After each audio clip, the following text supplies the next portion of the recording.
Following a loud bang, the demon exploded. Although there were no bones nor body left after the explosion, flesh and blood did not splatter all over the place. More importantly, though, a cloud of pitch-black demon chi was released and wrapped around Xianxia with a whooshing sound. Hong hong hong. Explosion after explosion rang out as the demons self-destructed, one after another. Xianxia's heart sank upon hearing those explosions. Clouds of demon chi that were as dense as blood appeared following the self-destruction. Across the sky above Orthodoxy Temple, the cultivators who were clashing against the demons were instantly engulfed. It was as if a field of black mushrooms had suddenly sprouted, covering a vast area in the blink of an eye and forming an enormous black cloud that spread over more than a dozen-kilometer radius. The dozen or so Emperor Realm Masters following closely behind Xianxia were caught off guard and, as a result, they were caught in the black cloud. Even Xianxia was not spared. The expressions of those people who had been talking and laughing just now changed drastically in an instant. The seemingly flimsy demon chi that they had been looking down on suddenly became thousands of times denser than before, and its corruptive power increased accordingly. Sizzling sounds could be heard everywhere. It was the sound of the demon chi eroding the protective layer of Emperor chi surrounding their bodies. Despite the strength of the Emperor Realm Masters here, they could all feel their Emperor chi was beginning to crumble under the erosion. Holes began appearing in their defenses in a very short span of time, causing many to cry out in panic. There was no need for anybody to say anything. The dozen or so people moved without any hesitation, desperately escaping outward. When they emerged from within the black cloud and looked back, their expressions were filled with lingering fear.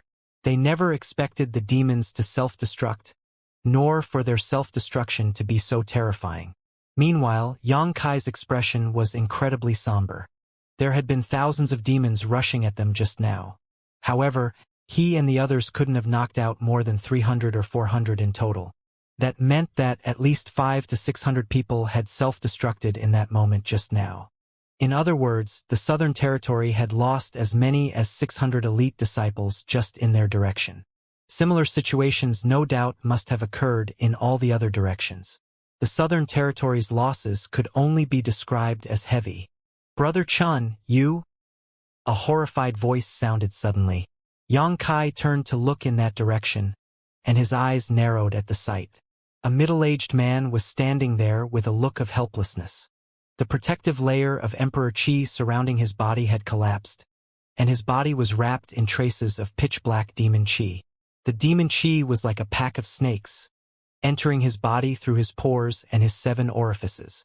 It changed his aura in a very short period of time, and his eyes were showing signs of being covered in the black Chi. Xianxia had no idea who this person was. Nevertheless, this man was one of the reinforcements that he recruited from the Northern Territory.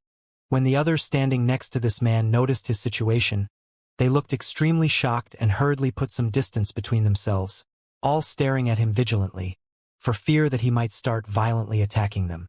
This man seemed a little dazed himself and lifted his hands out in front of him, staring at them blankly. Then, he lifted his head to look at Xianxia and begged, "Palace Master Yang, save me." If he was completely taken over by the demon Chi and lost his reasoning, then he would be no different from the demons that had self-destructed just now. In that situation, his life and death would be out of his control. He wouldn't even know if he suddenly self-destructed. The moment those words left that man's mouth, Xianxia had already appeared in front of him. The aura around Xianxia suddenly underwent a huge change and a strange chant left his lips. A moment later, a ray of light burst from Xianxia's hand and enveloped this man. Chi chi chi. It was as though the traces of black chi had met their nemesis. When the light wrapped around that man, the black chi flowed out of his pores and dissipated into nothingness. His chaotic consciousness also stabilized. He had the sense that he had just escaped the clutches of death. Thus, he gratefully said, "Many thanks, Palace Master Yang." Although he did not know what strange method Xianxia had used just now, he could clearly sense that the demon Chi invading his body had been driven out. "All of you, be more careful." Xianxia swept a cold gaze over these people. He is an Emperor Realm Master, Yet he nearly succumbed to the demonification just like that. What a fool. Xianxia knew that it was not actually that difficult to guard against this kind of loose demon chi. This situation was the result of these people never having encountered demons before. While the sudden self-destruct had played some role, it was mainly facing seemingly weaker opponents just now that had made these masters lower their guard. Under normal circumstances, they would only need to maintain a strong protective layer of Emperor Qi around themselves at all times, and such a situation would not have happened. If this wasn't the case, how could Xianxia have survived for so long under that monstrously powerful demon Qi outside Maplewood City during the Demon Eye incident when he had only been a first-order Dao source realm at the time? The demon Qi might be very corrosive, but it was nothing as long as they protected themselves well and did not give the demon Qi any opportunities to invade. Shamanic spell. A lurking black shadow hiding in the canopy of a large tree some distance away couldn't help narrowing its eyes at this sight.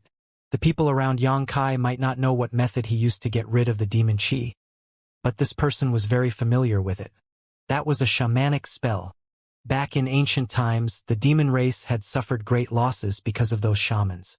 It was precisely because this figure was very familiar with that history that it was so shocked. Why are there people who know how to use shamanic spells in this era? Moreover, he seems extremely proficient in shamanic spells from the way he cast that one just now. If not, he could not have casted the demon exorcism technique so easily. But how can this be? People are the product of their time. Each era has its own distinctive principles, and with the current principles of this world, how can anybody successfully cultivate shamanic spells? Before this shadowy figure could finish that train of thought, though, its vision blurred for a moment and a figure appeared out of nowhere and stood in front of it. It was so shocked that it immediately backed away without even thinking about it. Solidify! A cold voice sounded in its ears, making it feel as though it had fallen into an ice chamber. It looked up and saw that Xianxia, who had been several kilometers away just now, was standing directly in front of it. It didn't even know when Xianxia approached it. Following the word that Xianxia uttered, the surrounding space became viscous and turned into an invisible cage that trapped it inside. The figure struggled desperately, using all the strength it had to try to break free of these shackles. However, it felt as though it was trapped in a mire, and the more it struggled, the more entangled it became. A demon spirit. Xianxia stared at the man's pitch-black eyes and coldly snorted. This person was obviously different from the demons who had rushed at them just now. Although those demons infected by demon Qi had also been demonified, they lost their rationality and thinking abilities. In contrast, the man in front of Xianxia was able to act autonomously. He had undoubtedly been possessed by a demon spirit, just like Lei Gu, and judging by the way he was dressed, he was probably one of the elders of Orthodoxy Temple, signifying he was an Emperor Realm Master. "Damn you!" he shouted through gritted teeth, and his body abruptly began to swell. He was going to self-destruct without any warning. It was clear that he knew he was no match for Xianxia, so he chose this path rather than being captured alive. "You think you could self-destruct in front of me? Look into my eyes." Xianxia roared as his right eye suddenly turned into a golden shaft of light that pulsed with intense spiritual energy. The demon spirit who was about to self-destruct suddenly froze. At the same time, his swollen body involuntarily shrank back to normal, and before he could react, Xianxia grabbed him by the neck and shoved him into the small sealed world to be suppressed in a certain corner of the world. Xianxia did not kill because he still had many unanswered questions. He might be able to obtain some useful information if he left somebody alive to be questioned later. In addition, he wanted to see if he could rescue this person from a demon spirit's possession, just like how he saved those people who had been corrupted by demon Qi. Achieving his aim in one move, Xianxia turned and looked back with a frown. The enormous black cloud in the sky was swirling non-stop. A moment later, hundreds of whirlpools materialized in the black cloud. The dense black Qi poured into those whirlpools and quickly disappeared. Very quickly, the black cloud vanished without a trace, and hundreds of figures with powerful demon Qi reappeared. It was clear that they were part of those 1,000 or so demons from before. Among the demons, 500 to 600 had self-destructed, while 300 to 400 had been knocked out by Xianxia, and the others, while the remaining 100 or so, had hidden inside the black cloud. It wasn't until now that they revealed themselves. After devouring the demon chi formed from their companions who had self-destructed, each of these surviving demons had grown far stronger than before. The aura they were emitting currently was not inferior to that of an Emperor Realm Master. What is this? An elder of Full Sky sect stared so hard that his eyeballs trembled in their sockets. His expression was filled with shock and horror. It wasn't until this moment that he realized how ridiculous he had been to underestimate his enemies just now. The Emperor Realm Masters had looked down on the horde of around 1,000 demons earlier, but who could have imagined that those demons could converge into a force that could rival them in strength? Fortunately, they soon realized that something was strange. Those 100 or so demons might have grown exponentially in strength, but they simply stood there motionlessly like wooden pillars in the sky.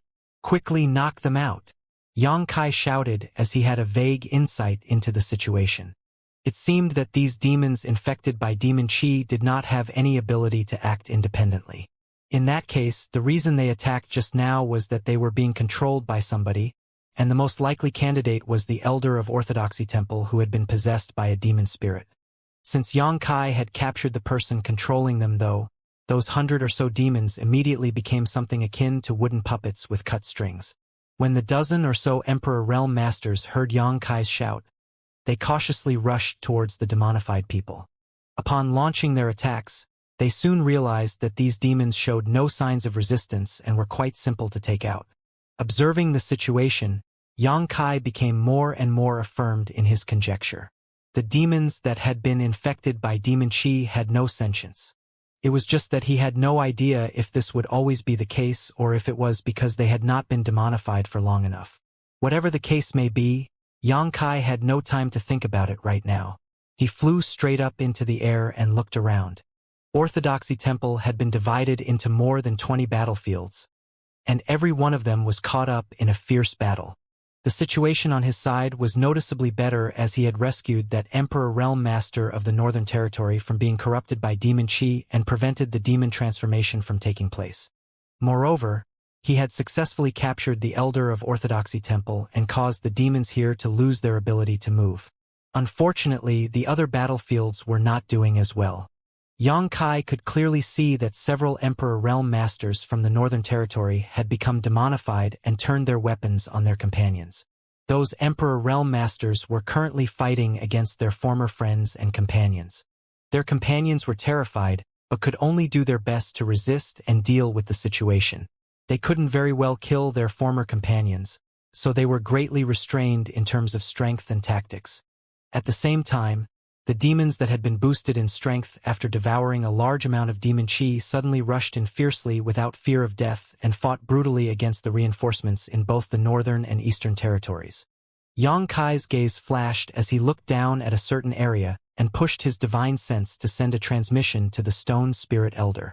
Elder and the 8 stone spirits had been pushing their way forward, leaving a bunch of defeated demons in a terrible state in their wake. With their special constitution, they were completely unafraid of the demon chi. Since they had no need to worry about the dangers of demonification, and possessed incredible strength along with near invulnerability, ordinary Emperor Realm Masters were nothing in their eyes, much less mindless demons. If not for the fact that they were afraid of using too much strength and did not dare to attack randomly, they would have killed the demons and obtained a crushing victory by now when Elder received the divine sense transmission Xianxia sent to him. His expression changed and he immediately instructed the other 8 stone spirits in a soft voice. In the next moment, the 9 members of the Stone Spirit clan dispersed and headed in all directions. An Elder of Orthodoxy Temple, who had been possessed by a demon spirit, stood atop a certain tree canopy. He carefully concealed his aura, hid his figure, and blended perfectly into his surrounding environment. Many people passed both above and below him, but nobody noticed his presence. He hid in this spot and watched the battlefield several kilometers away while controlling the hundreds of demons that had been greatly boosted in strength to fight against more than a dozen Emperor Realm Masters. At that moment, his vision darkened without warning as a large mountain stood in front of him and blocked the light coming from above. Surprised, he looked up only to see a stone spirit that was several tens of meters tall staring straight at him. "I've been discovered," I can't believe I was discovered. And by a stone spirit at that. Since when does a stone spirit have such keen senses? In his opinion, his concealment was perfect and it was impossible to discover him unless a third-order Emperor Realm Master was deliberately searching for him. Nevertheless, he immediately shrank back to retreat without any hesitation. At that moment, he felt something tightening around his leg which was followed by a pulling force. It felt like he had been caught by a large hand. He turned back to look in horror, revealing a look of disbelief on his face. The thing that was grabbing onto his ankle was not a large hand, but a vine. His demon chi shot out and immediately turned that vine into dust. However, that momentary delay gave the stone spirit an opening to attack. A large fist came smashing towards him as though a meteor was falling from the sky. It landed squarely on his chest, and in that instant, he felt as though he had been struck by lightning. The sound of bones breaking rang out, and subsequently, his entire person collapsed to the ground like a ragged gunny sack. Before he touched the ground, fragments of his internal organs spurted out of his mouth and nose. Then, his neck tilted to the side and his aura disappeared completely. Even though this person was possessed by a demon spirit, he was still just a first-order emperor.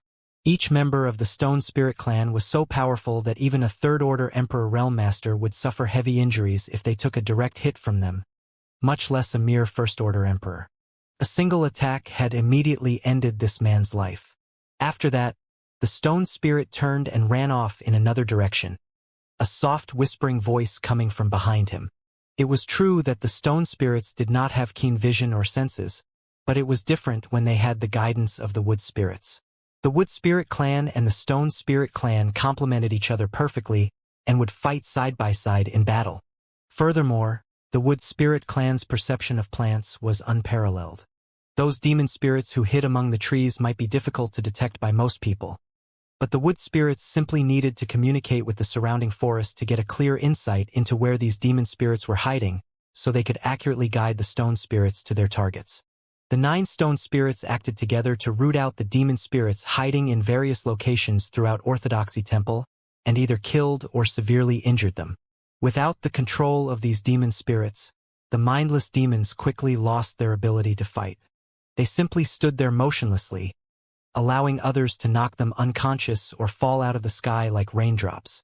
Xianxia monitored his surroundings with a cold look in his eyes, and his gaze quickly fixed on a certain spot in a certain direction. That was the mountain valley where the martial gathering had been held. When he left one day ago, that mountain valley had been swamped with demon chi, a complete sea of black.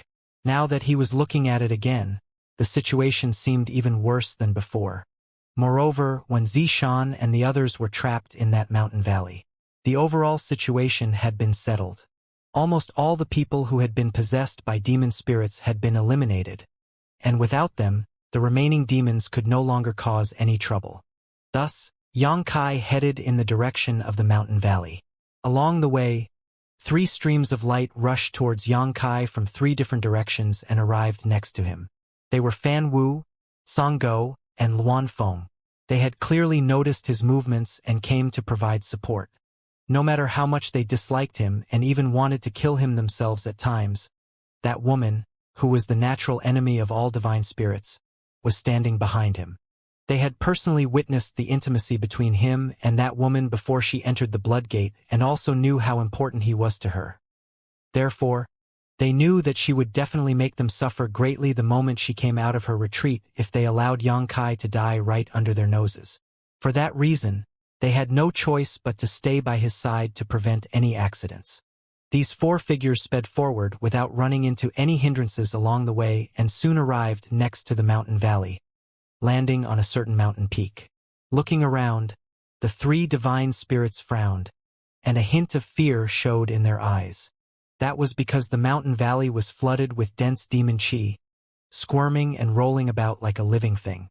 They did not know how the demon chi was formed, but they were certain that they would suffer greatly if they fell into it. The sounds of fighting and killing came out from the middle of the mountain valley, making it clear people were trapped and besieged inside. Boy, how dare you ruin my plans? Did you think you could rescue them? In your dreams. Lei Gu's voice came from somewhere inside the mountain valley, echoing from all directions, making it impossible to tell where it was coming from. Why are you hiding in the shadows? If you have the guts, why don't you come out and fight? Yang Kai snorted coldly. Lei Gu laughed. How nah? Just wait right there.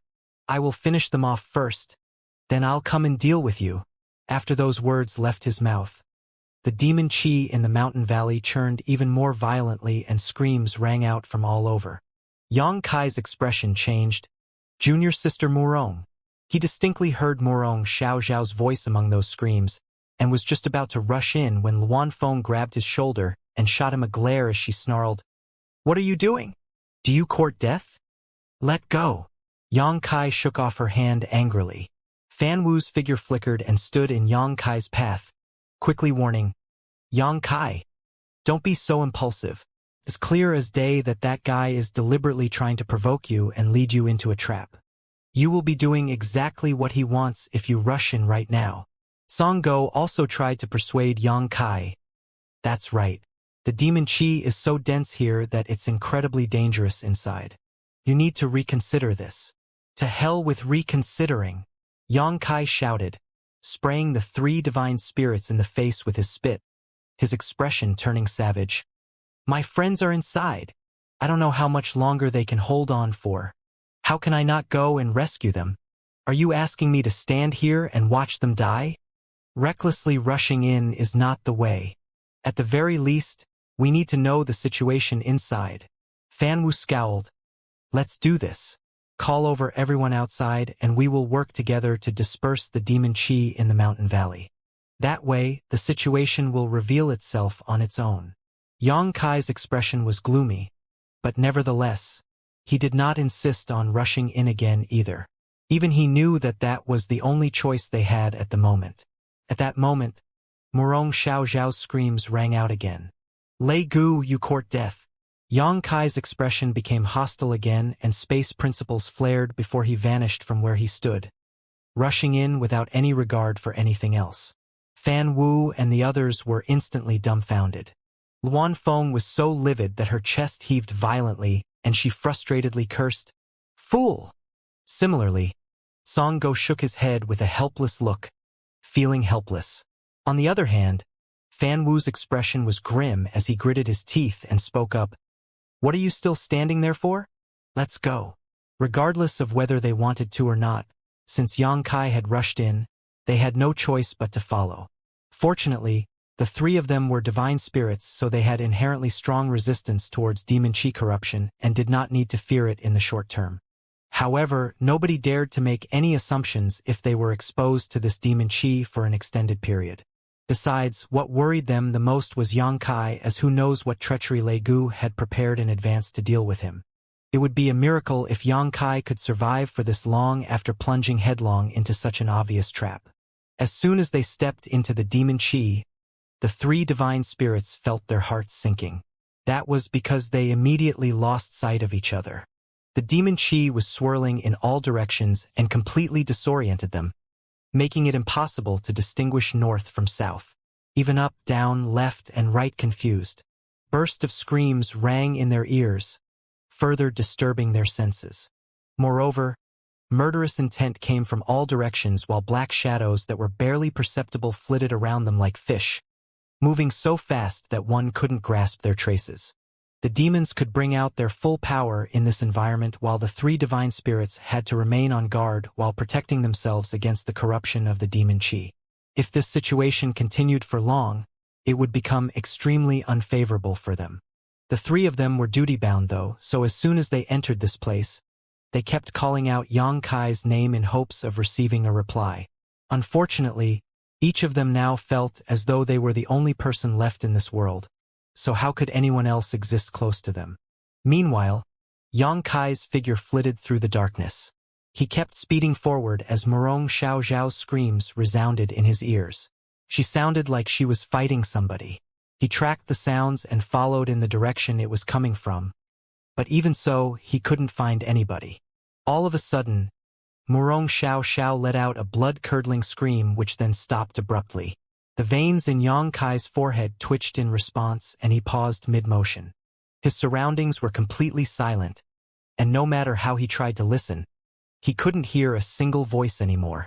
It seemed something tragic had happened to her since her scream that came to such an abrupt end just now.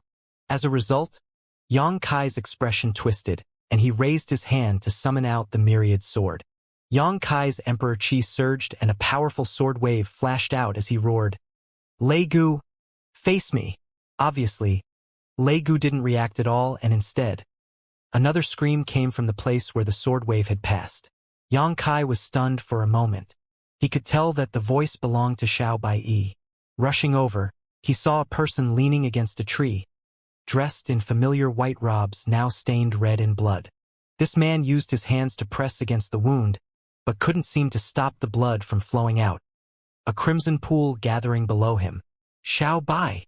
Yang Kai walked up to Xiao Baiyi and called out in a trembling voice. Xiao Baiyi looked up, his complexion utterly bloodless. When he saw Yang Kai, he smiled sorrowfully. "Junior brother Yang, your injury?" Yang Kai stared blankly at the injury on Xiao Baiyi's body. The injury stretched from Xiao Baiyi's shoulder all the way to his abdomen and was clearly caused by a sword strike. In addition, traces of Yang Kai's Emperor Qi remained in the wound. Yang Kai was dumbfounded. "Junior brother, don't blame yourself." Xiao Baiyi smiled at Yang Kai, blood trickling out from the corner of his mouth. "I was dying anyway. You need to escape. You have to run as far away as you can." However, Yang Kai remained frozen to the spot as if somebody had cast a binding technique on him. His eyes fixed on the sword wound on Xiao Baiyi's body. His gaze trembled lightly and his face filled with shock, fear, and guilt. He never expected that the random attack he unleashed would hit Xiao Baiyi. "Run!" Xiao Baiyi suddenly mustered his strength and shouted. That violent movement affected his injury, and the Emperor Qi wrapping around his body immediately collapsed. The boundless demon Qi poured into his body through his nose, mouth, and open wound. Consequently, he showed signs of demonification within a short period of time. A roar of pain and rage came out of his mouth as he tried his best to maintain his last shred of clarity. His eyes trembled intensely as they were gradually replaced by a pitch-black darkness. Just before his eyes were filled with black, he suddenly smiled bitterly and desperately called upon his strength. Subsequently, his body swelled and exploded in a loud explosion. Pieces of meat and blood splattered in all directions. It was as though a flower of blood had bloomed under that tall tree. Yang Kai looked up to the sky and roared. His howl was filled with grief and fury. The Emperor Qi in his body surged fiercely, and his eyes turned red. All of a sudden, the howling stopped abruptly. He looked around coldly and spoke in a sinister voice. "Lei Gu, I swear if I don't rip your corpse into 10,000 pieces I won't be surnamed Yang anymore." When his words rang out, he heard Lei Gu's laughter ringing in his ears. He went mad with rage, and the myriad sword in his hands shone brightly. Wave after wave of light slashed out, slicing through the darkness before disappearing from sight. As Yang Kai vented his anger through those sword waves, his emotions seemed to become more and more unstable. His eyes also became redder and redder, and he looked like a volcano that could erupt at any moment. It was utterly terrifying. "Senior brother Yang." A gentle yet uncertain voice rang out from behind him. He didn't even bother looking. Spinning around, he slashed out with his sword, releasing a 3-meter-long sword wave that broke through the protective layer of Emperor Qi around that person and sliced through them like butter. Glaring in that direction, he saw Murong Xiao Xiao looking at him in a daze. She was covered in blood, and her beautiful eyes were filled with disbelief. Then, a line of blood appeared from the center of her brow down to her chin. Her body split into half with a small explosion, her blood and internal organs scattering all over the ground, dying on the spot. Yang Kai breathed heavily. His blood-colored eyes froze for a moment, but that was all the reaction he showed. The black qi around him churned and poured into his body without leaving a trace. However, he didn't seem to notice it. It didn't take long before he was filled to the brim with demon qi. Lei Gu's voice sounded again. How does it feel to slaughter your own people? How does it feel to succumb to demonification? Yang Kai turned a deaf ear to those words. He simply waved the myriad sword in his hand around mechanically. One by one, both familiar and unfamiliar faces appeared around him from all directions, but all of them were mercilessly split in half by him. He single-handedly killed all within a dozen meters of himself. Corpse after corpse quickly piled up on the ground. Yang Kai did not know how long had passed when he finally leaned against the myriad's sword breathlessly. His entire body was swirling with black chi. Even his eyes turned pitch black. He went on a rampage, venting his emotions wildly, but nevertheless, it was impossible to maintain such an uncontrolled burst of strength for long even if he was a second-order emperor. Meanwhile, two figures stood tall in the darkness. They were looking in Yang Kai's direction through the dense layers of demon chi. They were none other than Lei Gu and Feng Ming. "It should be done now, right?" Feng Ming asked. Lei Gu frowned, seeming a little uncertain. Judging by the situation, there shouldn't be any major problems. Even so, he shook his head just to be on the safe side. He bears the blood of the Dragon Clan, which has a natural resistance towards demon chi. It is better to be careful and wait for a little longer. Feng Ming said, "It's not as if there has never been a precedent for a member of the Dragon Clan undergoing demonification before. Besides, his bloodline is not pure.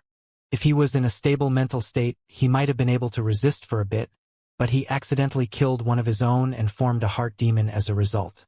Trapped in this boundless demon chi, it is rare enough that he was able to persist for such a long time despite facing internal and external disturbances. I'm sure he has already completely succumbed to demonification by now." Lei Gu nodded.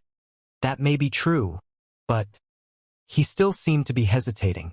Feng Ming took the initiative to suggest, "I'll go and test him.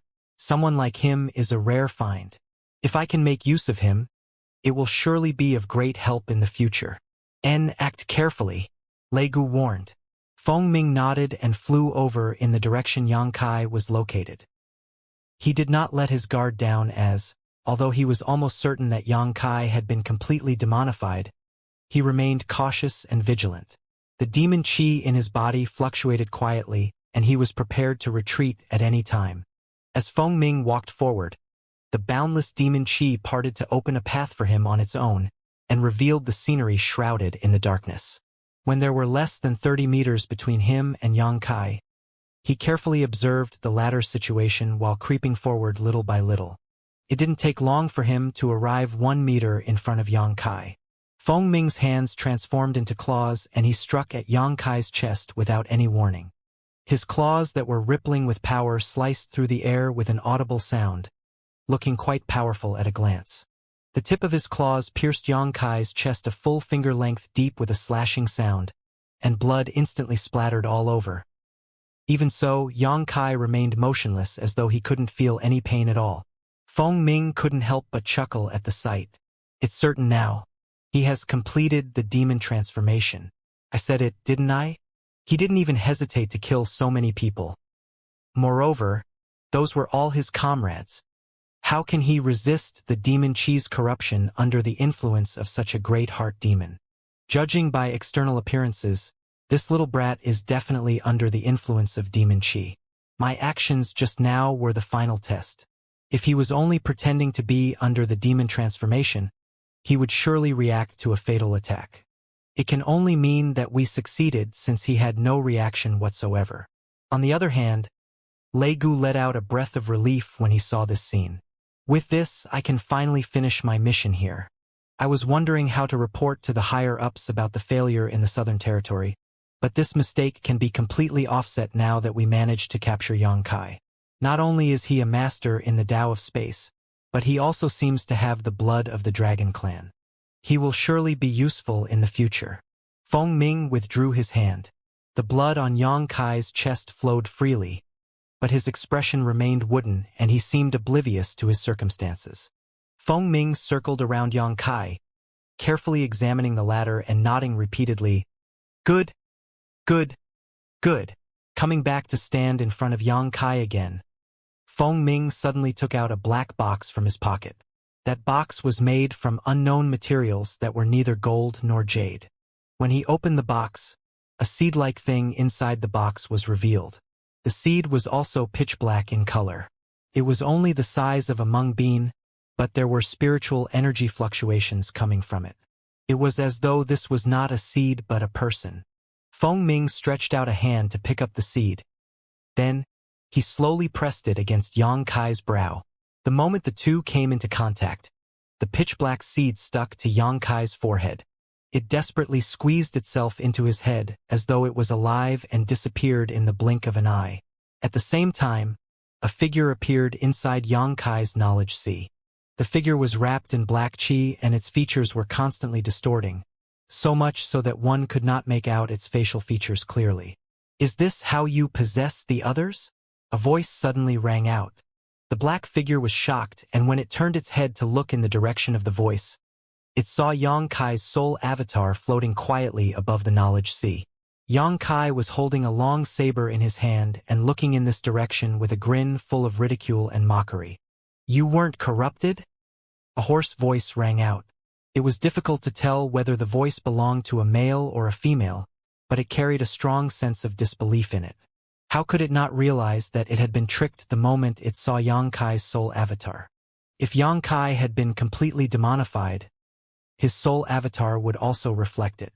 Under such circumstances, it would only need to consume his soul avatar to possess his body. How can this be? His physical body has clearly completed the demon transformation. It's not a lie that he was consumed by the demon qi, so how is he preserving his consciousness? He even turned it to his advantage by waiting for me here. More than that, he didn't even react when Feng Ming attacked him just now. How could he be so sure that Feng Ming wouldn't take his life? He truly is reckless. Nothing ventured, nothing gained. Yang Kai grinned at the black figure, revealing a mouthful of fangs. The black figure flickered and transformed into a black mist, intending to escape Yang Kai's knowledge sea. Unfortunately, Yang Kai dominated everything in this space. It was easy to enter, but leaving would require his permission or a stronger force to tear down the defenses of his knowledge sea. Although the black shadow was powerful, it was ultimately just a demon spirit. Without the support of a physical body, it could not exert its full strength, so how could it break through the defenses of Yang Kai's knowledge sea? For a moment, it dashed about desperately like a beast trapped in a cage with no hope of escape, couldn't even send word to the outside world. Meanwhile, Yang Kai pointed his soul-splitting saber at the black figure from far away with a cold expression. Locked onto like that, the black figure clearly felt a sense of catastrophe looming over it. Even though it did not have a physical body, it felt cold all over. It was rather decisive though, and knowing that it could not escape from Yang Kai's knowledge sea, it decided to turn around and lunge at him instead. It was determined to bring Yang Kai down with it. "Cut!" A shout rang out, and at the same time, the soul-splitting saber shuddered slightly and transformed into a blade of light, slashing out in front. The light landed on that black figure's body, and a blood-curdling scream rang out as it was split into two and exploded into nothingness. After Yang Kai got rid of the demon spirit that had invaded his knowledge sea, his expression became solemn and his soul avatar left his knowledge sea. Inside the darkness, Yang Kai opened his eyes and moved his pitch-black eyes. A faint expression appeared on his face that had been stiff all this while. Feng Ming stood in front of Yang Kai with his hand behind his back. He nodded when he saw the changes. "Let's go." Without even the slightest doubt, he turned around and left. Yang Kai watched Feng Ming's back. He was extremely tempted to stab Feng Ming to death but resisted the impulse. Passing through the thick demon qi, the two of them soon arrived in front of Lei Gu. Feng Ming smiled and declared, "It's done." Likewise, Lei Gu was smiling brightly. He nodded repeatedly while looking at Yang Kai. Yang Kai cupped his fists and greeted Lei Gu. "Sir." At that moment, the smile on Lei Gu's face froze. Similarly, Feng Ming looked surprised and turned to look at Yang Kai. Yang Kai felt his heart lurching at the sight as he keenly realized that he had blown his cover. It was just one word. Is saying "sir" such a big deal? Before Yang Kai could even finish his thought, Lei Gu and Feng Ming suddenly split up in two directions and backed away hurriedly, so Yang Kai acted equally decisively. He immediately manipulated the space principles around him and caused the surrounding space to instantly solidify. He simultaneously shot out a moon blade at Lei Gu and Feng Ming respectively. Since the attack was made hurriedly though, he failed to bring out his full strength. Lei Gu proved his strength as a third-order Emperor Realm Master as he broke through the spatial blockade. His movements only slightly hindered, and avoided the moon blade by a hair's breadth. On the other hand, Feng Ming was not as fortunate. He was imprisoned by the space principles, and before he could recover from his shock, the moon blade sliced through him. A gaping crescent-shaped hole immediately appeared in his chest, and his internal organs could be seen clearly from his wound. He looked down at the hideous gaping wound in his chest and widened his eyes in shock. He could barely believe what he was seeing.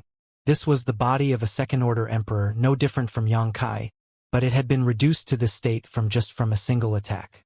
Although part of the reason was that he had been caught off guard, the other party's strength was still clearly overwhelming.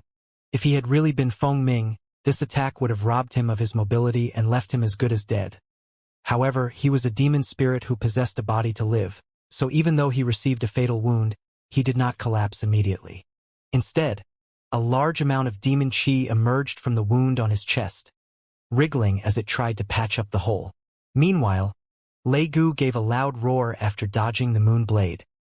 He used all his strength and managed to fully break free from the constraints of the space principles and retreated with a look of horror, trying to escape into the darkness. As long as he could avoid Yang Kai's sudden assault, he would be able to conceal himself again. Yang Kai would never find him amidst all this boundless demon chi. How could Yang Kai let Lei Gu do as he wished though? After sending out 2 moon blades, he raised his hand and tossed out a small, pitch-black beast about 30 centimeters long. That small beast looked no different from an ordinary puppy, but a terrifying light that gave off a sense of joy and excitement shone in its eyes the moment it appeared. It was the Abyssal Returner. After Yang Kai returned from the frozen earth, he let a Wang roam free in High Heaven Palace.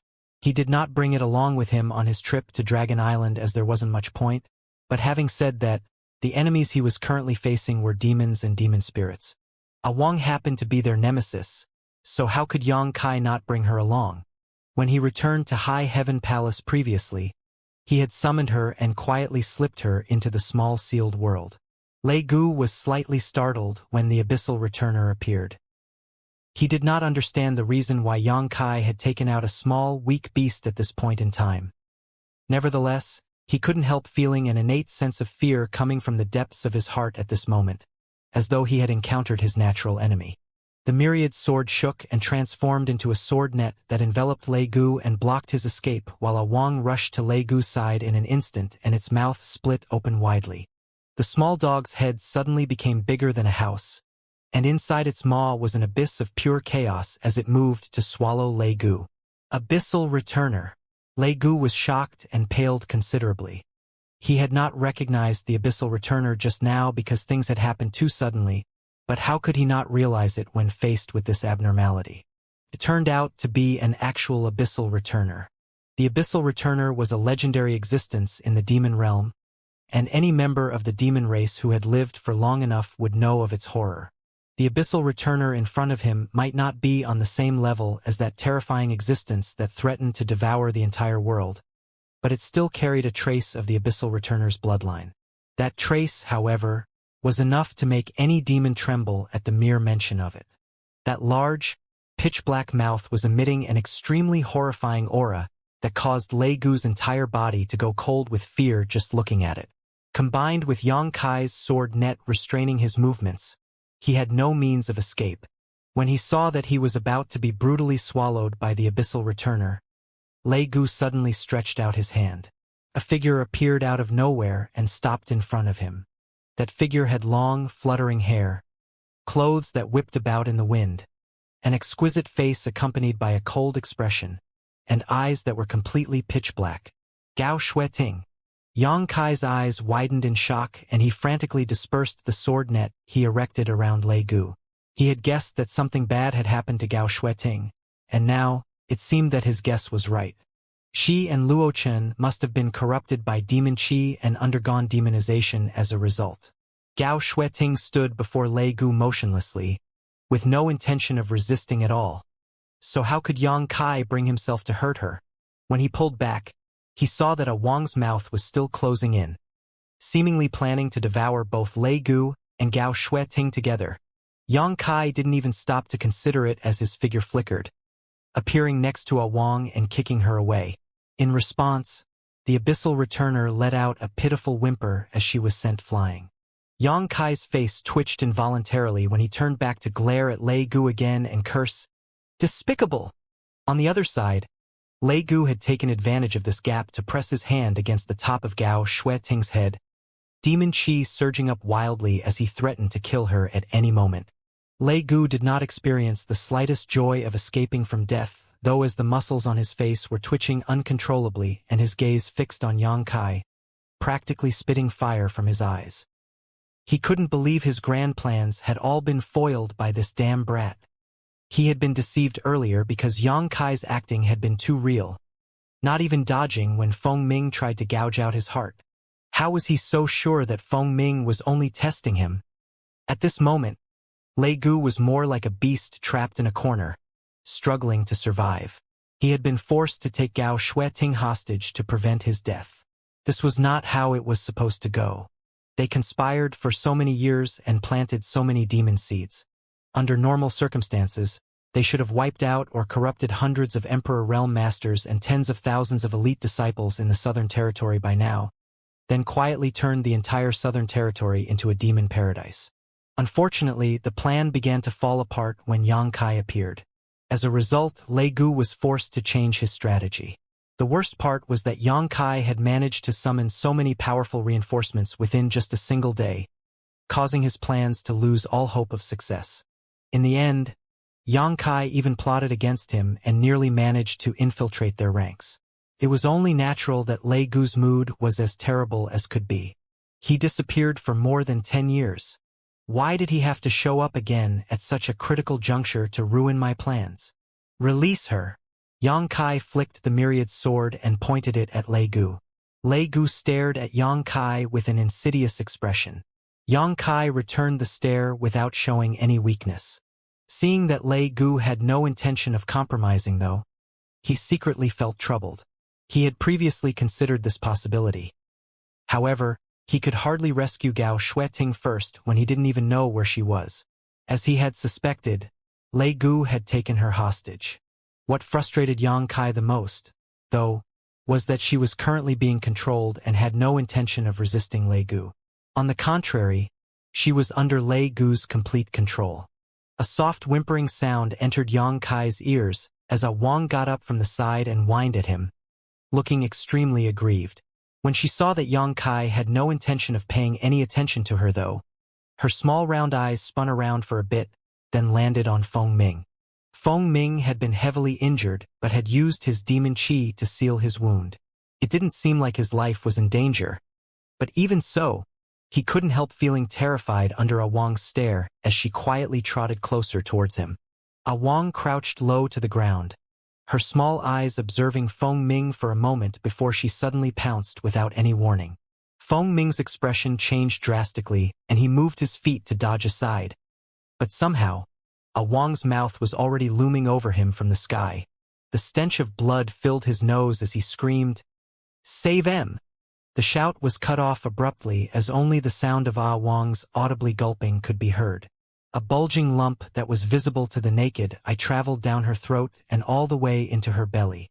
She had swallowed Feng Ming once before when her bloodline had first been stimulated.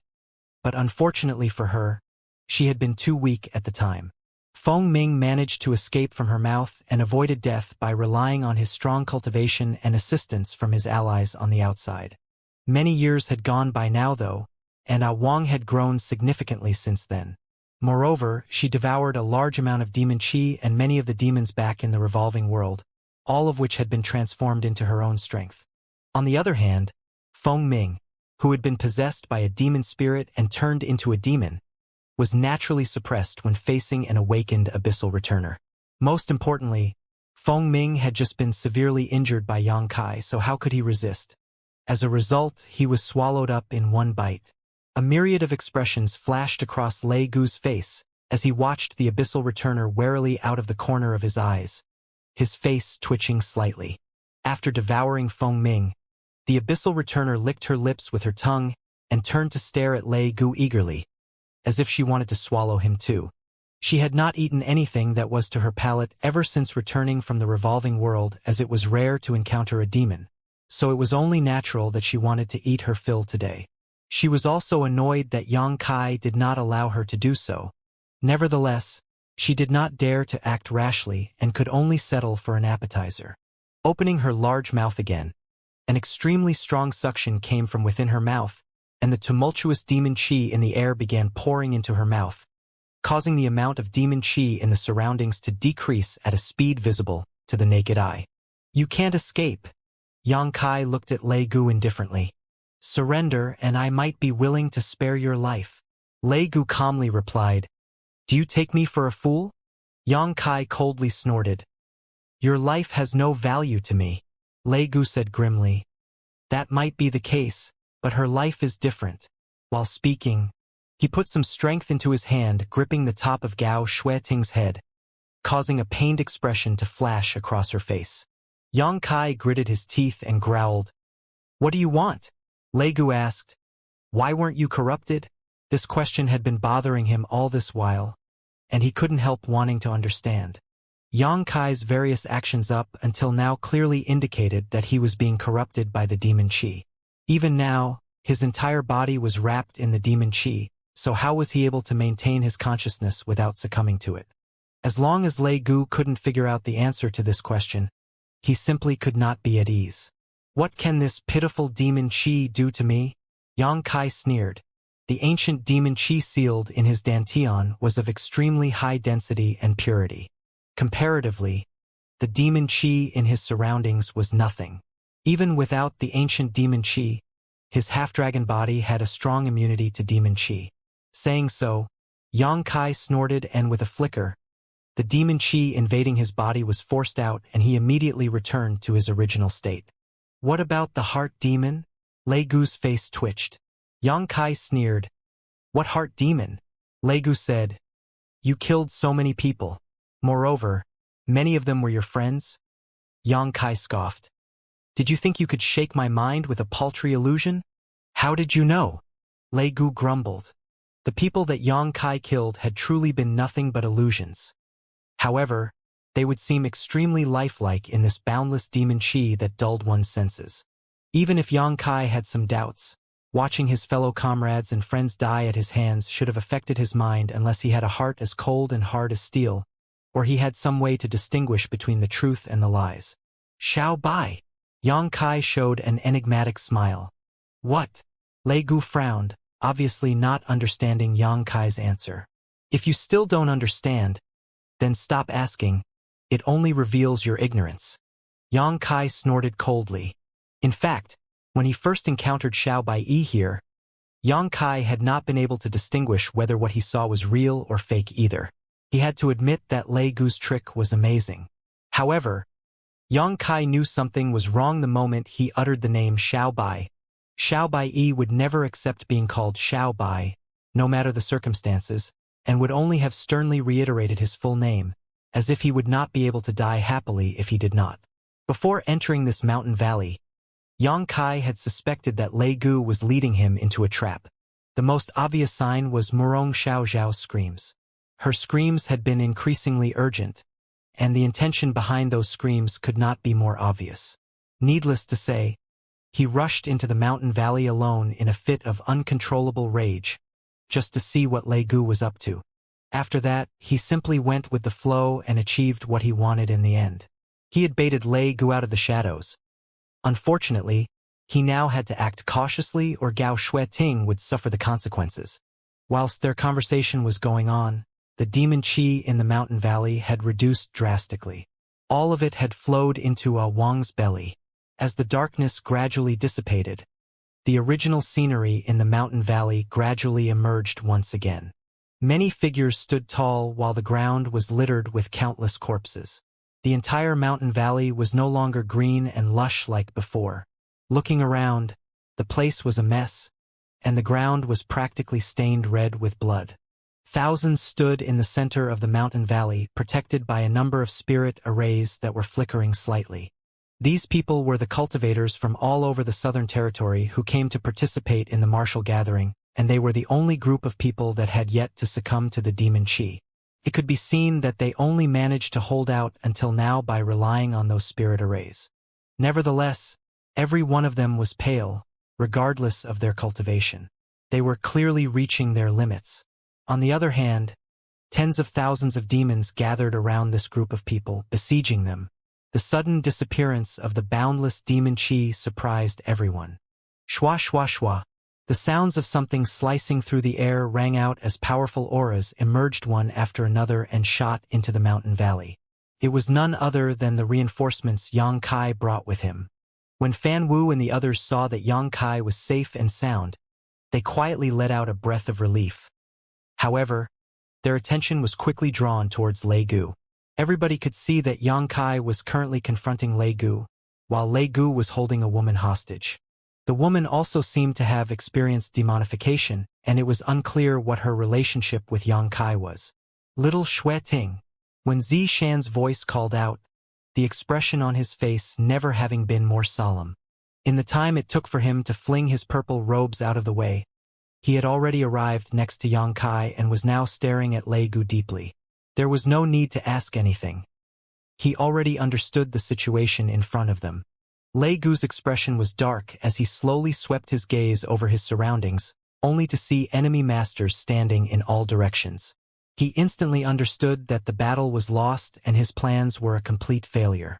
Thus, he couldn't help nursing a grudge in his heart. Although he had tens of thousands of demonified cultivators on his side still, the difference in strength was too great. In addition, they had not been demonified for long, so they required precise control and would be unable to play a significant role on their own. The only thing they could be used for was to create a distraction. "Do you think you can escape?" Yang Kai looked at Lei Gu and lightly continued. "Do you believe me when I say I can make you disappear so thoroughly that not even bones remain with just a simple order?" Lei Gu laughed. "Of course I believe you, but I can drag her down with me before I die. If you don't believe it, you can try me." Yang Kai nodded. "I believe you." Pausing for a moment, Yang Kai continued. "Like I said, your life means nothing to me. Let her go and I will spare you." "You can't." An angry roar rang out. It was the Holy Master of Heavenly Martial Holy Land, Ma Qing. He was covered in blood, and nobody could tell whether it was his own or someone else's. His expression was savage as he stared at Lei Gu coldly. "He is the culprit behind all of this. We cannot let him escape. It's clear that he has been plotting this for a long time. If we can capture him, we might still be able to get some information out of him." Both Yang Kai and Wen Zishan turned around to stare at Ma Qing in unison. Ma Qing glared furiously. "If you let him escape today, the Southern Territory might face another catastrophe in the future. What do you think, Golden Envoy Xiao?" Xiao Yuyang furrowed his brow together without saying anything. Essentially, he agreed with what Ma Qing was saying, and he also knew that Ma Qing's words were not coming from selfish intentions. The Southern Territory had been hunting and suppressing demon spirits for more than 10 years now and originally thought that they had more or less wiped them out. Even if one or two had escaped the purge, so few demon spirits would not be able to cause any trouble. But how could they have known that the entire Orthodoxy temple had fallen to the demon spirits without anyone noticing? Nobody knew who the mastermind behind this grand conspiracy was, nor what this conspiracy was ultimately hoping to achieve. If they could capture Lei Gu, there would certainly be some hope of obtaining some useful information from him. With that, they would be a little more prepared in the future. At the very least, they could find out who else among the masters in the Southern Territory were being possessed by demon spirits. Based on that point alone, they could not let Lei Gu escape. Unfortunately, Xiao Yuyang knew that the decision was not in his hands. It was true that he was a Golden Star envoy of Star Soul Palace who could act as its representative, and under normal circumstances, none of the cultivators of the Southern Territory would dare to disobey him if he issued an order. But right now, Xiao Yuyang turned and glanced at the unfamiliar faces of the many masters around him. smiling bitterly in his heart. I don't think anything I say at this moment will change the situation. Yang Kai and Wen Zishan obviously want to save Gao Shueting from Lei Gu. I will only humiliate myself if I step forward and openly oppose them. When Ma Qing saw that Xiao Yuyang was not saying anything, and immediately understood what the latter was worrying about. Thus, he stopped putting his hopes in Xiao Yuyang and instead turned to look at Wen Zishan. Temple Master 1, I understand your feelings, but I hope that you can consider the bigger picture. The survival of the Southern Territory must be our top priority. You are the Temple Master of Azure Sun Temple. Everything you say and do will become a model to the billions of cultivators in the Southern Territory. Please think twice. With such a heavy responsibility to bear, Wen Zishan showed a pained expression as he asked slowly, Brother Ma, what would you do if it was Madame Qi in this situation instead? Madame Qi was Ma Qing's wife, a second-order emperor, and was at this moment standing right next to him. Ma Qing's face twitched in response to this question, but he gritted his teeth and declared, Sacrifices for the greater good are necessary. His voice was filled with sorrow, as if he had truly given up on Madame Qi, and as soon as those words left his mouth, the woman next to him dressed in palace robes couldn't help but tremble and slightly lower her eyes. When Zishan gave a wry smile, Brother Ma, I admire your valiance. Shut him up! Yang Kai snapped as he suddenly shot a look at Fan Wu. Fan Wu's figure flickered and appeared in front of Ma Qing in the next instant, raising his hand to knock Ma Qing out. Ma Qing was shocked and the long sword in his hand bloomed with countless sword shadows that shot towards Fan Wu. In response, Fan Wu simply snorted and released a wild aura from his body, causing Ma Qing to feel as though he was dragged into an ancient world.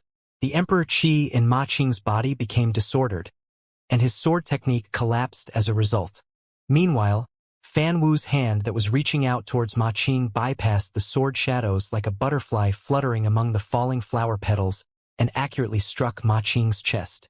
The power contained in his fingertips was extremely astounding, enough to kill Ma Qing at any moment. The people from heavenly martial Holy Land were shocked as they never expected their holy master to be subdued in a single move. Fortunately, the other party had no intention to kill. Otherwise, Ma Qing would not be standing there alive at this moment. Ma Qing might have consumed a lot of his strength previously, but he was still a third-order Emperor Realm Master. How could he be defeated so easily? A divine spirit. Ma Qing's eyes bulged as he stared at Fan Wu blankly with a look of disbelief. The man standing in front of him was a genuine divine spirit. Although he had never met Fan Wu before, Ma Qing could not be mistaken about the unique aura coming from the other party. This person was a divine spirit that had assumed human form. Ma Qing didn't know what divine spirit this man was, but he knew that he wouldn't be a match for him even if he was at his peak, let alone in his current condition. What horrified him even more was that a divine spirit was obeying Yang Kai's commands. What is going on? How can Yang Kai order a divine spirit around? Fan Wu looked at Ma Qing coldly.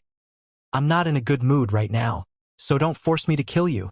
He poked Ma Qing lightly in the chest, making Ma Qing stagger several steps backwards from the force. Ma Qing opened his mouth again. However, Madame Qi, who was standing next to him, tugged at his sleeve to warn him. So in the end, he just let out a long sigh. He could tell that the divine spirit in front of him was not bluffing. This man really would kill him if he stepped out of line again. Thousands of cultivators from the Southern Territory and tens of thousands of demons faced each other in the mountain valley, but it was completely silent. It was almost as if all eyes were fixed on Yang Kai and Lei Gu. Those two were the keys to resolving this situation. All right, now we can talk. Yang Kai's gaze passed over Gao Shueting and stared directly at Lei Gu. If you want to die, I'll grant your wish right now. I guarantee there won't be a shred of you left. When Zishan's eyes flashed at those words, and his heart leapt into his throat. Luckily, Lei Gu did not move, showing no intention to kill. Yang Kai smiled lightly at this sight. It looks like you want to live after all. Good, it must not have been easy for you to possess a body and come back to life. Moreover, you even managed to possess a third-order emperor, the height of luxury. Who would die willingly under such circumstances? Yang Kai's gaze became sharp as he waved his hand around and continued, "Look around. Do you think you have a chance to leave here today? Are you threatening me?" Lei Gu coldly snorted. Yang Kai replied, "I just want you to recognize the reality of your situation. Oh right, I forgot to introduce you. Do you see that man standing over there? He is a divine spirit from the Eastern Territory, Fan Wu. That is Divine Spirit Songgo. And last but not least, this beautiful woman is Divine Spirit Luan Feng. As for them, they are the 32 monster kings serving under them." When Luan Feng heard those words, her lips twitched faintly, while on the contrary, it was the 32 monster kings who revealed fierce expressions and pushed their monster chi to press down on Lei Gu.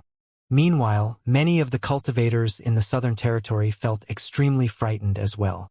It was shocking enough when they watched Ma Qing being subdued by Fan Wu in a single move. Even so, it wasn't until this moment that they realized that there was not just one divine spirit here, but 3. In addition, there were also 32 monster kings. What kind of force is this? It's practically unheard of and never seen before. Even Star Soul Palace couldn't bring out such a powerful force, right? What made them slightly more at ease was that the divine spirits and Yang Kai seemed to get along pretty well, so there was no need to worry that they would cause trouble for the Southern Territory. Additionally, there are more than 200 Emperor Realm Masters from the Northern Territory with me. Yang Kai pointed to the other side where those he had brought here from the north raised their heads and puffed out their chests proudly, not willing to look weaker than those monster kings. Lei Gu shouted angrily, "You think that's enough to scare me?" Yang Kai replied lightly, "I'm not trying to scare you. I just wanted to let you know that we still have room for negotiation." Negotiation? Negotiate what? Lei Gu snorted. Even while he was speaking, he kept a firm grip on Gao Shueting, refusing to give anybody a chance at silently taking him down. "You want to live and I want that woman, so the solution is simple. I let you go, and you let go of her." Lei Gu sneered. "Let me leave first. Once I confirm my safety, I will let her return." Yang Kai laughed coldly. "Do you think that's possible?" When Zishan interjected in their conversation, "I will replace her. You can take me as your hostage instead. I will even allow you to pour your demon chi into me." Upon hearing those words, Lei Gu sneered. Why should this king do something so unnecessary? Gao Shueting was the best hostage he could get his hands on, so there was no need to exchange her for Wen Zishan. Additionally, the risks would be too great. Putting aside the question of whether there would be any accidents in the process of the exchange, even imbuing Wen Zishan with demon chi was questionable as he was a minor realm stronger than Gao Shueting. The fact that there weren't any other third-order Emperor Realm Masters among the cultivators that had been corrupted by the demon chi was a testament to this reality.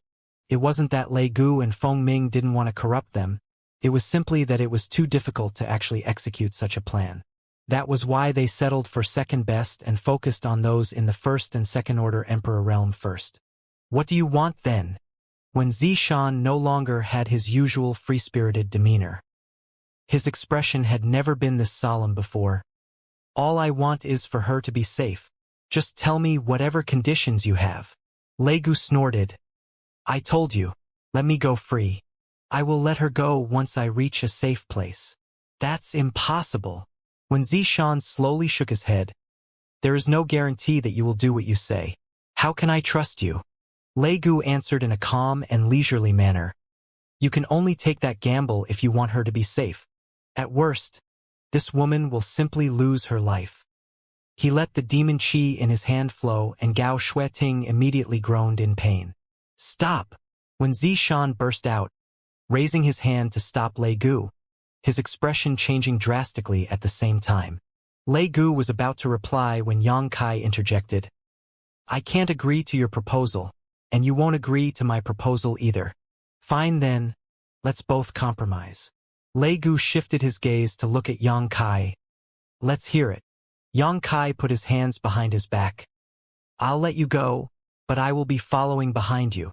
When we reach a place you think is safe enough, you will hand senior sister Gao back to me. This is my final offer. If you still think that is unacceptable, then there's nothing else to talk about anymore." Lei Gu didn't answer, but his eyes flickered. Meanwhile, when Zishan felt as though his heart was about to burst from his chest, he secretly circulated his Emperor Qi and prepared to attack immediately if he noticed anything wrong. The situation in the mountain valley seemed to have frozen over. There was no sound and no movement. Time never seemed to have flowed so slowly before. Yang Kai did not know how long had passed, but taking a deep breath, he said, "I guess that's a no." While speaking, he raised his hand high and shouted, "Monster Kings, heed my command!" Hong! An overpowering monster chi erupted into the sky. At the same time, all 32 Monster Kings moved to surround both Lei Gu and Gao Xueting. All paths of retreat in every direction were blocked off. The eyes of every single Monster King were gleaming with bloodlust, and eagerness filled their faces. "I will count to 3. If he still doesn't answer, then shred him to pieces." Yang Kai stared at Lei Gu coldly. Raising a finger on the hand he was holding up as he shouted in a firm manner, "1." When Zishan's body tensed, both his fists tightened and relaxed repeatedly in a never-ending cycle, feeling indescribably anxious. 2. A second finger was raised. Murderous intent flowed out from 32 Monster Kings and shrouded Lei Gu. The monster chi in each and every Monster King's body was bubbling with ferocity. They didn't care for Lei Gu or Gao Xueting, as these two were both strangers to them. At this moment they were only acting on Yang Kai's orders, and since he had commanded them to rip Lei Gu to pieces on the count of 3, then that was what they were going to do. They couldn't care less about whether Gao Xueting would live or die. Shrouded by the murderous intent from 32 different directions, the demon chi covering the surface of Lei Gu's body became agitated.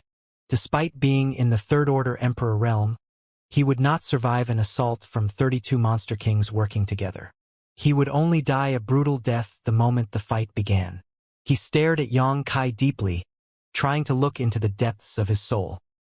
He was hoping to see even the slightest hint of hesitation or bluff, but he was disappointed to see that Yang Kai's expression remained undaunted. There was only a firm determination in those eyes, so just as the third finger was raised halfway, he finally succumbed. "Only you are allowed to follow." "Agreed." Yang Kai put down his hand and clasped it behind his back, looking as calm as could be. However, the people standing behind him could clearly see that his hand was slightly shaking. It was obvious that he was not as calm as he seemed on the surface. Thus, they couldn't help feeling some doubt. If Lei Gu had not said anything, would Yang Kai really have allowed the 32 Monster Kings to charge in? "Make way!"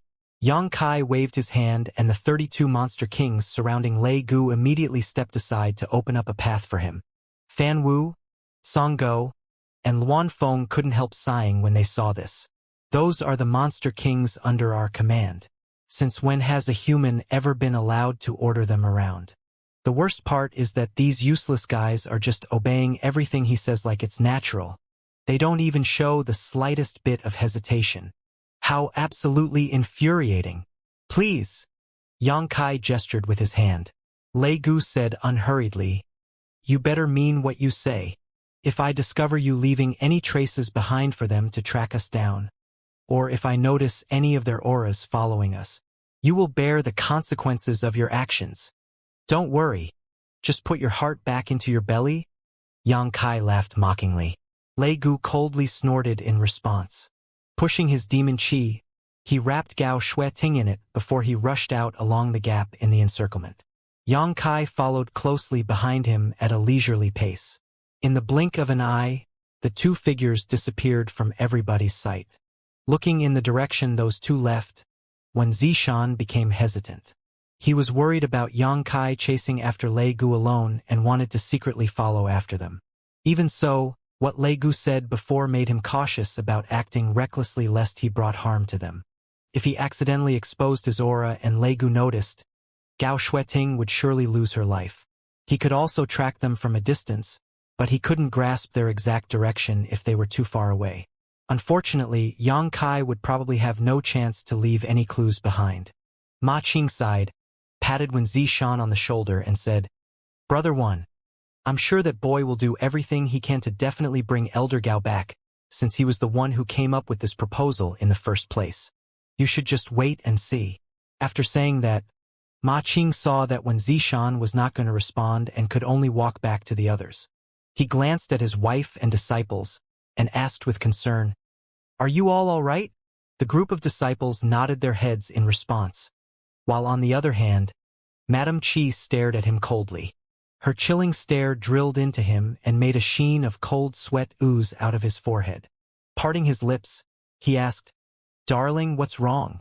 In response, Madame Qi flicked her sleeve, turned around, and walked away, speaking in a frosty voice. "When we get back, you will write a letter of divorce for me. Holy Master Ma, you have a great and righteous justice. I'm afraid a lowly woman like me might drag you down in the future. So, let us go our separate ways and never cross paths again, lest I spoil your reputation one day." Cold sweat poured down Ma Qing's forehead as he hurried to catch up with her. "Darling, why do you say something like this?" He knew that the words he had spoken earlier to try and persuade when Zishan had greatly hurt his wife. "I was just saying that because of the situation. Why is she taking it so seriously?" On the other side, when Zishan, who had been standing in silence for a long time, finally closed his eyes in pain. Despite hesitating for so long, he did not have the courage to chase after Yang Kai and Lei Gu, and now, it was too late to do anything. He could only pin all his hopes on Yang Kai and pray that he could bring Gao Shui-Ting back safely. It was just that the sliver of hope was too slim. Yang Kai's strength might be extraordinary, but Lei Gu was not weak. Lei Gu was a third-order emperor, and Gao Shui-Ting, who had been demonified, was also under his control. He simply couldn't think of how Yang Kai had any means of getting Gao Shui-Ting back safely. Just as he was mulling over those thoughts, when Zishan sensed somebody walking over to his side and tugging at his sleeves. He opened his eyes and lowered his head to look, only to see a 7- or 8-year-old little girl who was so delicate that she looked like she had been carved out of jade, looking up at him with pure, clear eyes. "You are..." He looked at her suspiciously.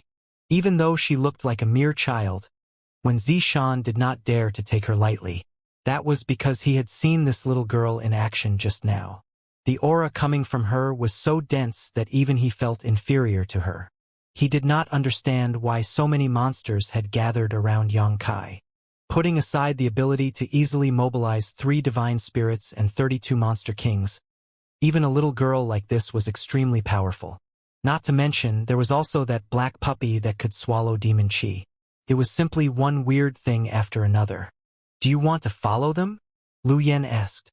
When Zishan's expression brightened, "Can you track their whereabouts?" Lu Yen shook her head. "I can't."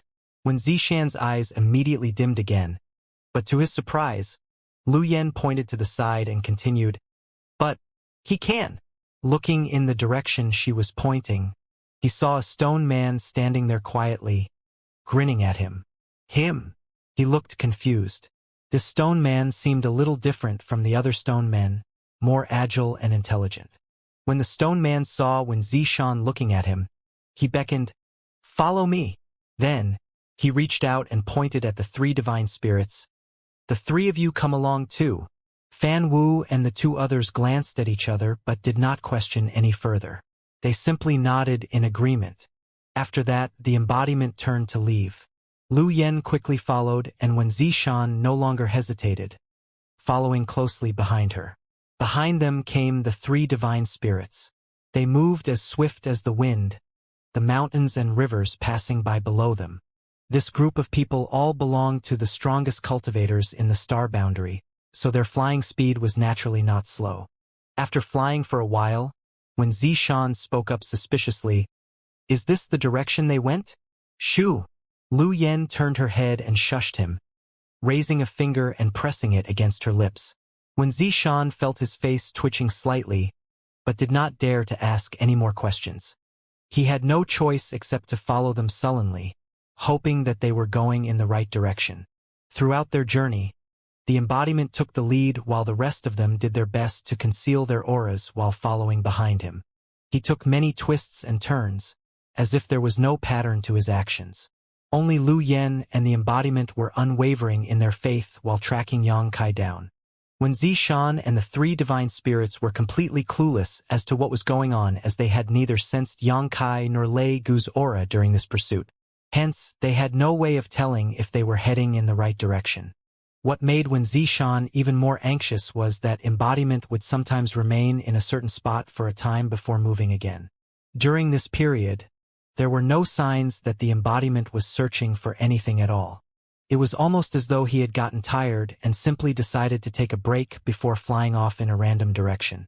Meanwhile, Yang Kai strolled leisurely through the air with his hands behind his back 10,000 kilometers away. He was following closely behind Lei Gu. In the beginning, Lei Gu had tried to throw Yang Kai off his tracks. However, he realized that this was impossible after a few attempts. Yang Kai could not compare to Lei Gu based on speed of flight alone, as there was still a difference in cultivation of a minor realm between them. However, Yang Kai had his space techniques and could literally leap across space with them. Despite how Lei Gu desperately tried to put some distance between them, Yang Kai would always catch up in an instant. There was no way he could get away from Yang Kai. Thus, he stopped his worthless efforts after trying several times. Even so, Lei Gu was cautious enough to keep changing directions during his flight, and he even deliberately circled a few times around certain areas to make sure nobody was tracking them from behind. On the other hand, Yang Kai left Lei Gu to do as he pleased and did not say anything. He simply followed Lei Gu at a distance not too far away. Unfortunately for Lei Gu, he probably never imagined that Yang Kai had something like his embodiment. Yang Kai didn't even need to leave behind any clues, as the connection between soul and the embodiment was the best guide that could ever exist. The embodiment could sense his presence and vice versa from across vast distances, more than far enough for outsiders to never notice. Lei Gu finally confirmed that there were no pursuers following behind them after 2 days.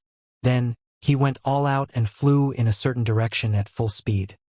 He flew for another 2 more days before a wide swamp appeared in front of them. It was so vast that one could not see where the swamp ended. To think we ended up at the southern swamp.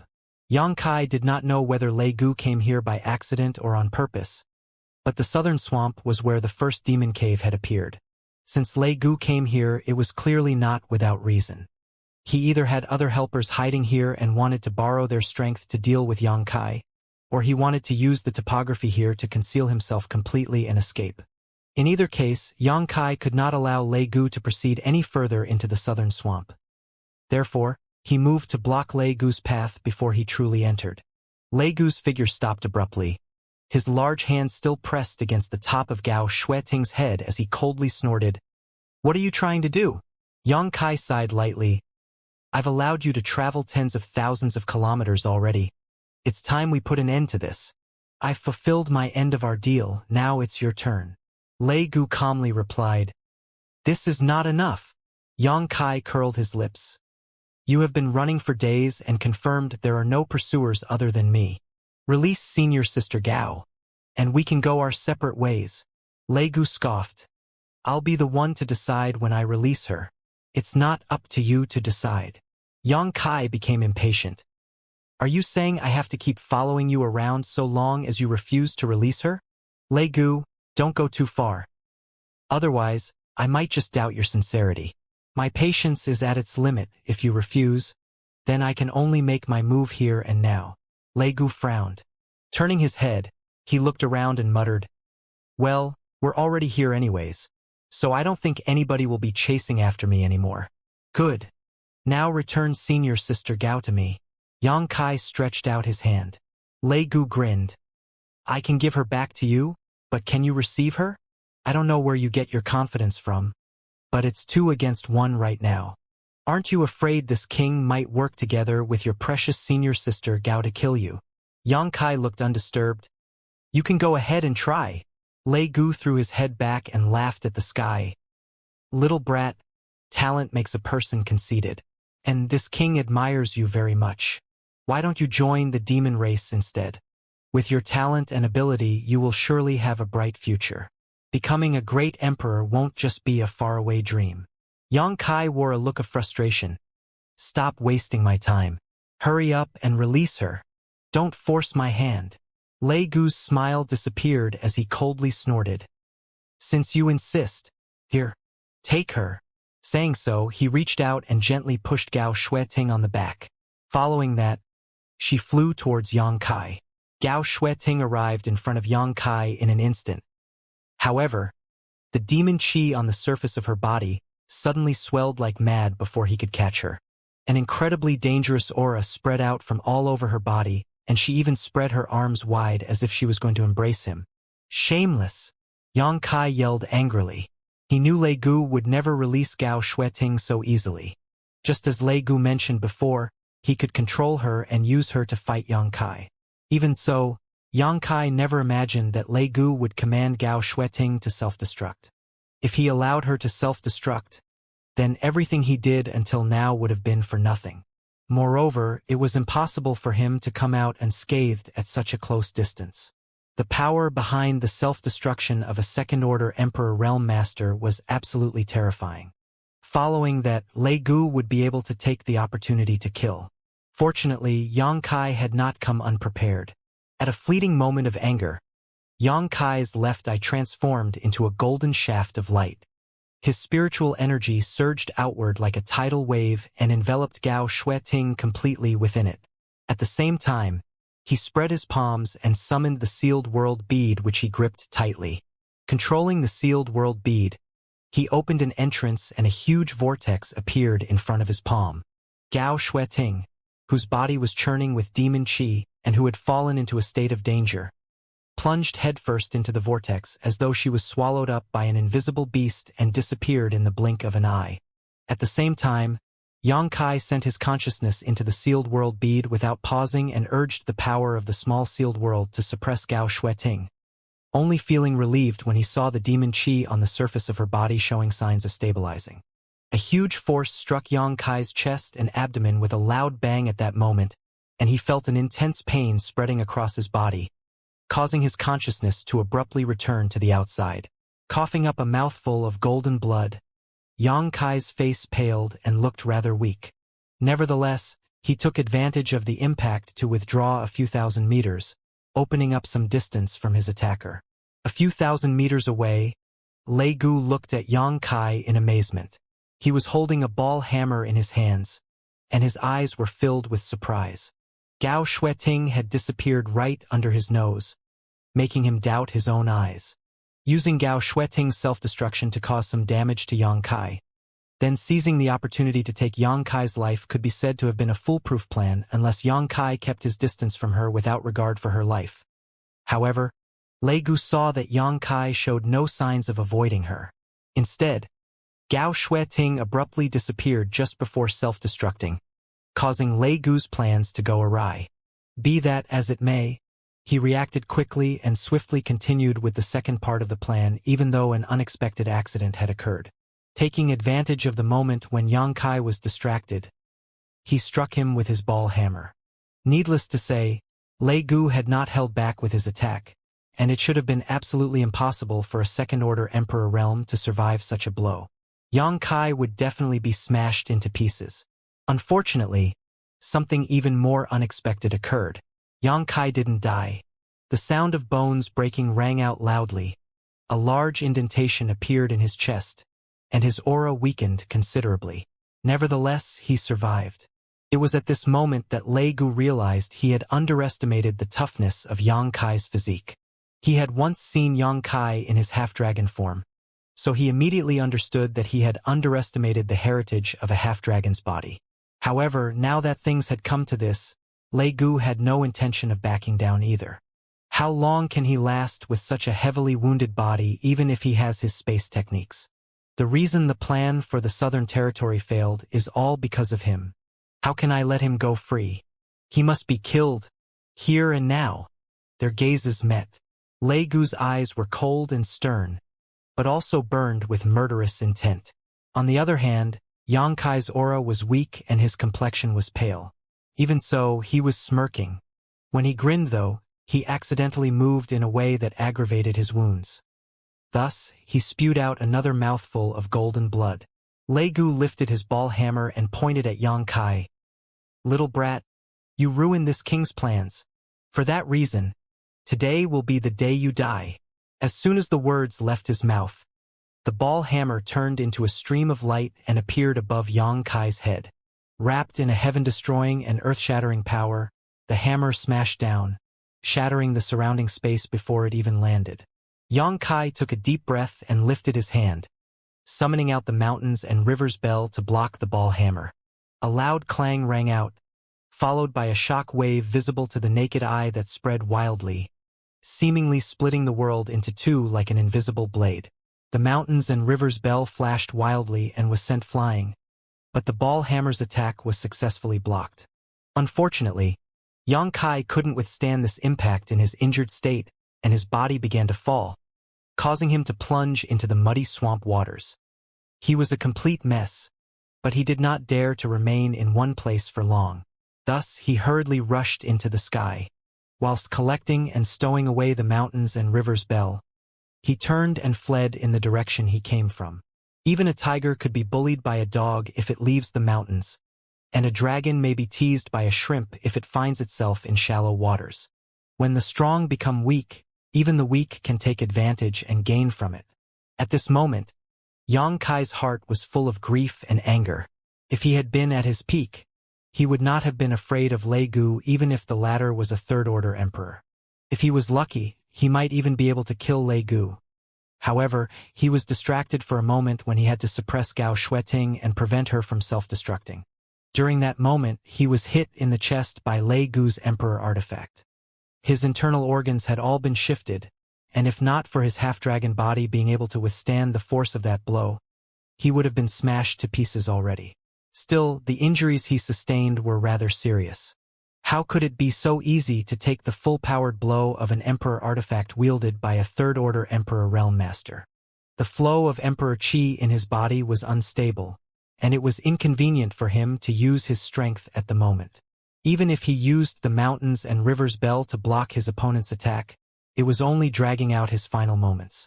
If he did not escape immediately, he would lose his chance to escape as soon as Lei Gu caught up to him. Yang Kai was feeling quite depressed at the moment. If I had known this would happen earlier, I would have hidden Lu Yen in the small sealed world. Lei Gu would be a dead man walking with Lu Yen, that little killer, around. Now, I can only buy time until my reinforcements arrive. That will mark the end of Lei Gu. It's too bad I didn't have the chance to kill him myself. But for now, I can only keep him occupied. While flying, Yang Kai suddenly heard a loud noise coming from behind and felt a terrifying pressure descending from the sky.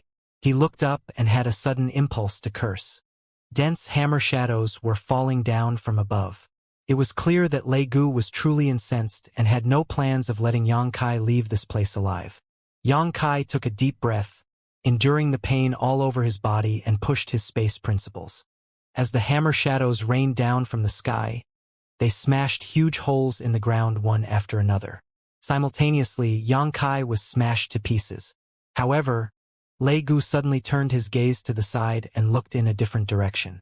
Not too far away, Yang Kai's figure appeared out of nowhere. It was obvious he had used his teleportation divine ability to avoid receiving that fatal attack. Lei Gu was so furious that he roared.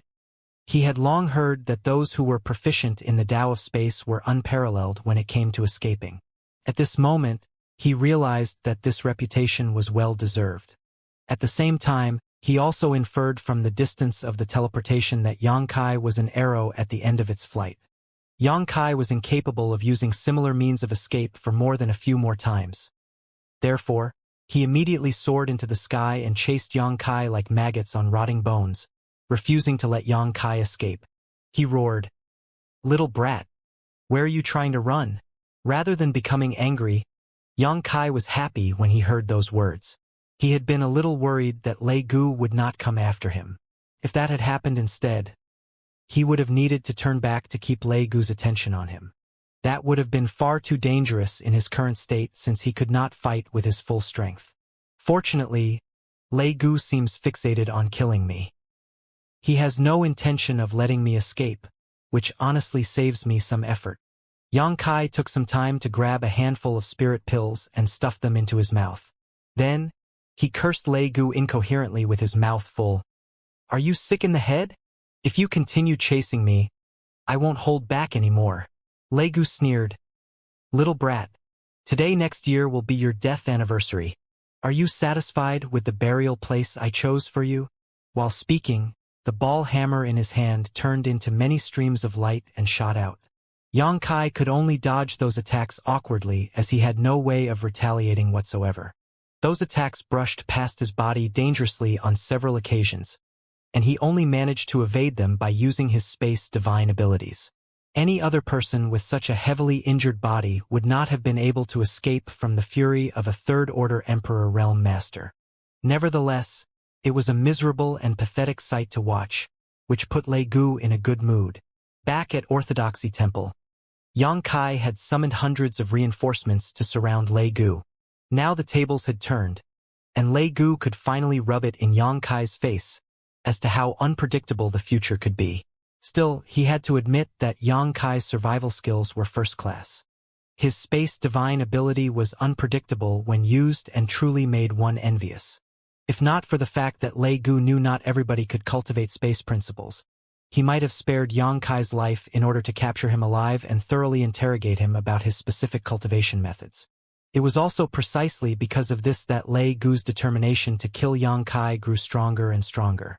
If he did not take the opportunity to kill Yang Kai now, he might not get another chance to do so again in the future. Despite how long the cat and mouse chase had been going on, Yang Kai was still alive and kicking. The tenacity of his vitality was beyond imagination.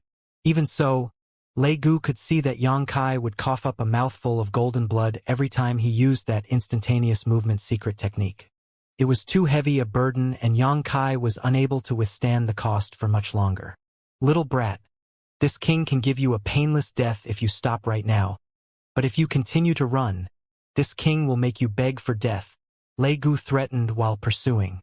Yang Kai was so furious that smoke seemed to be coming out of his ears as he snapped back with a grievous look. The world is vast, but if you don't run now, you won't get another chance to escape again. Did you really think I came here alone? Upon hearing those words, Lei Gu looked shocked and involuntarily paused in the middle of controlling his Emperor artifact. Nevertheless, he soon came back to his senses and roared in anger. It doesn't matter how glib-tongued you are. Don't even think about escaping alive today. He believed that Yang Kai was merely bluffing. I'm sure there were other pursuers behind us when we first left Orthodoxy Temple together, but it's impossible that anybody managed to track us after all the effort I put in these past few days to erase my tracks. Even if we had pursuers, they would long ago have been thrown off my trail. This boy is simply trying to scare me. It's obvious that he is a spent arrow that has reached the end of its flight. Good, good, good. You don't seem to believe me. Well, just you wait and see. Yang Kai pressed his hand against his chest. Feeling a strong wind coming from behind, he hurriedly manipulated the space principles to repeat his same old trick again. However, when he attempted to teleport, an intense pain spread from his chest and left him feeling breathless. Even the Emperor Qi circulation in his body became chaotic, and as a result, he couldn't use his space divine ability. This development shocked him greatly. His embodiment had already laid out a trap with Lu Yen and the others up ahead and was waiting for him to lead Lei Gu into it. But if he was killed by Lei Gu in this place, all this effort would be in vain. This was neither the first time Yang Kai suffered such severe injuries nor the first time he found himself in such a miserable state while being chased. However, this was his first time coming so close to death. At the critical moment, he spun around abruptly and exhausted all his strength to slash the air with the myriad sword. All the colors in the world faded, and only the light of this sword remained. When the ball hammer smashed down, the sword wave collapsed and blood sprayed out. The sounds of bones breaking came from both Yang Kai's arms, and his entire body was thrown backwards like a sack. Despite adding new injuries on top of his old injuries, Yang Kai made the most accurate response at the most critical moment and managed to save himself from certain death. Borrowing the force of the ball hammer's blow, he opened some distance between himself and Lei Gu. He then flicked his hand and brought out the two wood spirits from the sealed world bead. It was obvious that Mu Zhu and Mu Lu did not understand what was going on and thus had blank looks on their faces when they appeared. Help me! Yang Kai struggled to speak, a spurt of fresh blood coming from his mouth as he did. Mu Zhu and Mu Lu were shocked by the sight, but quickly turned to look at Lei Gu, who was chasing them from behind. How could they not realize that Yang Kai was being hunted down after seeing all this? Glancing at each other, they did not hesitate to use a secret technique, and their bodies suddenly dissipated into bits of light that gathered behind Yang Kai's shoulder blades. A moment later, a set of delicate wings appeared behind him. Whenever the wood spirits and the stone spirits fought together side by side, the wood spirits would use this method to assist the stone spirits, giving them the ability to fly, so this was not an unfamiliar tactic. With a flutter of those wings, Yang Kai shot forward with an incredible speed like an arrow shot from a string. Lei Gu, who was chasing Yang Kai from behind, was startled at this sight and stared extremely suspiciously at the scene before him. What was that? I was just about to kill him. How did he suddenly grow a pair of wings? Preposterous. Worse, his speed increased dramatically now that he has that pair of wings. Furious, Lei Gu stowed away his ball hammer and pushed the demon chi in his body hard. It was unclear what secret technique he used, but he shot forward at a high speed in the next moment, stubbornly pursuing Yang Kai's trail. Mu Zhu and Mu Lu were clueless about the situation. All they knew was that Yang Kai was evading capture, so they used all their strength to fly. Unfortunately, Lei Gu was determined to kill Yang Kai, so how could they shake him off their trail? The distance between the two sides quickly narrowed, causing the two wood spirits to feel anxious. In response, the wings they transformed into flapped faster and faster. Yang Kai weakly directed them towards a certain spot before closing his eyes to circulate his secret art and refine the medicinal efficacies of the spirit pills he swallowed a moment ago. A quarter of an hour passed as the cat and mouse chase continued. When they passed a valley surrounded by mountains, though, Yang Kai suddenly opened his eyes. Behind them, Lei Gu felt alarm bells ringing in his heart all of a sudden when he flew into the mountain valley. His entire body was practically screaming with a sense of extreme danger and crisis, which caused him to stop suddenly and look around with a vigilant expression.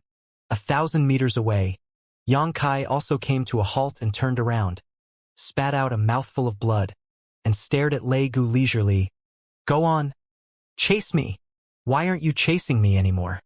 A quarter hour of recovery combined with his own powerful restorative abilities gave him some slight relief, and although he was still far from healed, he was not as weak as he had been before. Lei Gu looked at Yang Kai coldly when he heard the words before hurriedly turning around to leave, but at that moment, a figure shot out from behind him. Fan Wu blocked Lei Gu's path of retreat, standing there with his hands behind his back as he flatly declared, "This path is closed." Lei Gu's eyes narrowed. Without breaking a stride, he swerved to the left only to have the same thing happen again. Another figure appeared in that direction. It was a woman dressed in white palace clothes. Lei Gu looked to the right and similarly saw a man with a lean body and short stature appear as silently as a ghost. His heart sank deep into the abyss at the sight of these three. He knew who they were as Yang Kai had specially introduced them to him a few days earlier. These three were all divine spirits. How is this possible? They were waiting to ambush me here. Judging from Yang Kai's previous actions, I was truly foolish to allow him to lead me directly into a trap like this. There was only one thing he couldn't understand. How did they communicate with each other in secret? I didn't see Yang Kai taking out any communication artifacts, nor did I detect any traces of Yang Kai leaving behind clues. Three divine spirits. Lei Gu couldn't even bring himself to smile bitterly. One divine spirit was already too much for him, much less three of them. At that moment, even his guts were filled with regret. If I had known this was going to happen, I would have escaped directly into the southern swamp. Why would I have tried to hunt Yang Kai down? Now what? I fell headfirst into his trap and won't be able to escape anymore. Even at such a critical juncture where his life was at stake, Lei Gu remained decisive. There were divine spirits to his left, right, and behind him. All three of them were not opponents he could win against. Thus, he rushed forward as it was the only path he had left if he wanted to survive. Yang Kai in his current state was certainly no match for Lei Gu at all. Yang Kai remained motionless as Lei Gu rushed at him aggressively. However, a sardonic smile lifted the corner of his lips. Lei Gu immediately had a bad feeling as he realized that Xianxia was hiding a trump card still. But he was an arrow released from its string already and could not stop anymore. The demon chi around him flared and transformed into a giant palm that tried to grab Xianxia. As long as I capture this boy, I can make those 3 divine spirits hesitant to act. That way, I can do the same thing as before and get away from here safely. The giant demon chi palm swept through the air, but just as it was about to capture Xianxia, a petite figure suddenly appeared from behind his back. That figure was a 7 or 8-year-old girl that was beautiful and adorable. However, what the little girl did next scared Lei Gu so much that his soul nearly escaped from his body. Opening her mouth, the little girl blew out a breath of raging flames that seemed capable of burning everything in the world to ashes. When the giant demon chi palm came into contact with those flames, it was reduced to cinders. That wasn't all. The flames turned into fire blades mid-air and struck Lei Gu. An aura of death enveloped Lei Gu, and his expression changed drastically. Although he couldn't figure out what kind of fire this was, he knew that he could not afford to be touched by it. Summoning out his ball hammer again, Lei Gu made it expand to the size of a house and used it to block above his head. The fire blades slashed against the ball hammer but failed to break through its defenses. However, Lei Gu noticed that a small flame was still burning on the ball hammer when he withdrew his Emperor artifact, and no matter how much energy he poured into it, he couldn't put out that fire. That fire continued to burn the ball hammer until it wildly flashed. I told you, I won't hold back anymore if you continue chasing me, but you refused to listen to cough, cough, cough. Xianxia clutched at his chest as he choked.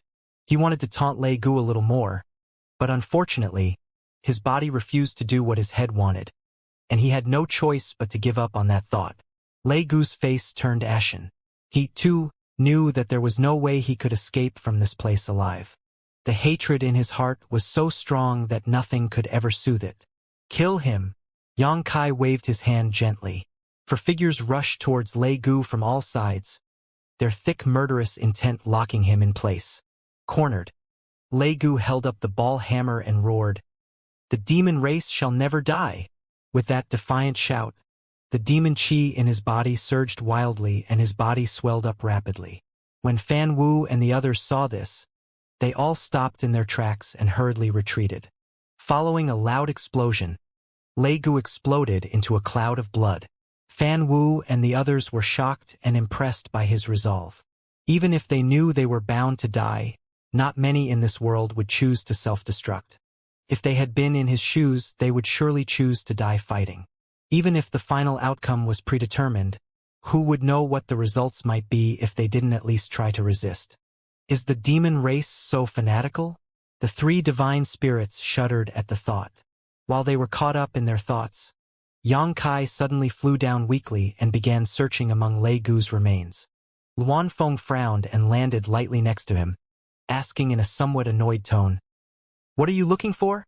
Why aren't you healing your wounds?" Xianxia coughed lightly and explained, "As long as their demon heart remains, a demon will not die." Back in the Thousand Illusions dream world, Xianxia had dealt with the demon race for years and understood just how tenacious the demon race's vitality was. Even if the body had been destroyed, they could revive again as long as their demon heart was not destroyed. Therefore, one must completely destroy all demon hearts to really kill those from the demon race. Although Lei Gu had resolutely chosen to self-destruct, Xianxia still had to guard against him feigning death to escape. Fortunately, he did not find anything similar to a demon heart after searching around for a while.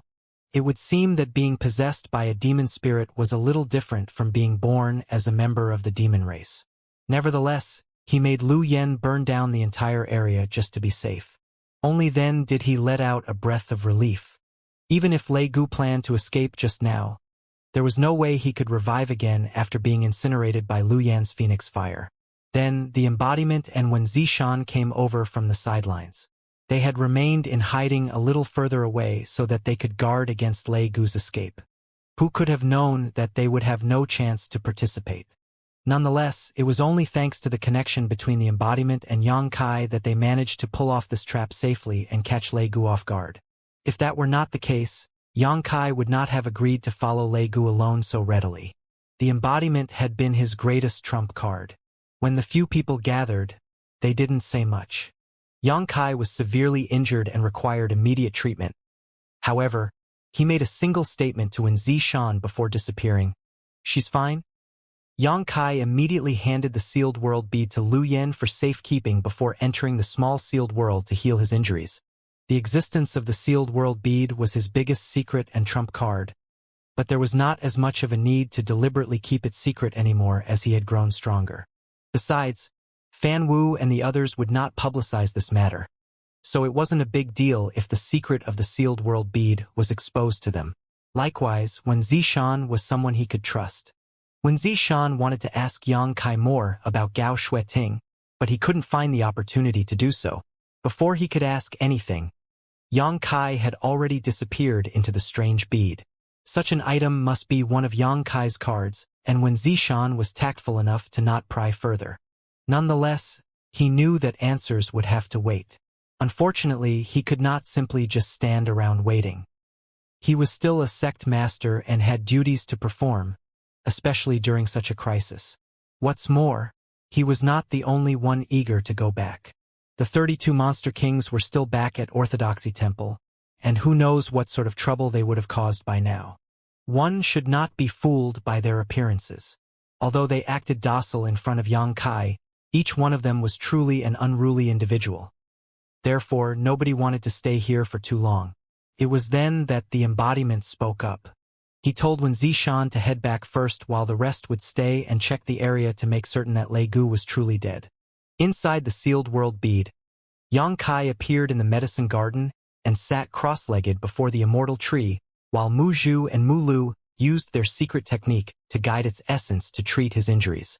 He had used the immortal tree to treat his injuries many times before, but he mostly consumed the leaves directly. There were not many leaves on the immortal tree in the first place, so it was almost bald after it was plucked over the years by him. He didn't dare to touch the rest of its leaves for fear that he might damage the foundation of the immortal tree. Fortunately, the Wood Spirit clan's mysterious methods could pull the vitality from the immortal tree and pour it into his body without harming the immortal tree.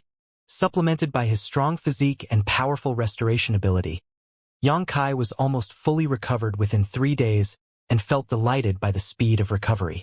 Without the assistance of the 2 Wood Spirits, it would have taken him at least a month to recover from the injuries he sustained this time. In his joy, he generously praised Mu Zhu and Mu Lu for their magical methods. He complimented them so much that the 2 Wood Spirits were blushing furiously and feeling extremely shy. After he recovered, he finally had the time to deal with Gao Shueting. Gao Shueting had been infected by demon qi and both her body and mind had been demonified. Afterwards, she was controlled by Lei Gu and nearly self-destructed. It was only thanks to Yang Kai pulling her into the small sealed world and suppressing her in time that she managed to survive. With a flicker, Yang Kai came to the area where a number of houses remained. Gao Shueting was currently being suppressed in one of these huts. Pushing open the door and entering, Yang Kai was slightly taken aback because she suddenly turned to look at him with a pair of pitch-black eyes when she noticed somebody approaching her. Then, she made a strange sound from her throat and looked at him with a hideous expression, as if she wanted to eat his flesh and drink his blood. That change in her behavior made him frown. Based on his previous observations, the demons in Orthodoxy Temple were divided into 2 types. One was like Lei Gu and Feng Ming, who were possessed by demon spirits. These demons were complete demons and possessed sentience. They were also fully dedicated to the demon race. The other type was those like Gao Shueting and the others from the Southern Territory that had been infected by demon qi and underwent demon transformation.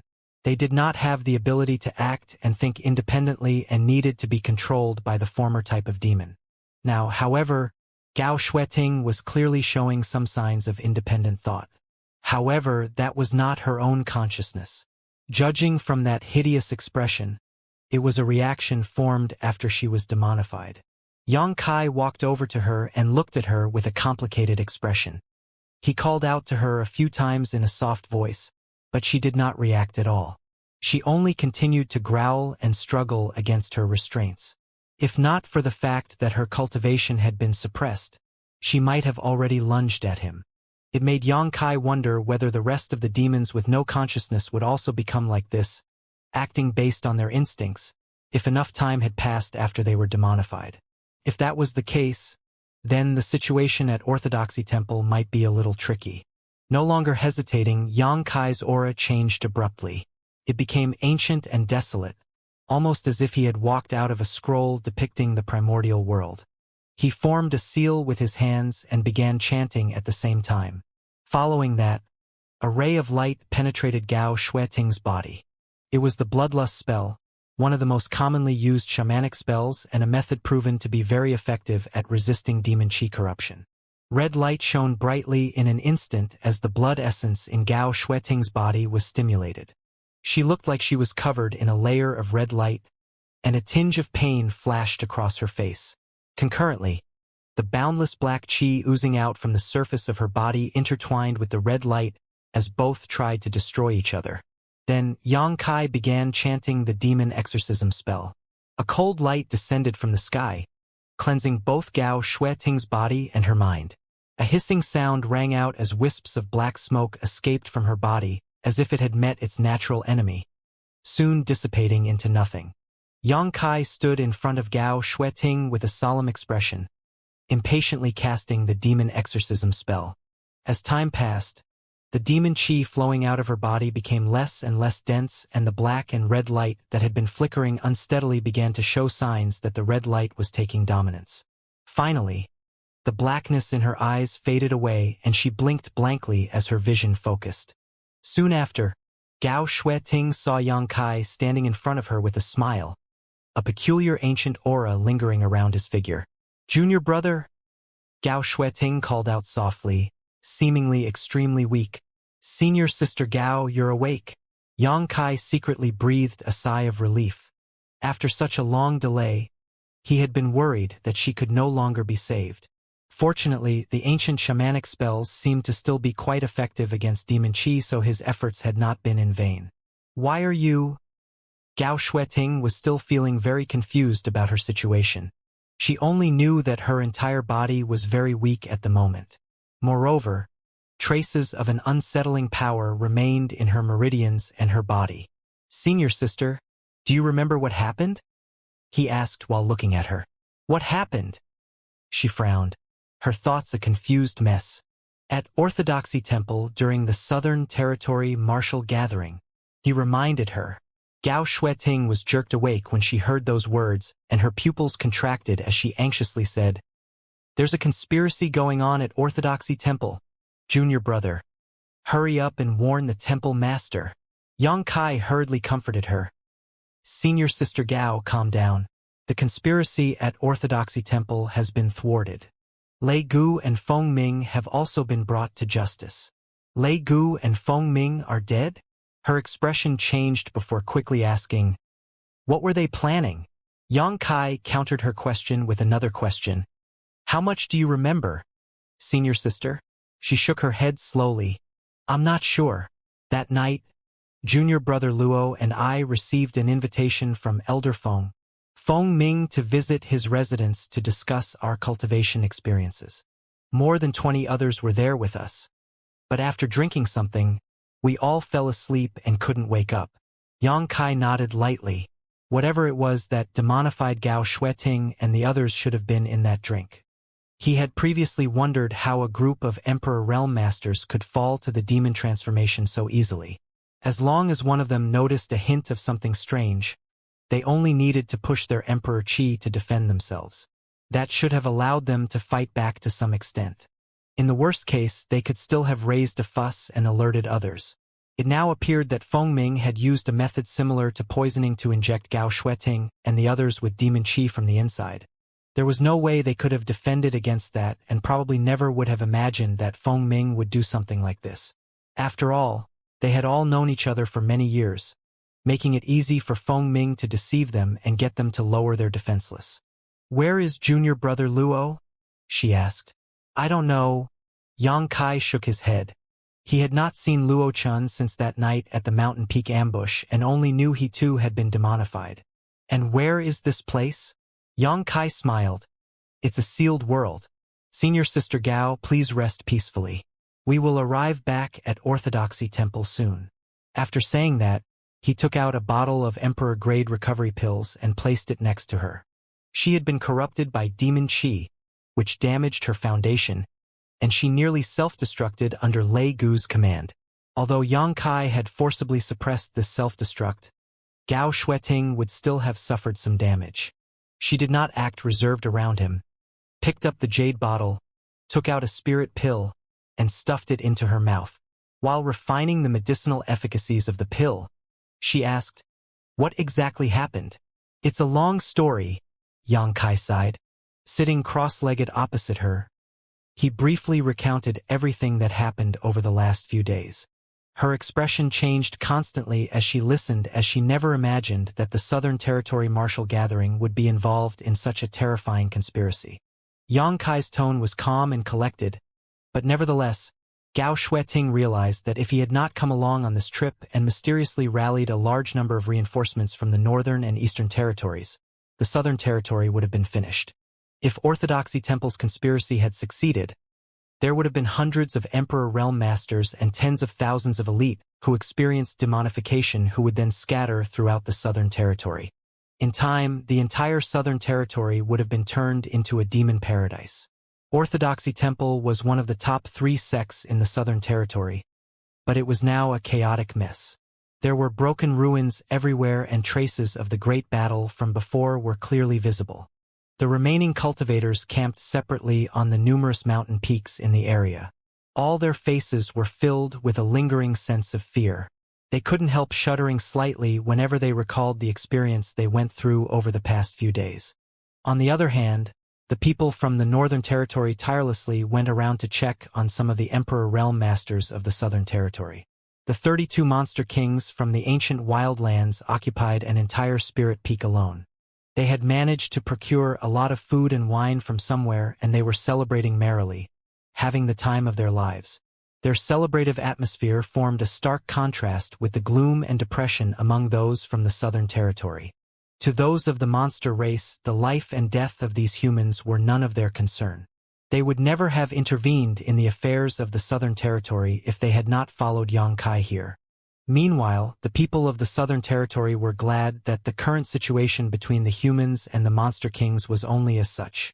It was no lie to say that each and every one of those Monster Kings was not to be trifled with. Moreover, most of the monster race had innately violent personalities.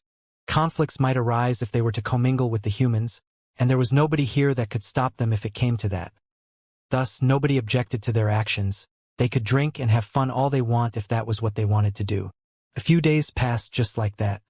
Morong Xiao quietly floated in midair and monitored the surroundings for any commotion. All of a sudden, her expression became stern as she carefully studied something that appeared on the horizon. A moment later, she happily shouted downward, "They're back!" Shua, when Zishan's figure suddenly appeared beside her. He looked nervously in that direction and saw several figures rushing towards them at a high speed. Yang Kai was in the lead, followed by the 7 or 8-year-old little girl, then the 3 great divine spirits of the Eastern Territory, and no one else. Seeing this, when Zishan's complexion suddenly became as pale as could be, and his fists clenched tightly together. Similarly, Morong Xiao seemed to have realized something, and her pretty face changed slightly, her eyes reddening. "Temple Master!" Yang Kai flew over to Wen Zishan and cupped his fists. He then noticed that when Zishan and Morong Xiao's expressions were a little off, so he couldn't help feeling worried for a moment. "What's wrong?" When Zishan hesitated a moment before speaking up. "You've worked hard." He then opened his mouth again as if he had a question he wanted to ask but didn't dare to, lest he heard an answer he did not want to hear. Morong Xiao asked the question on his behalf in a choked-up voice. "Where is Senior Sister Gao?" Only then did Yang Kai understand why these two had such solemn expressions. It turned out to be related to Gao Shueting's safety. His expression became serious, and he said in a low voice, "Senior Sister Gao, she?" Upon hearing those words, Morong Xiao promptly covered her mouth with her hands as large, Pea-like tears slid down her cheeks as she broke down in tears. Yang Kai instantly felt speechless. I haven't even finished talking. Why are you crying? I already told him before that she is fine. He should have shared this piece of information with you. Why are you immediately assuming the worst? Turning to glance at Wen Zishan, he discovered that Wen Zishan had an extremely mournful expression that looked more sorrowful than death itself. He even swayed unsteadily on his feet as though he would collapse at any time. Senior Sister Gao was injured, but it's nothing too serious. Yang Kai finally finished his sentence. At the same time, he stretched out his hand to summon Gao Xueting from the small sealed world. Gao Xueting looked a little confused, suddenly being brought to a new place, but she quickly pushed her Emperor Qi to steady herself. Lifting her head to look around, she asked curiously, Junior sister, what happened to you? Murong Xiaoxiao's tears were still flowing down her face, but her eyes widened and she looked at Gao Xueting stupidly for a moment before she burst into laughter and called out softly, Senior Sister Gao. Gao Xueting nodded lightly before looking at Wen Zishan and furrowed her brow slightly. And what's wrong with you? Wen Zishan gulped with some difficulty and walked over to her slowly, looking as if he couldn't believe his eyes. He finally came to a standstill when he stood in front of her. Then he reached out a hand to stroke her face. A blush instantly crept onto Gao Xueting's face as she leaned back slightly and bit her red lips lightly. What are you doing? Don't move, Wen Zishan shouted, causing her body to stiffen as she obediently stayed still and allowed that large hand to press against half of her face. A slight tremor came from that hand, making her feel confused. But when she realized that he was tremendously worried about her safety, a shy expression immediately appeared in her eyes. Even so, her heart felt incredibly warm. How many years has it been since he last looked so worried? The last time was probably during that incident when I was just a child where I snuck out to play and nearly got myself eaten by a monster beast. Lost in her memories, Gao Xueting felt like time had reversed for a moment as bits and pieces of memories of their time together over hundreds of years flashed through her mind. In the next moment, he pinched her cheek hard as though he wanted to pull her flesh off, and with widened eyes he asked anxiously, Does it hurt? Yang Kai, who had been watching the show from the side with great relish, palmed his forehead and couldn't bear to look straight at them anymore. The blush receded from Gao Xueting's face and an icy cold light flashed from her eyes. Her leg came out from under her skirt and swiftly kicked Wen Zishan in the stomach, sending him flying with a loud bam. Her expression remained frosty as she coldly snorted, Does it hurt? Wen Zishan doubled over in pain, his hand clutching at his abdomen. Even so, he was smiling happily. It hurts. It hurts. It hurts to death. What is wrong with you? She rubbed at her cheek and turned to look at Murong Xiaoxiao. I'm fine. I'm sorry for worrying you. Murong Xiaoxiao nodded repeatedly and vigorously like a chicken pecking at rice. A moment later, her expression darkened again. Senior brother Luo, he fell. Yang Kai's expression shifted slightly. Senior brother Luo died? Murong Xiaoxiao nodded, tears flowing down her cheeks again. Although Yang Kai had suspected as much, he still couldn't help feeling a little forlorn when he heard the news. He and Luochen had not interacted much, but they were both from Azure Sun Temple after all. It was only natural to feel a little saddened by this news.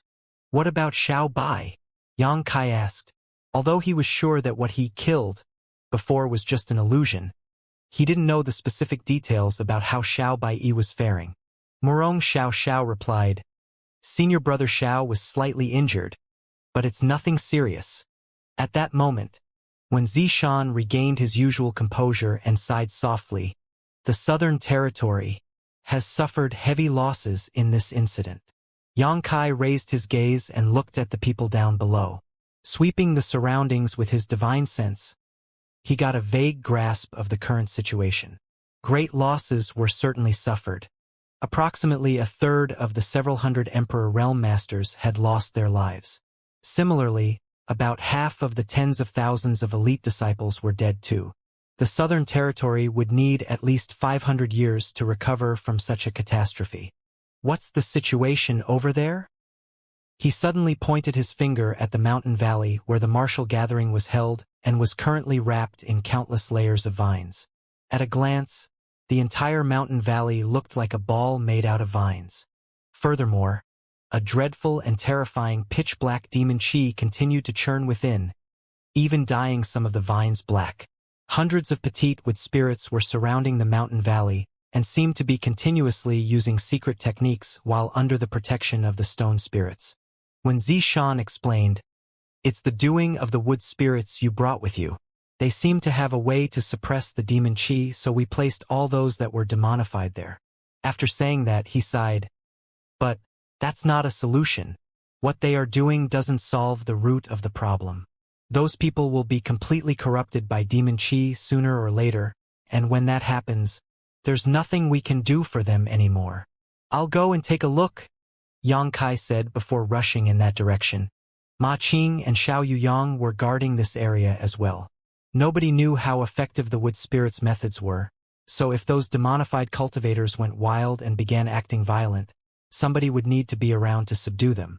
Those two had naturally noticed Yang Kai's return a long time ago, but they had a duty to fulfill.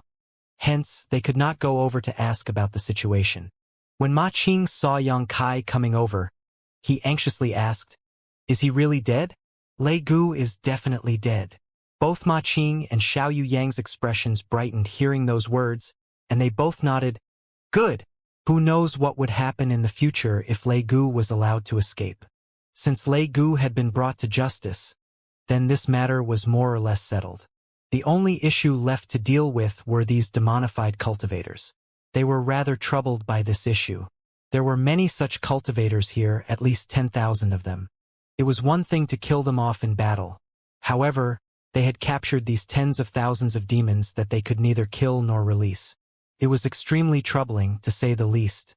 Besides, practically every sect had disciples among these 10,000, who could harden their hearts and slaughter every one of them. While they were borrowing the power of the wood spirits to suppress the demon chi with mysterious methods, it was only a temporary solution rather than a permanent cure.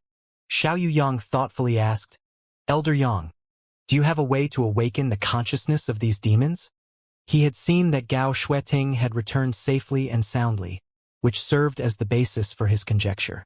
Gao Shueting had previously been demonified, and yet she currently looked no different from normal. That could only mean that the demon chi in her body had been purged somehow. The only ones who could do something so mysterious were either Yang Kai or the three divine spirits. Having seen what Yang Kai was capable of, Xiao Yuyang had higher expectations of him than the three divine spirits. "I'll try." Yang Kai nodded. He would have done the same even without Xiao Yuyang saying anything. Turning to look at Mu Na, who was standing not too far away, Yang Kai called out, "Matriarch, please withdraw your secret technique." Mu Na nodded when she heard those words before coordinating with the other wood spirits. The vines that were wrapping around the mountain valley soon retracted and revealed the situation inside. 10,000 demons stood there motionlessly as Yang Kai studied them for a moment. If my guess is right, not enough time has passed since they were demonified, so they don't have the ability to act independently for the time being. They can't move unless they are being controlled by a demon spirit. Good. That will make things a bit easier for me. With a slight shift of his body, Yang Kai stood in the sky above the center of the mountain valley.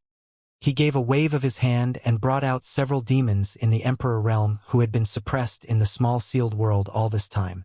These demons were the ones who attacked him on top of the mountain previously and subsequently got knocked out, captured, and suppressed inside the small sealed world by him. Now that he was about to exorcise the demon chi, it was only natural to bring them out so that he could treat them too. When all the preparations were complete, Yang Kai took a light breath and simultaneously closed his eyes. In front of everyone's fixed gazes, his eyes jerked open and the aura around his body underwent an unbelievable change, becoming extremely ancient and desolate. Xiao Yuyang and Ma Qing both watched in amazement. Exchanging a glance, the two of them could both see the other was completely at a loss about what technique could be so peculiar. When a difficult-sounding chant rang out, Yang Kai slowly lowered his fingers and pointed.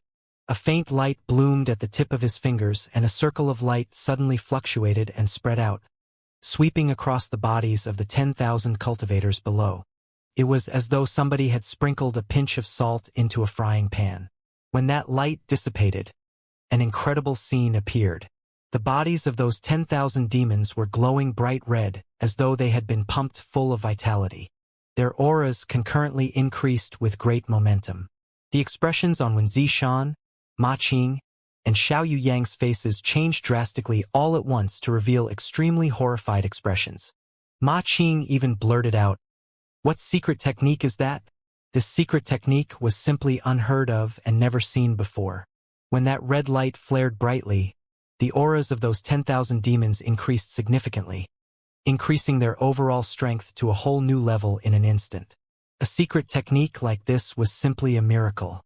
Just imagine, if two groups of people were evenly matched in battle and one side suddenly received the support of this secret technique, the outcome of the battle would become a foregone conclusion. Not to mention, Yang Kai's secret technique could cover 10,000 people at once. Neither Ma Qing, Xiao Yuyang, nor Wen Zishan had ever seen anything like it before. Thus, all three of them were dumbfounded. On the other hand, the three divine spirits, who had followed along, glanced at each other in surprise, with Tsongo frowning as he muttered, "Why does that seem like—" The words that came after that were too soft to hear despite Ma Qing, Xiao Yuyang, and Wen Zishan listening intently. Fan Wu nodded in agreement. "It does look like it." Luan Feng furrowed her delicate brow deeply as she commented, "It can't be. How could he possibly cast that technique?"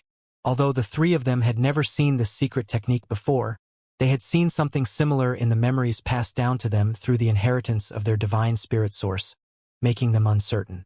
Their conversation went back and forth, leaving Ma Qing and the others dying of curiosity. They were almost at the point where they wanted to scratch their cheeks in frustration. "If you have something to say it clearly. Why do you have to act so mysterious about it?" Nevertheless, they did not dare to act so presumptuously in front of the three divine spirits. At this moment, the chanting coming from Yang Kai's mouth suddenly changed. He pointed downward again, and a clean and pure light at the tip of his fingers flared out brightly. The tens of thousands of demons all groaned in pain when the milky white light swept over them. Following that, traces of demon chi began to leak out of their bodies and dissipate into nothingness. Ma Qing stared wide-eyed. He actually did it. It wasn't that they had not tried to force out the demon chi from the bodies of these demonified cultivators before. It was just that nothing they tried had succeeded.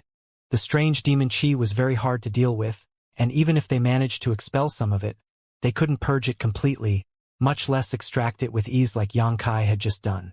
They could only perform painstaking cleansings one by one, but Yang Kai had covered 10,000 people all at once with his strange secret technique. The gap between these two methods were incomparable. "An ancient shamanic spell," Fan Wu exclaimed softly, looking shaken. It had only been a suspicion before, but he was certain now. It was no secret technique that Yang Kai was casting, but a genuine ancient shamanic spell. An ancient shamanic spell? Ma Qing widened his eyes and looked at Fan Wu curiously before he humbly asked, "Brother Fan, do you mean to say that this secret technique is an inheritance from ancient times?"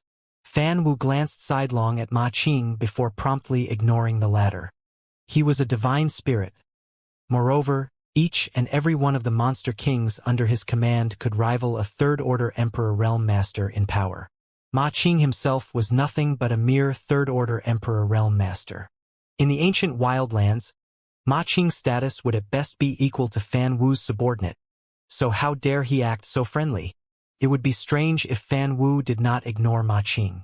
Seeing the disdain in Fan Wu's eyes, Ma Qing's face flushed red in response. Unfortunately, he was helpless since he knew the other party's strength. As such, he didn't dare to act out here, making him feel incredibly embarrassed. When Zishan secretly laughed in his heart, but spoke calmly on the surface. "That little boy is extremely blessed. To think he even got his hands on some ancient secret techniques. This will be a great help to us." Fan Wu replied indifferently, "This has nothing to do with obtaining ancient secret techniques." "What do you mean?" When Zishan looked at Fan Wu curiously. Perhaps it was because of his relationship with Yang Kai, but Fan Wu's attitude towards him wasn't as aloof. As such, Fan Wu pondered for a moment before explaining, "It's not like there are no ancient secret techniques inherited from the ancient times in the star boundary, but have you ever seen anybody use them before?" When Zishan frowned, "No, I have not. Perhaps those who had inherited them treasure them so greatly that they hide those techniques away." Luan Feng laughed lightly. "No, in fact, it's simply not possible to cultivate them." When Zishan was taken aback by those words and couldn't help asking, "Why?" Luan Feng explained, "Every era has its own unique world principles. Accordingly, the corresponding secret techniques of those eras correspond to those specific world principles. A shamanic spell is something from ancient times and can only be cultivated in an environment with world principles akin to those ancient times. The world principles in the star boundary of today simply cannot meet the requirements for the cultivation of those secret techniques." Ma Qing and Wen Zishan looked at each other. "There's something like that?" Although their cultivations were quite high and they were rather knowledgeable, they had never heard of such a theory before. Only beings like divine spirits, who were peculiar existences that had inherited memories of their ancestors through their sources, would grasp such concepts. Xiao Yuyang nodded lightly. "I have heard the great emperor mentioning something similar before. The great emperor once said that there was no way for the many secret techniques of our current era to bloom if we were to enter a new era." Fan Wu nodded. "Exactly." Ma Qing uttered in astonishment. "But that means Elder Yang managed to successfully cultivate and cast a technique impossible to cultivate or cast. How did he do it?" "That's right. How was this possible?" Ma Qing wasn't the only one who couldn't figure it out. Even the three divine spirits did not understand. They even suspected that Yang Kai had encountered other opportunities when he was roaming the ancient wildlands. Perhaps these ancient shamanic spells were something he successfully cultivated there. The reason why the ancient wildlands received its name was that it was a place that inherited the aura of the ancient star boundary. It remained unchanged over the eons, so the world principles in the ancient wildlands were slightly different from those of the rest of the star boundary. Ordinary cultivators were suppressed to a certain extent upon entering the ancient wildlands because of this variance in world principles. If there was any place in this world where Yang Kai could cultivate an ancient shamanic spell, it would be the ancient wildlands. However, Fan Wu and the others had never heard of any inheritance related to shamanic spells in the ancient wildlands. Furthermore, the time Yang Kai spent in the ancient wildlands was not that long. So the question remained, just where did he cultivate these ancient shamanic spells? Since the three of you know that these are ancient shamanic spells, do you know which specific spells he is using? Ma Qing asked again. Fan Wu replied, "If my guess is correct, then the first one he casted is called the Bloodlust spell." Bloodlust spell. Ma Qing raised an eyebrow in response. Fan Wu continued, "It stimulates the blood essence in a target's body and can greatly increase that person's physical strength for a certain period of time. I believe you can use similar secret techniques yourselves." Ma Qing was taken aback. After feeling so envious of that secret technique for such a long time, it turned out to be a secret technique like that. It was only natural that they knew similar secret techniques. In fact, most cultivators could master such secret techniques, let alone the few of them. It was only a matter of how useful such a technique was. Be that as it may, stimulating one's blood essence might increase one's strength for a short period of time, but they would be weakened after using it and forced to recuperate for varying lengths of time as a result. This is one of the fundamental shamanic spells that the ancient barbarian race used in order to survive. Luan Feng continued, "The ancient barbarian race did not cultivate the martial Tao we currently thrive on. Only a few of them had the aptitude to cultivate shamanic spells while the rest focused on body tempering. It was also said that some of them could achieve sanctification purely through body tempering. Such masters had power no less than those of the great emperors of today. It is precisely because of the strong bodies of the ancient barbarian race that they could withstand the bloodlust spell time and time again and survive in the harsh environments of that era. With the current physical prowess of most cultivators in the star boundary today, I'm afraid they won't be able to bear the effects of the bloodlust spell more than a handful of times before permanent damage is done to their foundations. I can't believe that such a technique used to exist." Ma Qing sighed. Upon learning the truth behind the bloodlust spell, there was no need to covet it anymore, as it could only be used if one had a strong enough body to support it. The three of you are really well informed. Despite knowing that the three divine spirits only learned about this through their source inheritances, it didn't hurt to maintain good relations with them. Besides, it was not as if flattery cost anything. Although Fan Wu and the others did not bother to explain the second spell, everyone understood that it was probably similar to a heart-purifying technique. However, it seemed to be more effective than that and could almost be said to be the nemesis of demon qi. Yang Kai patiently performed the demon exorcism spell over and over again. Low roars and howls of pain rang out endlessly from the mountain valley, while at the same time, traces of demon qi escaped from the bodies of the 10,000 cultivators and melted quickly like snowflakes under the scorching sun. Half a day later, the situation of the 10,000 in the mountain valley was much better than before. Some of them were gradually regaining their senses. Thus, they sat down cross-legged and coordinated with Yang Kai's spell to speed up their recovery. After an entire day, Yang Kai had no choice but to stop and rest for a while. The continuous use of the demon exorcism spell nearly exhausted his entire reserve of Emperor Qi. He consumed several Emperor Spirit pills and took out some source crystals to recuperate before continuing with his efforts an hour later. It took 3 whole days for all the demon qi within the bodies of those 10,000 cultivators in the mountain valley to be completely purified. Unfortunately, not all of them could be saved. At least 1,000 of them had been completely corrupted by demon qi, and even Yang Kai's demon exorcism spell could not save them. Performing this spell now only caused harm to them without any healing effect. For a time, the mountain valley was filled with a miserable aura. The cultivators that had recovered were taken away by their elders or comrades to rest in a different area. Meanwhile, Xiao Yuyang and the others had long concluded what had to be done regarding the remaining 1,000 demons. Since they could not be rescued, then they could only give them a painless death. Xiao Yuyang personally took action, flattening the entire mountain valley in a single move, burying the 1,000 demons together in an instant.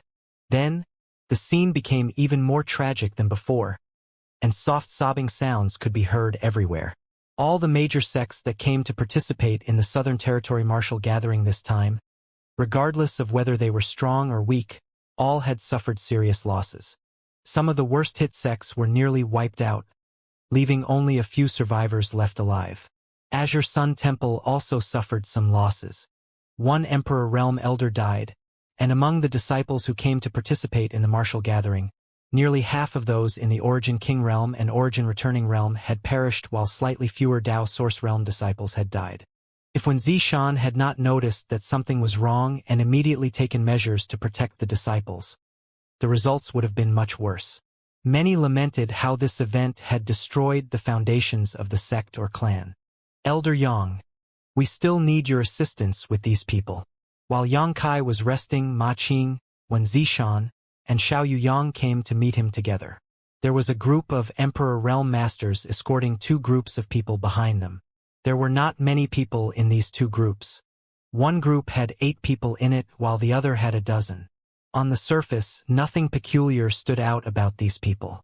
It was just that their cultivations had been sealed. The group of 8 on the left had gloomy expressions and looked like dead men walking. On the other hand, the dozen people on the right were yelling about injustice. Most of these people were in the Emperor realm, but some were weaker as well. The abyssal returner, A Wang, had also followed them over. She was currently being held in Lu Yan's arms and was baring her fangs and growling at the second group of a dozen people. Those dozen seemed to be extremely afraid of her, and each one of them had eyes that were filled with a deep sense of fear. Yang Kai glanced at them pensively. Fixing his gaze on the first group of 8 people, he asked, "Have they all been possessed by demon spirits?" Wen Zishan nodded with a grim expression. "Yes. Do you think you can save them?" "It will be difficult." Yang Kai shook his head slowly. Although he had not tried it before, he knew that those who had been possessed by demon spirits were fundamentally different from those who were corrupted by demon qi. Even if he used ancient shamanic spells on them, the chances of success were slim to none. "Please give it a try," Ma Qing begged. One of those people was an elder of heavenly martial holy land, and Ma Qing could not bring himself to watch such a tragic ending. Yang Kai nodded. But please don't get your hopes up, Holy Master Ma. Please make every effort, Elder Yang. Ma Qing smiled bitterly. Yang Kai got up, walked over to those demons and studied them closely. If he had to be honest with himself, he could not detect any traces of corruption from these people even now. They all just looked like ordinary humans. It was no wonder that the entire Southern Territory was still in the dark about the situation when Orthodoxy Temple had already fallen. Those 8 people included men and women, young and old. Yang Kai circled around them once and randomly stopped in front of a young man. When their gazes met, the young man's eyes revealed his nervousness. Yang Kai smiled at the young man and began chanting. He then touched a finger to the young man's forehead, and a milky white light on his fingertip burst out, penetrating into the young man's head. The light was cleansing, and that young man suddenly began shaking all over in fear. His expression became savage and horrendous, and a beast-like howl came out of his mouth as he struggled even harder than before. Nevertheless, he was helpless. He had many seals placed on his body, so how could he escape? Under the demon exorcism spell, demon chi soon burst forth from the young man's body. Although the demon chi in his body began to dissipate at a constant rate as the demon exorcism spell took effect, his spiritual essence also wilted accordingly. His complexion turned deathly pale, and in a very short period of time, he was sweating so profusely that he looked like he had been fished out of the sea. His clothes were soaked through, and after a while, his eyes rolled back and he completely lost consciousness. Yang Kai stopped and stood there, slowly shaking his head. Seeing this scene, Ma Qing and the others let out a long sigh. They had mentally prepared themselves before they asked, but they could only give up when they saw that Yang Kai's methods could not work on these people. These cultivators had been possessed by the demon spirits after all, and their own consciousness had long been devoured. Hence, they had been fundamentally changed from the roots up. The demon exorcism spell Yang Kai cast was capable of removing demon chi from their bodies, but it was simultaneously damaging their souls. Even if he purged all the demon chi, it would simply turn them into walking corpses without a functioning consciousness of their own. That was something Yang Kai knew best, as the memory of the time when Feng Ming had taken out a demon seed and tried to attack his knowledge seed before in order to possess his body was still fresh in his mind. They can't be saved. Yang Kai turned to Ma Qing and asked, "Did you get any useful information from them?" When Zishan sighed, "No. These guys are all tight-lipped and not afraid of death, so we couldn't get anything out of them at all." "Is that so?" Yang Kai stretched out his hand to Lu Yen, who immediately walked over and handed the abyssal returner in her arms to him. Holding a wang in one hand, Yang Kai stood in front of a demonified cultivator and swept his gaze over them. "If you want to live, tell me what you were plotting. If your information turns out to be useful, I might just spare your life." The 8 people, aside from the young man that had lost consciousness, looked at him quietly, but nobody answered. Yang Kai nodded. "You truly do not fear death. Very good." While speaking, he gently patted the abyssal returner on the head. The black puppy roared wildly in response before it suddenly stuck its head out, opened its mouth wide, and swallowed up one of the demons standing in front of her in a single gulp. Upon seeing that scene, Ma Qing and the others jumped in fright. Although they had witnessed what the strange black puppy was capable of before, it was still a shocking sight. It wasn't strange for a monster beast to prey on humans, but the key point was that the abyssal returner did not feed on humans but only demons. Moreover, it was completely immune to demonification.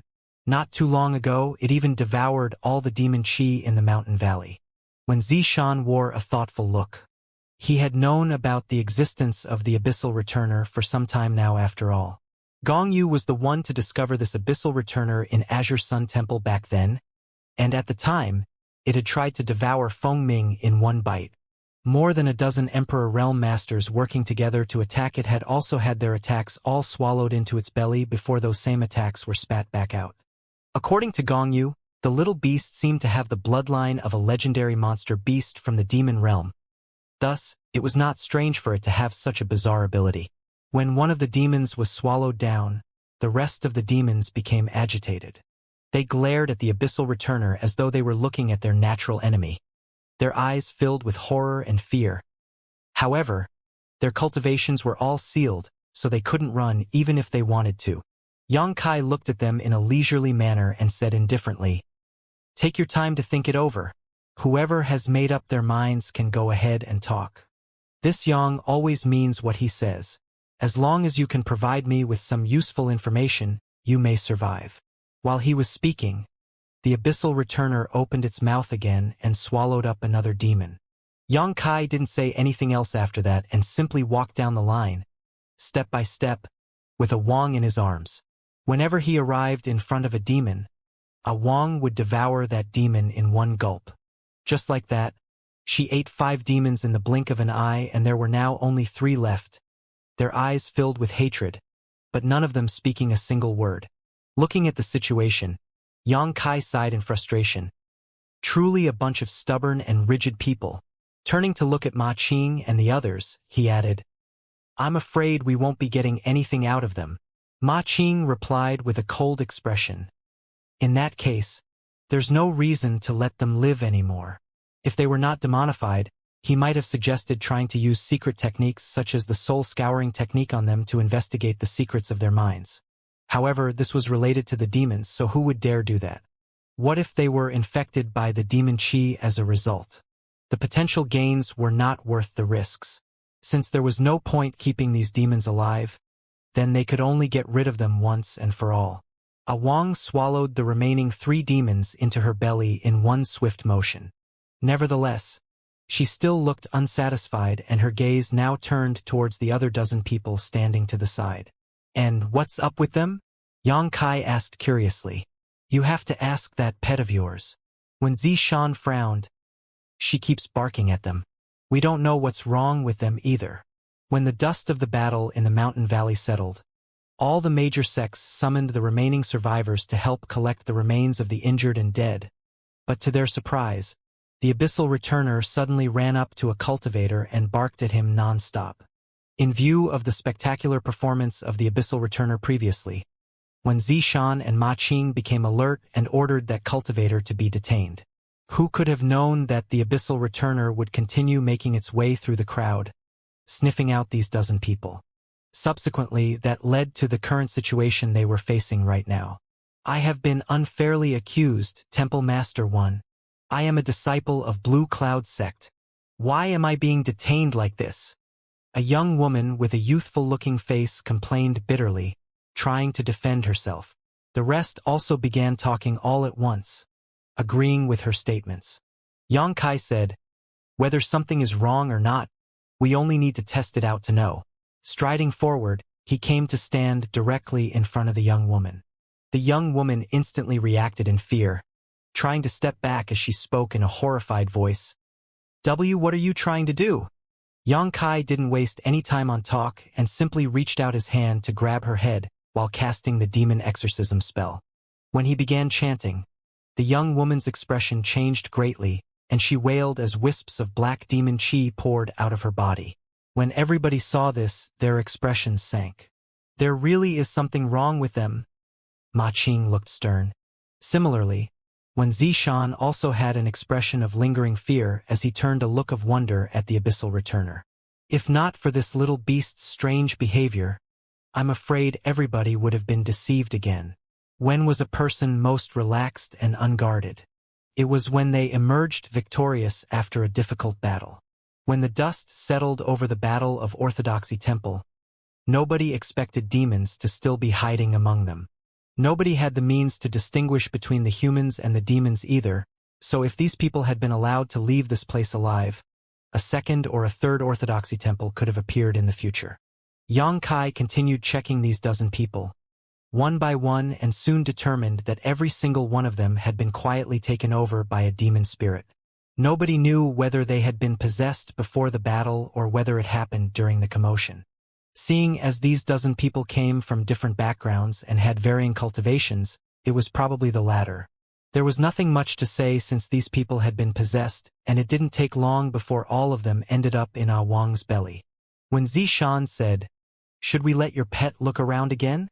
Just in case there are still some demon spirits left," Previously, they had no way of determining who had been possessed by a demon spirit, but now that they had a weapon like the Abyssal Returner on their side, it was only natural that they screened the remaining survivors carefully. Yang Kai nodded. That's probably for the best. After saying that, he tossed the Wang to Lu Yen. Take her out for a walk. Lu Yen took the Abyssal Returner, turned around, and left. Not far away, Wuchang watched the entire scene with a stoic expression while in his heart, tumultuous waves were brewing. When everybody ran into each other at the gates of Orthodoxy Temple just slightly over a month ago, he had spoken disdainfully to Yang Kai. He arrogantly believed that Yang Kai still did not have the qualifications to face him, but who could have imagined that in just the span of a month, that opponent he looked down on would be speaking to his sect's holy master on equal terms? Moreover, Yang Kai had, more or less, single-handedly resolved the entire Orthodoxy Temple incident. If not for him, almost all of the Southern Territory's masters and elite disciples would have been wiped out. While thinking about how Yang Kai had casually gathered and brought more than 200 Emperor Realm Masters as reinforcements here, Wu Chang's thoughts drifted to the unruly 32 Monster Kings, then to the 3 Divine Spirits who obeyed Yang Kai's every word. For somebody as proud as Wu Chang, those thoughts made him feel a pang of helplessness. At some point in time, this person, who was supposedly one of his peers, had gone far beyond his reach. They were now 2 people living in 2 different worlds. When he thought back on the arrogant words he uttered more than a month ago, he discovered that he had been acting absolutely ridiculous and childish back then. At the time, Yang Kai probably didn't even put him in his eyes. Wu Chang couldn't help feeling a deep sense of frustration in his heart, like he had made a fool of himself in front of everyone. Chen Wenhao stood beside Wu Chang, seemingly aware of the changes in his junior's heart, and patted him on the shoulder. Everyone has their own path to walk. He is just truly blessed. He is a rare existence that only appears rarely throughout history. He is not someone anybody can compare to. Wu Chang sighed softly. I know. He paused for a moment before he continued. I'm going to enter retreat upon our return. After achieving a breakthrough in my cultivation, I'm going out to wander the world. Chen Wenhao turned and glanced at Wu Chang. Then, he nodded in agreement. Good. Flowers grown in a greenhouse cannot withstand the harsh elements of the outside world. Yang Kai strolled over to the main gates of Orthodoxy Temple and headed directly to a small slope. Lowering his head, he studied the cold corpse lying there, and a trace of sorrow flashed across his eyes. The corpse was covered in a layer of ice, so it showed no signs of decay or being eaten by wild beasts even though several days had passed. The fatal injury was located on her chest. Wuxia had been pierced by some kind of sharp weapon, such as a sword, and judging by the injury, Yang Kai could tell that she had not suffered any pain before she died. It was just that her wide-opened eyes were still full of fear and helplessness still. Palace Master. Hua Qingxi walked over and called out softly. Why are you here? Yang Kai asked. Squatting down, he brushed his hand over the cold corpse. The layer of ice melted instantly, and he gently closed Wuxia's eyelids before tidying up the messy strands of hair stuck to her forehead. Elder Ji asked me to guard this place. Hua Qingxi replied as she secretly observed Yang Kai's expression and realized that what Ji Yao said was correct. Palace Master really does know this dead woman. I wonder what kind of relationship they had? The guilt and sorrow on his face indicates that their relationship was not quite one of normal friendship, but not at the level of romance between a man and a woman either. He nodded at those words. When Ji Yao passed the border of Orthodoxy Temple's sect defending array and charged into battle with him, he noticed her casting a secret technique to freeze Wuxia's body. Sadly, they were facing an imminent battle at the time, and he had no time to worry about anything else. It wasn't until everything was resolved that he had the time to come and check on the situation here. The dead were gone. Nevertheless, Wuxia's laughter and smiling face constantly appeared in his mind. If she had not died in this place, the possibility of her becoming an Emperor Realm Master one day was very high based on her performance in the martial gathering. Unfortunately, one had to overcome many obstacles in the martial Dao, and the slightest bit of carelessness would mean death. Yang Kai could not say that he had much of a friendship with Wuxia, and during this incident, the Southern Territory had suffered casualties numbering from 20 to 30,000. Even Azure Sun Temple lost more than a third of its top disciples. Nevertheless, Yujua's death was the only one that made him feel truly regretful and sad. It was an inexplicable feeling. Looking at this person in front of him, he recalled the scene where she suddenly turned around and waved goodbye at him after he refused to meet with her that day. Who could have expected that that moment when she turned around to leave would be their final goodbye? Palace Master, the people over there are her sect members. They seem to be waiting to collect her body. Hua Qingxi had waited for some time before finally reminding him when she saw that Yang Kai showed no signs of moving. Lifting his head, Yang Kai saw about 10 individuals standing anxiously not too far away. The person leading them was a young woman who looked to be in her 30s, and the group behind her were all women. Each of these women wore a depressed expression while some of the younger ones were weeping softly. "Bring them over." Yang Kai nodded. "Understood." Hua Qingxi responded and walked over in that direction. She arrived in front of that young woman leading the group, spoke a few words, and then brought them over with her. Luosha sect Qin Pei greets Elder Yang. The leading young woman bowed, her eyes reddening instantly when they swept over Yujua's corpse. However, she held back her tears somehow since Yang Kai was in front of her. Yang Kai glanced at this group and discovered that Qin Pei had the highest cultivation out of them. Even then, she was only a second-order Dao Source Realm cultivator. There was only one other woman in the first-order Dao Source Realm among the others, while the rest were Origin Kings or Origin Returning Realm Juniors. "Are you Yujua's fellow sect members?" he asked. Qin Pei nodded. "Yes, I am Yujua's senior sister." "Where is your sect master?" Yang Kai looked at her and asked. Although Luosha sect was neither a large nor powerful sect, he recalled that they at least had a sect master in the Emperor realm. Moreover, their sect master was the one to lead them here to participate in the martial gathering.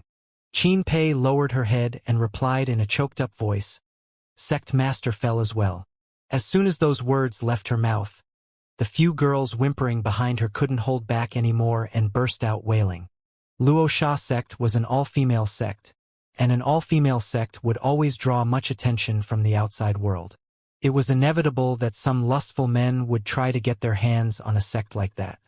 In the past, Luosha sect had a sect master in the Emperor realm protecting them, while they also had alliances with the surrounding sects and clans, so they were fairly safe from assault. Unfortunately, their sect master had died a tragic death, and only 2 among all the disciples in the Dao Source realm who came to participate in martial gatherings survived. It could be said that the foundation of Luosha sect had been severely damaged. It would be hard for them to gain a foothold in the Southern Territory again. Furthermore, the female disciples of Luosha sect would face a worrying fate if word got out about their situation. Combined with their grief, how could this group of women hold back their sorrow when they thought about what the future held for them? Yang Kai was silent. Qin Pei took out a cloth bag suddenly from her space ring and handed it to him. "This is..." Yang Kai glanced at her questioningly. Wiping away her tears, Qin Pei forced a smile to her face. "A few days ago, Junior Sister Yujua asked me to keep an eye out for seeds and to collect them if I found any. I think she wanted to give them to you. I was a bit late in collecting them, so I didn't have time to hand them to her before." Yang Kai pursed his lips and reached out his hand to take the cloth bag, but when he held it, that small bag somehow felt extremely heavy. Qin Pei added, "Junior Sister Yujua admired Elder Yang very much. Just recently..." She couldn't continue speaking anymore. Covering her mouth with her hand, she broke down sobbing while the dozen or so girls behind her also covered their faces and wept with grief. Under these circumstances, even Hua Qingxi was affected by the situation and her eyes slightly reddened. A while passed before Qin Pei managed to collect herself again. Taking a deep breath, she smiled and said, "It was a blessing for Junior Sister Yujua to meet Elder Yang before her death." Yang Kai's hand that was holding the cloth bag clenched slightly, and his chest felt incredibly tight and stuffy. Qin Pei waited a moment before continuing, "Elder Yang, if you don't mind, I would like to bring Junior Sister's body back to the sect for burial." Yang Kai nodded lightly in response, unable to speak. Only then did Qin Pei crouch down and gently stroke Yujua's hair. Afterwards, She placed Yujua's corpse into her space ring. Many thanks, Elder Yang. Qin Pei bowed again and turned to leave with the rest of her sect members. Wait! Yang Kai reached out his hand and called for her to stop. Turning back, Qin Pei asked, "Is there anything else you need, Elder Yang? What are your plans for the future?" he asked, looking at her. A look of confusion flashed across Qin Pei's eyes before she shook her head. She had been worrying about this issue over the past few days. Now that their sect master was dead, what was going to happen to the roughly 1,000 disciples of Luoxia sect? The person with the highest cultivation left in the sect was an elder in the Third Order Dao Source Realm who had stayed behind to guard the sect. Unfortunately, such strength was not enough to protect their foundation. There were several sects and clans that Luoxia sect was allied with, but it no longer had the protection of an Emperor Realm Master, so forget about providing shelter and protection. Those allies would likely be the first to try and swallow up Luoxia sect. Therefore, Luoxia sect's fate was certain, and the only way to gain safety was to somehow bring in a powerful and influential external force to shelter them. Be that as it may, doing so might just be inviting a wolf in the flock of sheep. All those scruples to consider had left the sect's future looking rather bleak. Do you plan to revive your sect, or merge it with another? Yang Kai asked. If it's the latter, I can help introduce you to a reliable force. Both the Southern Territory and the Northern Territory are fine. You will have limited choices in the Southern Territory, but you can choose any sect you want to join in the Northern Territory. Upon hearing those words, Qin Pei's eyes lit up. Elder Yang, are you willing to help Luoxia sect? Yang Kai replied, Yuzhua and I can be considered friends. Although she has passed, I cannot just stand by and do nothing when her sect is in trouble. Qin Pei couldn't help feeling beside herself with joy when she received an affirmative answer. Similarly, the dozen or so disciples of Luoxia sect looked at Yang Kai in amazement. In their experiences, Emperor Realm Masters had always stood far above people like them. One did not have the right to speak with Emperor Realm Masters on equal terms unless one was also in the Emperor Realm. That was why they had been standing so far away and did not dare to come forward while Hua Qingxi was watching over Yuzhua's body. It was because she too was an Emperor Realm Master. Although their sect master could be considered amiable when she was still alive, her status as an Emperor Realm Master was still intimidating and nobody dared to act presumptuously in front of her. They were already so cautious around a First-Order Emperor Realm Master, so what more needed to be said about a Second-Order or Third-Order Emperor?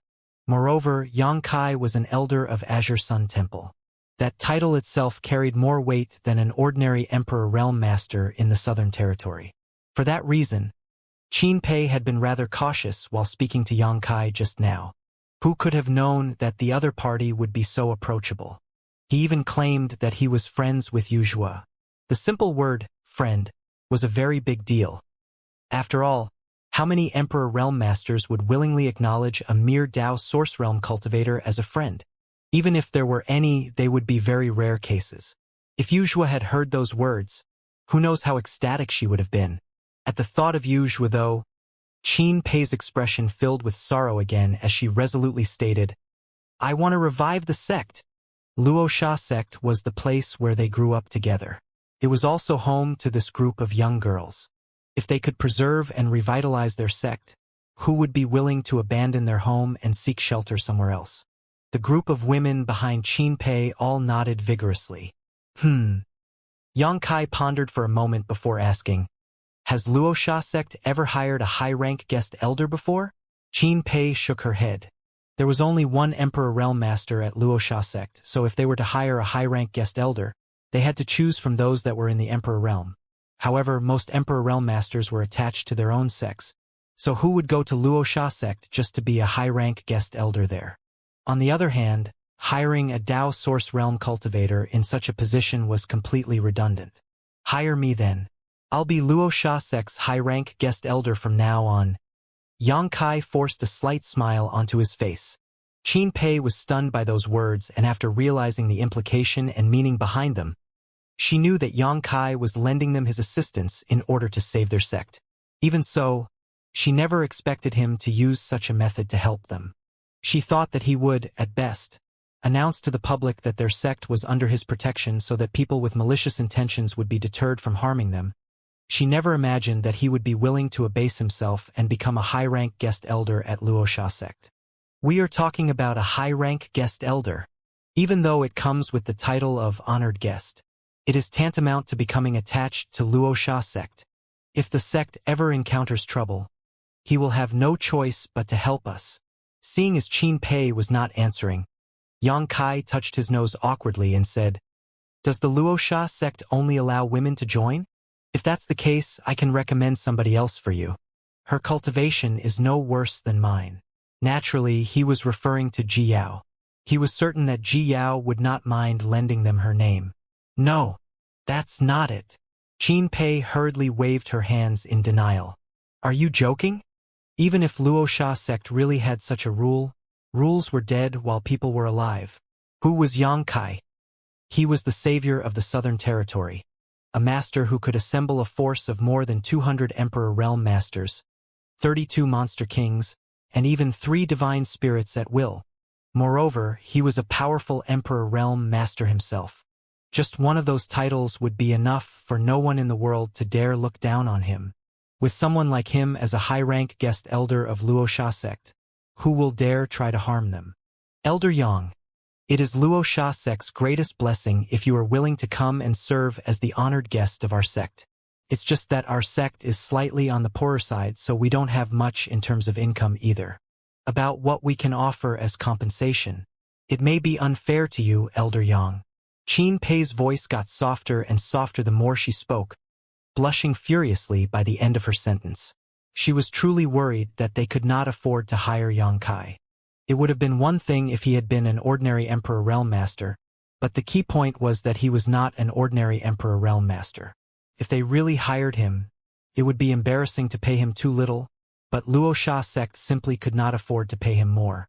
Yang Kai held up the cloth bag in his hand that was filled with seeds and commented lightly, "This is enough." Qin Pei looked at him with a mixture of emotion and gratitude. That bag of seeds was nothing special and had cost her less than 100 source crystals in total. She knew that Yang Kai would never have agreed to such a poor deal if not for his consideration towards Yuzhua. It seems he really considers Yuzhua as his friend.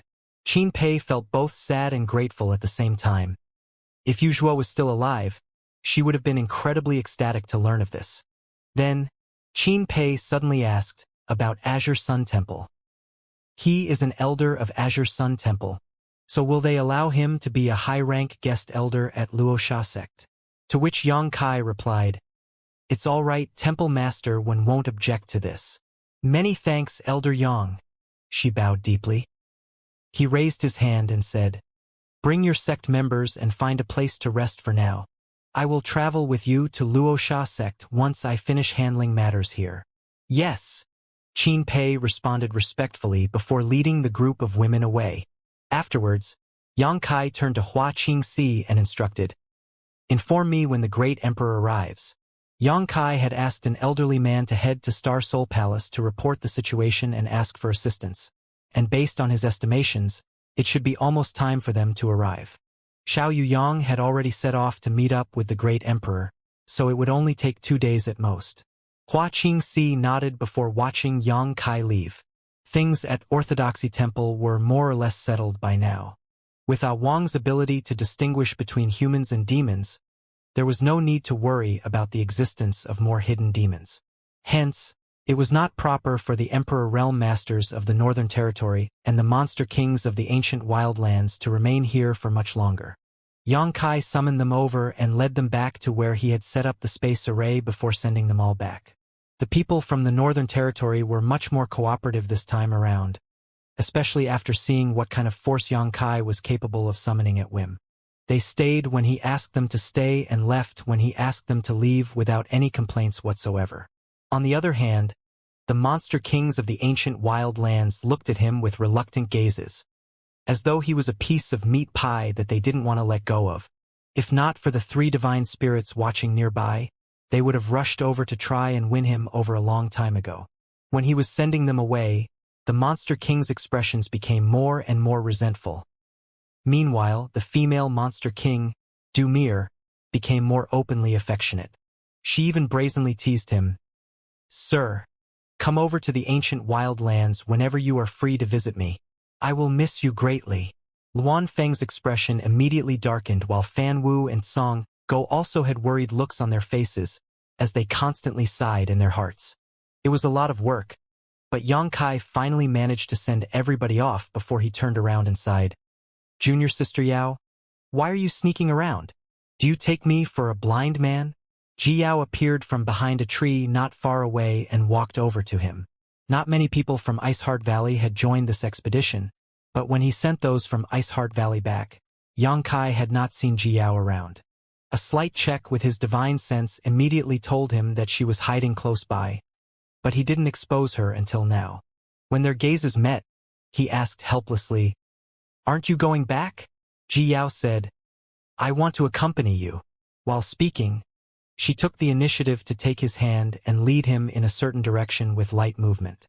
Her jade-white hand was so soft that it almost felt boneless to the touch, and it was extremely smooth and pleasant to feel. An enticing scent lingered at the tip of Yang Kai's nose, making him relax involuntarily and feel refreshed. He did not know what Ji Yao wanted to do, but he did not resist and allowed her to pull him along. They soon arrived on a certain mountain peak. Currently, Orthodoxy Temple was all but empty. The surviving cultivators who came to participate in martial gathering were mostly concentrated in the mountain valley, while almost all of Orthodoxy Temple's disciples were dead. So the buildings on top of this mountain were all deserted. Yang Kai did not know whether it was a coincidence that Ji Yao chose this mountain or not, but it happened to be the place where the people from Azure Sun Temple had been staying previously. Heading straight into one of the rooms, Ji Yao closed the door before she finally released Yang Kai's hand. Then, she took a deep breath, closed her eyes, and just stood there. At the same time, her heart rate suddenly began to speed up. Yang Kai turned to look at her, and seeing her posing as though she was at his mercy, he failed to stifle his laughter and asked, "What are you doing?" Ji Yao opened her eyes and looked at him, answering his question with another question, "What do you want to do?" Her expression seemed to say, "You can do whatever you want with me." Yang Kai felt a little speechless all of a sudden. "You are the one who dragged me here, so why are you asking me what I want to do?" Nevertheless, an idea suddenly came to mind and he guessed what she was thinking, the very thought warming his heart a little as he chuckled amusedly. "I'm not that weak." Ji Yao stared at him with wide eyes. He couldn't tell whether she believed him or not, but he soon pulled her into his arms while her guard was lowered, and she instantly stiffened, exclaiming in shock, "Didn't you say?" To which Yang Kai grinned, "I'm not that weak, but since you've already offered a meal, it would be rude to not eat." He exerted some strength, and the two of them fell back onto the bed. Ji Yao suddenly felt desperate to cry but was unable to shed any tears. Her entire body trembled, and she could feel a large hand fondling her body. Those fingertips felt like they were imbued with lightning and everywhere they touched became stimulated. It made her nerves that were already strained even tenser than before. Hot and heavy breaths traveled upward from her lower abdomen, brushing against her chest and her neck. At last, his breath blew against her face. Ji Yao quickly closed her eyes, and her long lashes trembled uncontrollably.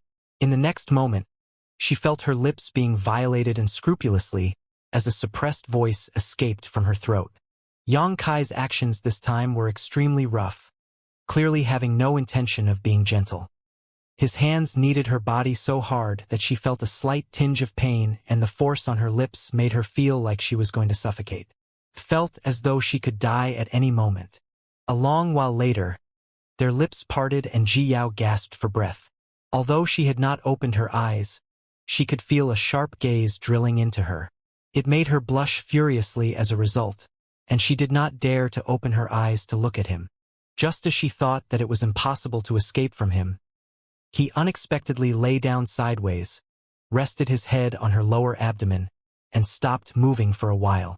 Ji Yao opened her eyes suspiciously, then sat up slowly and moved his head to her lap. Lowering her head to study his face, she met his gaze and he smiled at her, and she asked, "Are you feeling better?" While speaking, she reached out and slowly tidied his slightly disheveled hair that had gotten tangled. Her actions were as gentle as if she were caressing her lover. Yang Kai stretched out his hand and grabbed her soft hands. Placing her cool hands into his palm, he gently patted her and said, "When we go back, I'll go and talk to Senior Bing Yun." Ji Yao's tender body trembled and she nervously asked, "Talk to her? What for?" Yang Kai lifted his gaze to look at her and answered matter-of-factly, "Of course, it's about us. I believe Senior Bing Yun won't be opposed. He was not willing to have so many lovers all over the place." However, his mentality had changed a little after the incident with Wuxia. He no longer wanted to be indecisive and instead gained some extra determination. The blush on Ji Yao's face immediately faded, and she became rather pale instead as she muttered, "Don't." Yang Kai was surprised and asked back, "Don't?" She shook her head. "Don't tell honored master." Yang Kai was completely stunned for a moment. Then he smiled again. "Do you think Senior Bing Yun is blind? I'm afraid she has seen through your feelings a long time ago. It's just that if you really continue like this, then you will be the one who suffers. As you know, I still have Su Yen and the others." "I know. But don't tell the honored master." Yang Kai was very curious now and couldn't help asking, "Why?" "There's no why. In any case, you are not allowed to say anything." Yang Kai didn't know whether to laugh or cry. Things have already reached this point, so why do we need to hide it? We might as well come clean and be upfront. Won't that be better? Ji Yao, however, kept silent and shook her head repeatedly. Yang Kai's heart sank, and he felt a little hurt as he asked, "Is it that you don't want to be with me?"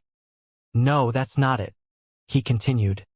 "Are you aware that what we are doing right now is considered having an out of consideration for her pride?" He could not bring himself to finish his sentence. But to his shock, she lowered her head at those words and muttered, "So what if we're having an affair? Things are fine as they are right now." He stared at her in amazement, wishing fervently that he could open her head to see what was going on inside. Seeing the way he was looking at her, Ji Yao suddenly responded coldly, "If you let anybody know about us, I will shut myself in retreat until I die and never meet with you ever again." Shocked, Yang Kai quickly tried to soothe her. All right, I won't say anything." Only then did her expression go back to normal. She sat there quietly, lowering her head to stare at his face. Her eyes filled with tenderness in the silent room. Yang Kai lay on her supple thighs. His entire body was wrapped in a faint fragrance, feeling all the tiredness he accumulated over the past few days melting away. Both his body and mind were completely relaxed. Yang Kai did not know how long had passed, but opening his eyes abruptly, he took out a communication artifact from his space ring and poured some divine sense into it. A moment later, he stood up. "The people from Star Soul Palace are here." "Your hair," Ji Yao shouted. His hair was currently a disheveled mess, and if he went out looking like that, everybody would know what he had been up to. Thus, he hurriedly sat down on the edge of the bed. Kneeling behind him, Ji Yao tidied up his hair before pulling him to his feet and straightening out the wrinkles in his clothes with a serious expression, causing Yang Kai to smile and reach out to pull her into a hug. In response, Ji Yao warily put her hand against his chest and frowned. "Business first." Before she could finish speaking, though, he leaned down and kissed her, but only briefly. A short while later, the two of them walked out of the palace together and flew towards the mountain valley. Somewhere in the mountain valley, when Zishan, Ma Qing, and the other leaders of the southern territory had gathered together, Xiao Yuyang, who had previously gone to meet the great emperor, was back too. In addition, there was a burly elderly man who certainly could not be called young despite having a head of black hair and a dense aura surrounding him. There was also a white-haired elderly man with sharp and gleaming eyes. These two were none other than Great Elder Lei Hong and Second Elder Shuizheng Mao of Star Soul Palace, both of whom were Third-Order Emperors. If they included Xiao Yuyang, then there were 3 Third-Order Emperor Realm Masters in Star Soul Palace. It could be seen just how amazing the heritage of a great emperor sect was from this alone. This group of people had clearly learned about what happened in Orthodoxy Temple on their way here, and at this moment, they were scowling with solemn expressions. When they heard the sound of something slicing through the air, they turned to look in the direction, and when Zishan muttered, Yang Kai is here. It was not Lei Hong and Xue Zhengmao's first time meeting Yang Kai, as they had met each other before when the latter went to Star Soul Palace to enter the five-colored treasure pagoda. But at this moment, they were feeling rather astonished. If Xiao Yuyang had not told them everything in advance, they would not have believed that Yang Kai had single-handedly resolved the entire Orthodoxy Temple incident. He was able to gather so many reinforcements in a single day. Moreover, he was capable of arranging a cross-territory space array. A talent like him was simply blinding. Thinking back on it, Lei Hong and Xue Zhengmao paid no attention to him when he entered the five-colored treasure pagoda at Star Soul Palace. However, they now had to regard him as an equal. Temple Master, Holy Master Ma, Golden Envoy Xiao. Yang Kai landed and greeted them, one by one. Then, he bowed to Lei Hong and Xue Zhengmao in greeting. Lei Hong and Xue Zhengmao exchanged a glance with each other before they both bowed so low that their backs were almost parallel to the ground. Elder Yang, you turned the tide and rescued many of our fellow Southern Territory cultivators from a great catastrophe. We of Star Soul Palace are extremely grateful to you. Protecting the Southern Territory was Star Soul Palace's responsibility, but they never imagined that they would be completely oblivious to a conspiracy of this scale going on inside Orthodoxy Temple. Their ignorance resulted in heavy casualties across the Southern Territory, and it was a huge blow to the prestige and reputation of Star Soul Palace. If the conspiracy at Orthodoxy Temple had succeeded, however, it wouldn't just end with Star Soul Palace losing face.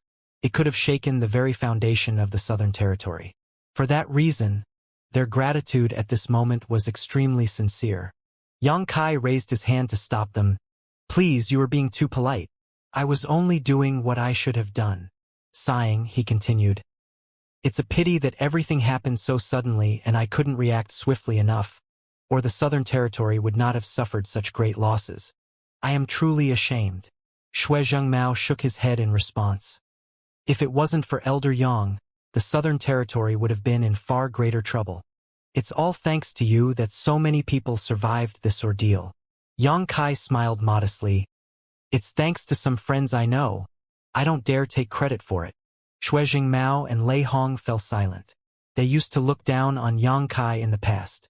They had not liked him or taken him seriously the last time he visited Star Soul Palace because another elder of Star Soul Palace, Tan Junhao, had died at his hands. Regardless of whether Tan Junhao was guilty of committing a crime or not, he was still an elder of Star Soul Palace and had close ties with both of them.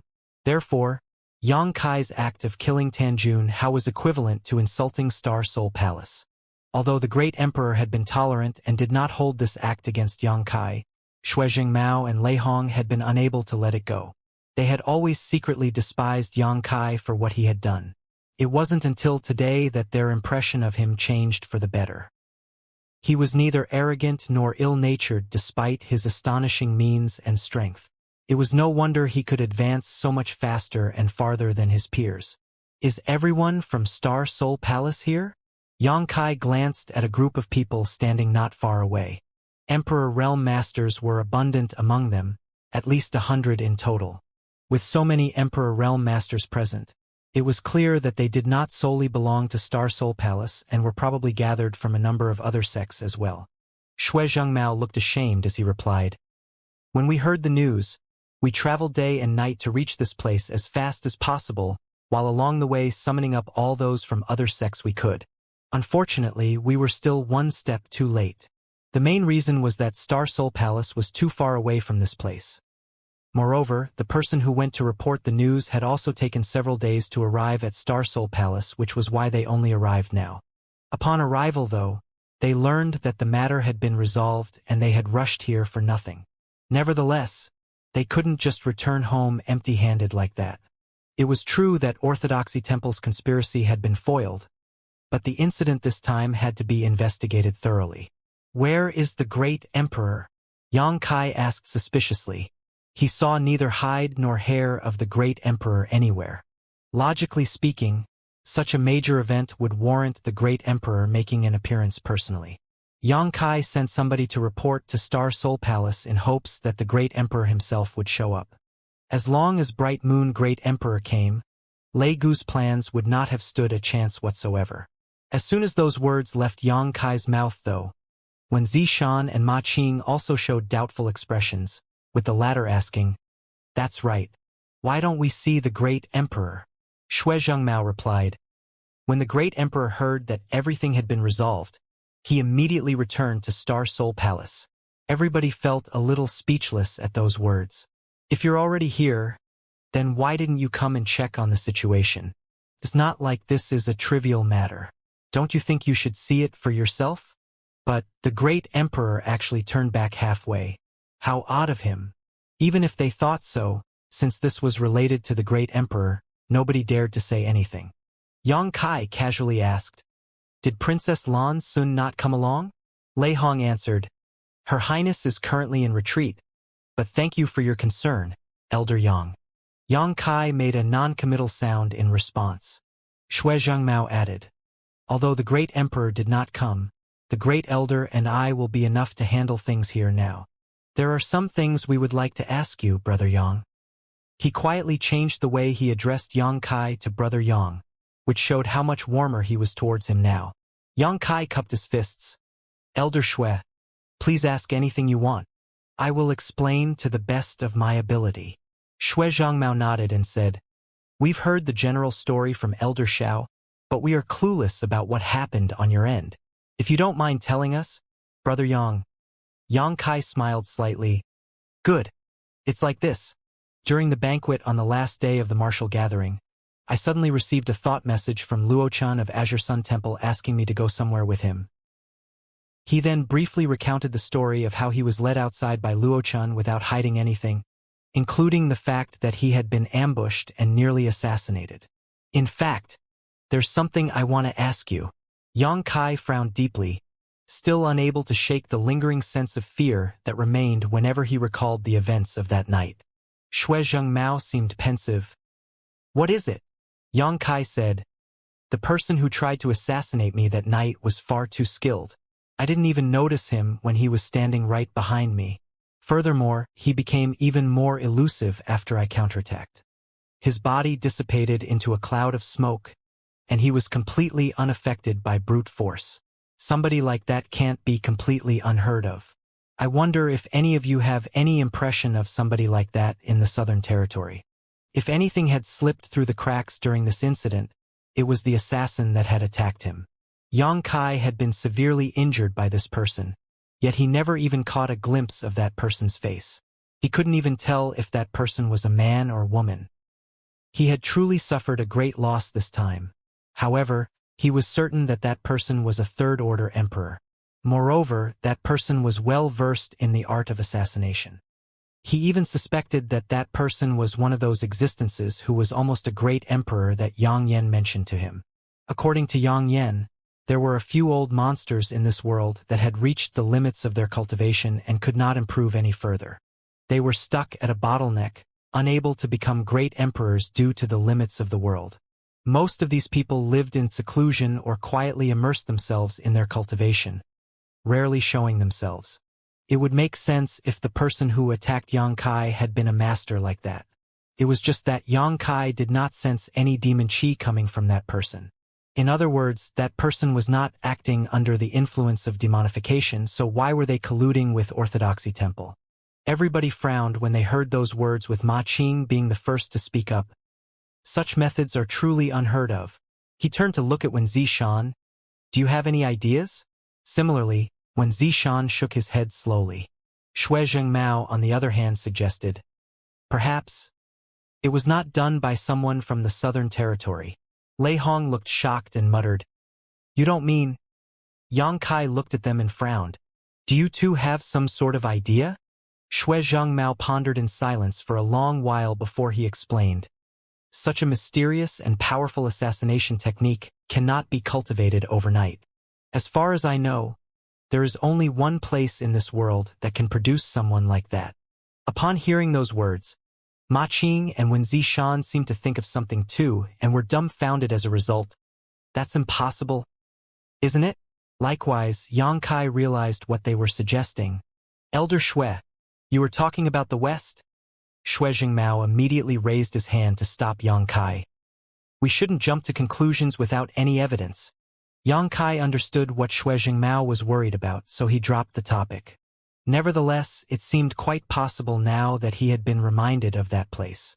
The assassination techniques used by that person were extraordinary, and most ordinary people were incapable of even possessing such ability. A cultivator in the Third Order Emperor realm who was proficient in assassination. All these signs were pointing to that specific force. But why would they involve themselves in the affairs of the Southern Territory? Not to mention they were colluding with the demons too. Lei Hong furrowed his brow. It shouldn't be them. That place is located in an entirely different territory. Why would they do this? Let's leave this matter aside for now. Pay more attention to what you say in the future and don't let your guard down either. Brother Yang, you were lucky to escape alive. If that person had targeted anyone else with such intent. Shuizhengmao shuddered and did not finish his own sentence. An enemy hidden in the dark was the most terrifying kind. The person who ambushed Yang Kai had been extremely proficient in the art of assassination, and if the target had been anyone other than Yang Kai, then they would have a hard time falling asleep at night. Be that as it may, the other Third Order Emperor Realm Masters believed that they could handle it since even Yang Kai managed to escape from that person alive. The only problem was, just because they would be okay did not mean their fellow sect members would be as lucky. After all, how many Third Order Emperor Realm Masters were there? There were simply too few clues. Yang Kai had only fought with that person for a brief moment and couldn't be sure if they were man or woman. So what clues could they go on? Next, Yang Kai talked about what happened after the assassination attempt. The others were incredibly amazed upon confirming that he was capable of arranging cross-territory space arrays. Although they had investigated the space array before coming here, a conjecture was not the same as verifying the truth.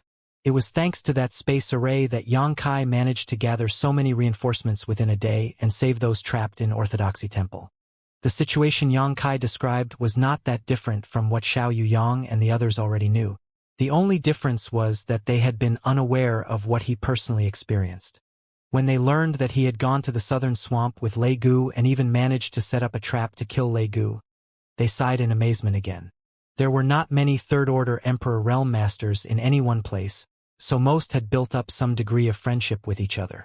Hearing that Lei Gu had been possessed by a demon spirit, lost his conscious mind and autonomy, and eventually suffered a tragic end naturally made them feel a bit sad inside. The next step was to deal with the survivors of the major sects in the Southern Territory. With time, what happened in this place gradually spread to the entire Southern Territory. The masters guarding their respective sects rushed to Orthodoxy Temple upon receiving the news to get a better grasp of the situation and confirm the number of casualties they suffered. For that reason, people were entering and exiting Orthodoxy Temple every day.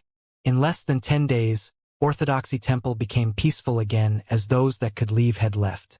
The Southern Territory would probably be stuck in a period of recovery for a long time after this incident. If anybody were to ask who had benefited the most from the incident at Orthodoxy Temple, it had to be Yang Kai. Practically all the sects, large or small, across the entire Southern Territory now owed him a favor. It had also elevated his name and reputation to an unbelievable level. Sect masters and patriarchs specially came forward to thank Yang Kai profusely. Ultimately, they would say something along the lines of, "Don't hesitate to speak up if you need anything in the future. We will do our best to assist you." Regardless of if those words were sincere or not, all his future actions in the Southern Territory would never be hindered again with these promises. After a busy period lasting for half a month, Orthodoxy Temple finally became peaceful again. Those that were supposed to leave, left, and the enormous sect suddenly became empty. It was hard to imagine that this place used to be bustling as one of the top 3 sects in the Southern Territory. At this moment, Yang Kai was already on his way to Luosha sect with Qin Pei and the other young female disciples. It was only natural that he did not delay matters since he had promised to become their high-rank guest elder, and now that he was in the Southern Territory, he might as well settle this matter first.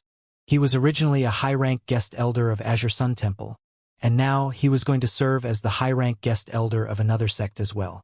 In theory, what he was doing was rather inappropriate. There had never been any known precedent of any other Emperor Realm Master doing this before. However, when Zishan was not particularly bothered by this. He probably heard something from somewhere. On the contrary, he even told Yang Kai not to hesitate if there was anything he could help with, which Yang Kai was naturally very grateful to hear. Compared to a top sect like Azure Sun Temple, Luo Sha sect could only be regarded as second class or even third class in the Southern Territory. Even so, it was stronger than the previous Blue Feather sect or Thousand Leaves sect because it had an Emperor Realm Master overseeing it. However, everything was different now that the sect master of Luo Sha sect had fallen and many of its elite disciples in the Dao Source realm had been killed, leaving its overall strength greatly reduced. It could almost be said that if Yang Kai had not intervened, the sect would not last for more than half a year before being swallowed up by another great force nearby. The cultivation among this group of women was uneven, so some would obviously be able to fly faster than others. Since Yang Kai did not want to waste too much time, he decided to take out his Flowing Clouds shuttle and brought everyone aboard to head towards Luo Sha sect. The Flowing Clouds shuttle was a flight-type Emperor artifact that Hou Yu had tailored for his use. Therefore, there was no need to explain just how fast it was. After flying for 7 days, a spirit mountain appeared in the distance, and Qin Pei pointed to the front to announce, "We're here." Yang Kai looked around and discovered that the place occupied by Luo Sha sect was not bad. Needless to say, it could not compare with Orthodoxy Temple or High Heaven Palace. However, it was more than enough for a small force like Luo Sha sect. After everyone disembarked, Yang Kai put away the Flowing Clouds shuttle. When the women saw the familiar sight and smelt the scent of home, they felt relaxed, but soon recalled their fellow sect sisters that had died and their own near-death experiences. Each and every one of them couldn't help feeling as though they had passed through a great trial, and a sense of sorrow washed over them, nearly causing them to burst into tears again. Yang Kai felt troubled when he saw this, as he was quite helpless to do anything about a woman's tears. As such, he hurriedly changed the topic. "It looks like news of your sect master's death has spread." Qin Pei was taken aback by his words for a moment, but she immediately understood what he meant after taking a look at the surrounding area. At this very moment, Luo Sha sect's sect defending array was activated. In addition, many stealthy figures were hiding among the trees outside the spirit array. Qin Pei could sense the auras of many Dao Source Realm Masters among those figures. Feeling a bit startled, Qin Pei realized that what Yang Kai said was true. News of the sect master's death had truly spread, and the surrounding great forces that used to be allies of Luo Sha sect couldn't wait to get their hands on their property. Otherwise, why were the mountains and forests crawling with so many spies? Qin Pei felt a great disgust in her heart seeing this. After all, many disciples of Luo Sha sect had married into these great forces that used to be their allies. When the sect master had been alive, they often interacted with each other and helped one another. However, those ugly faces were revealed so quickly the moment the sect master died. It was extremely hurtful and made her heart turn cold, leaving a bad taste in her mouth. While her thoughts were drifting though, Qin Pei suddenly felt a terrifying aura burst out of Yang Kai. That invisible and intangible aura radiated through the surroundings, covering a vast region in an instant.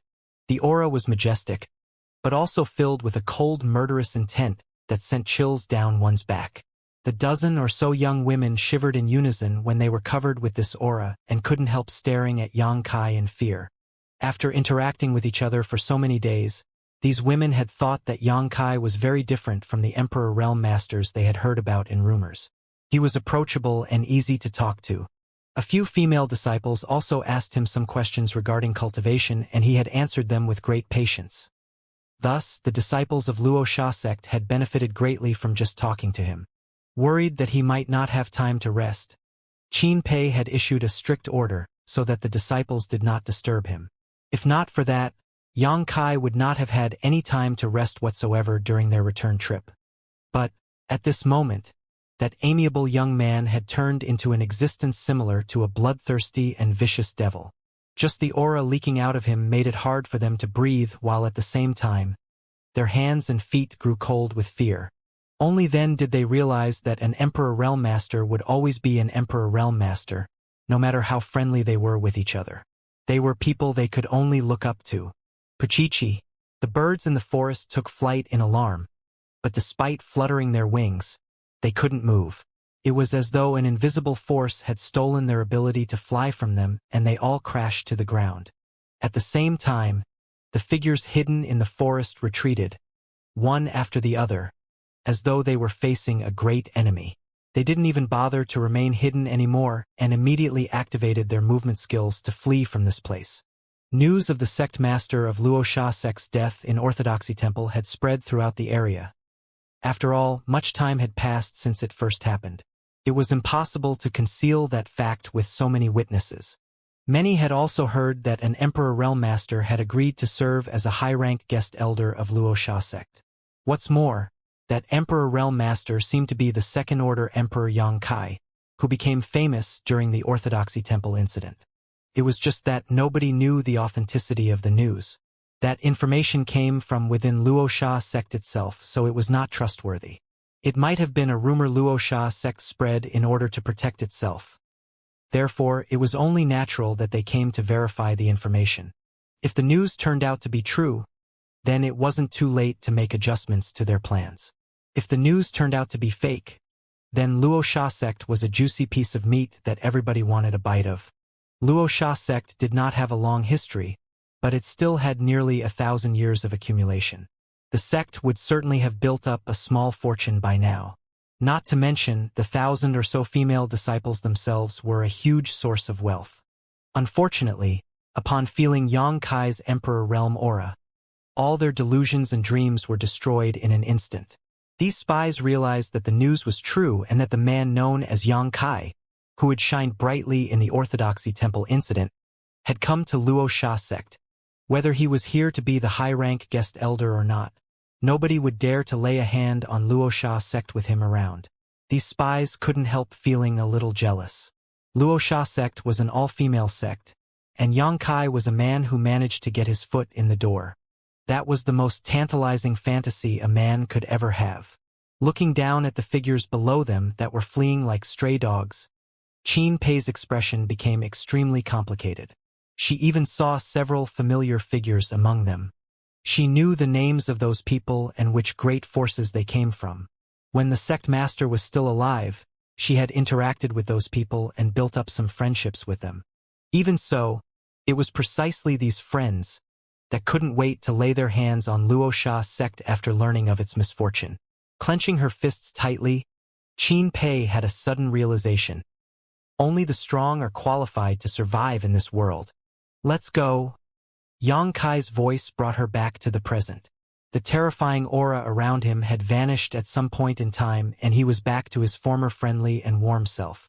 Some of the female disciples with lower cultivation straightened their backs and gently patted themselves on the chest in relief.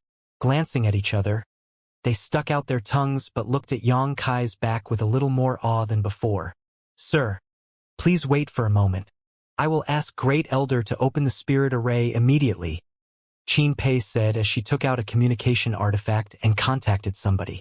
Several moments later, the sect defending array gradually deactivated and Qin Pei quickly led the group inside, heading towards an open square on top of a certain mountain.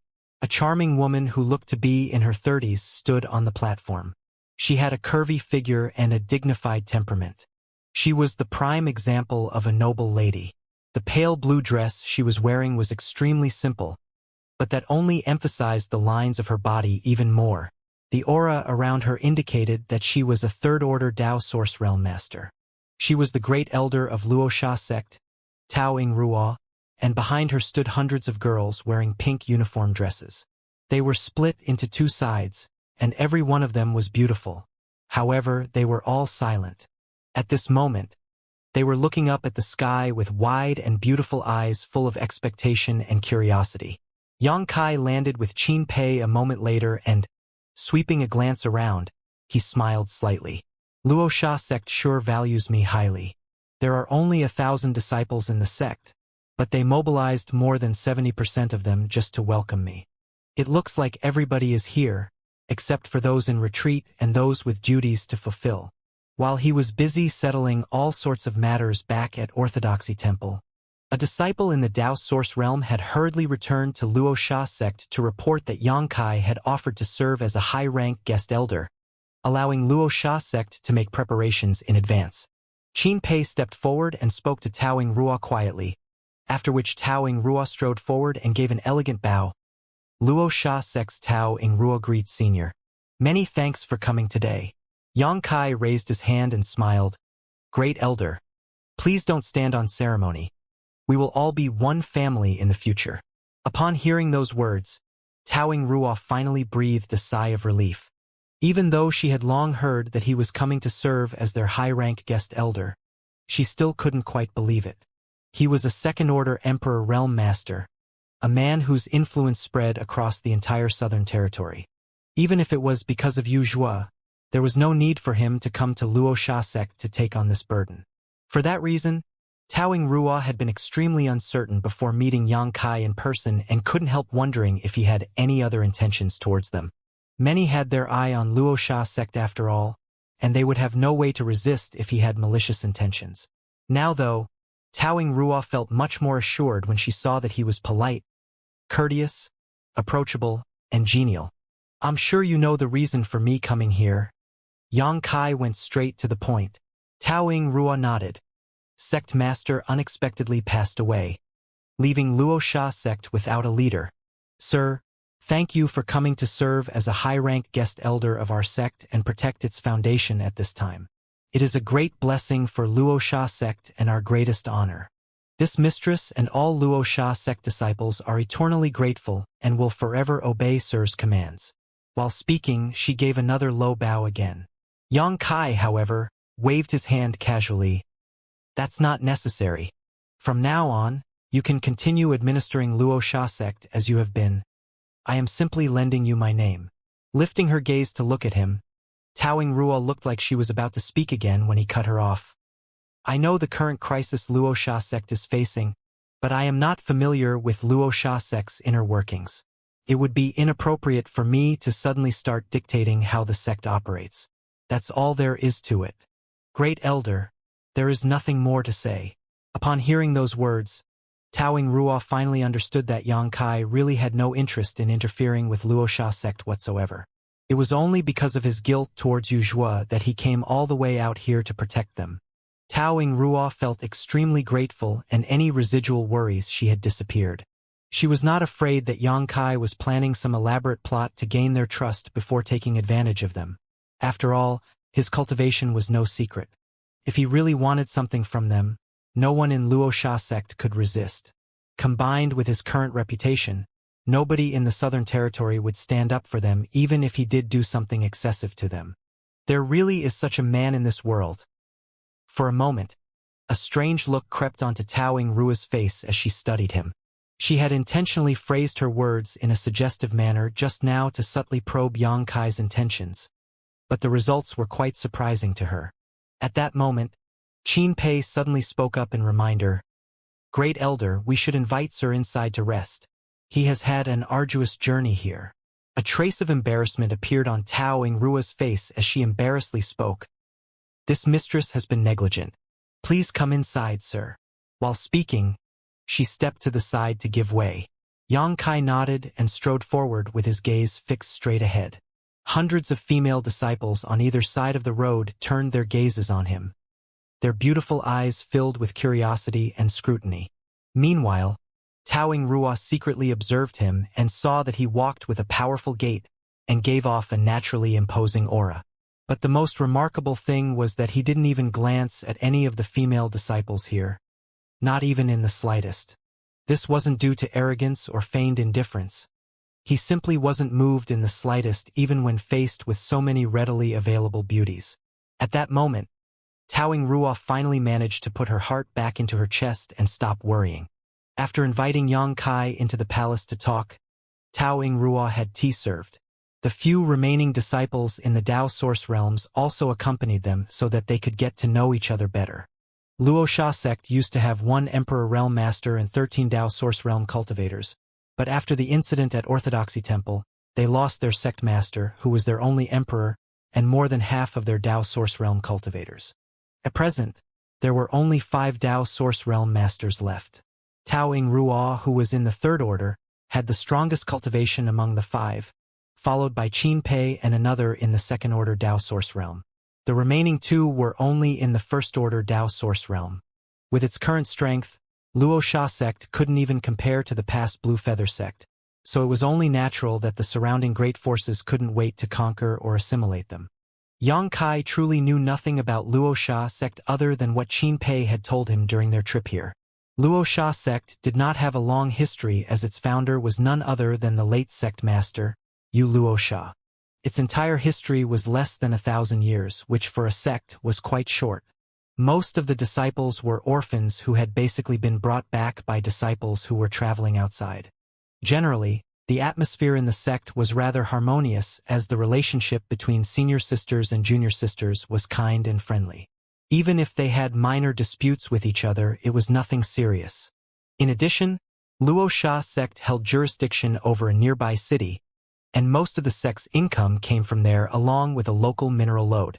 Since Yang Kai was going to become a high-rank guest elder of Luo sect, Taoing Ruo naturally wanted him to know more about it. Therefore, she prepared a full inventory of the sect's holdings and began explaining many things to him, one by one. Under normal circumstances, the position of a high-rank guest elder was inferior to that of an actual elder. However, Yang Kai's cultivation was so much higher than hers and Luo sect would be taking shelter under his protection in the coming future, so they subconsciously considered themselves lower in status than him. If he was not a man, they might have even asked him to assume the position of sect master. There were so many reports, however, that Yang Kai soon became sleepy just from listening to them, and when Taoing Ruo saw this, she couldn't help sighing in her heart as she truly realized how overly suspicious and pessimistic she had been before. Just looking at Yang Kai, it was clear he thought it was nothing but a bother to control Luo sect. It made it seem her previous worries about him having malicious intentions were utterly ridiculous. Nevertheless, it was precisely for this reason that Taoing Ruo was feeling more and more at ease with Yang Kai.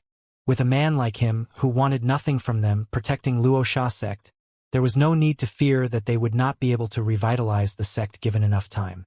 Taoing Ruo paused her reports and tentatively asked if he wanted to be an official elder at Luo sect, but he quickly declined the offer. Thus, she immediately gave up on the idea.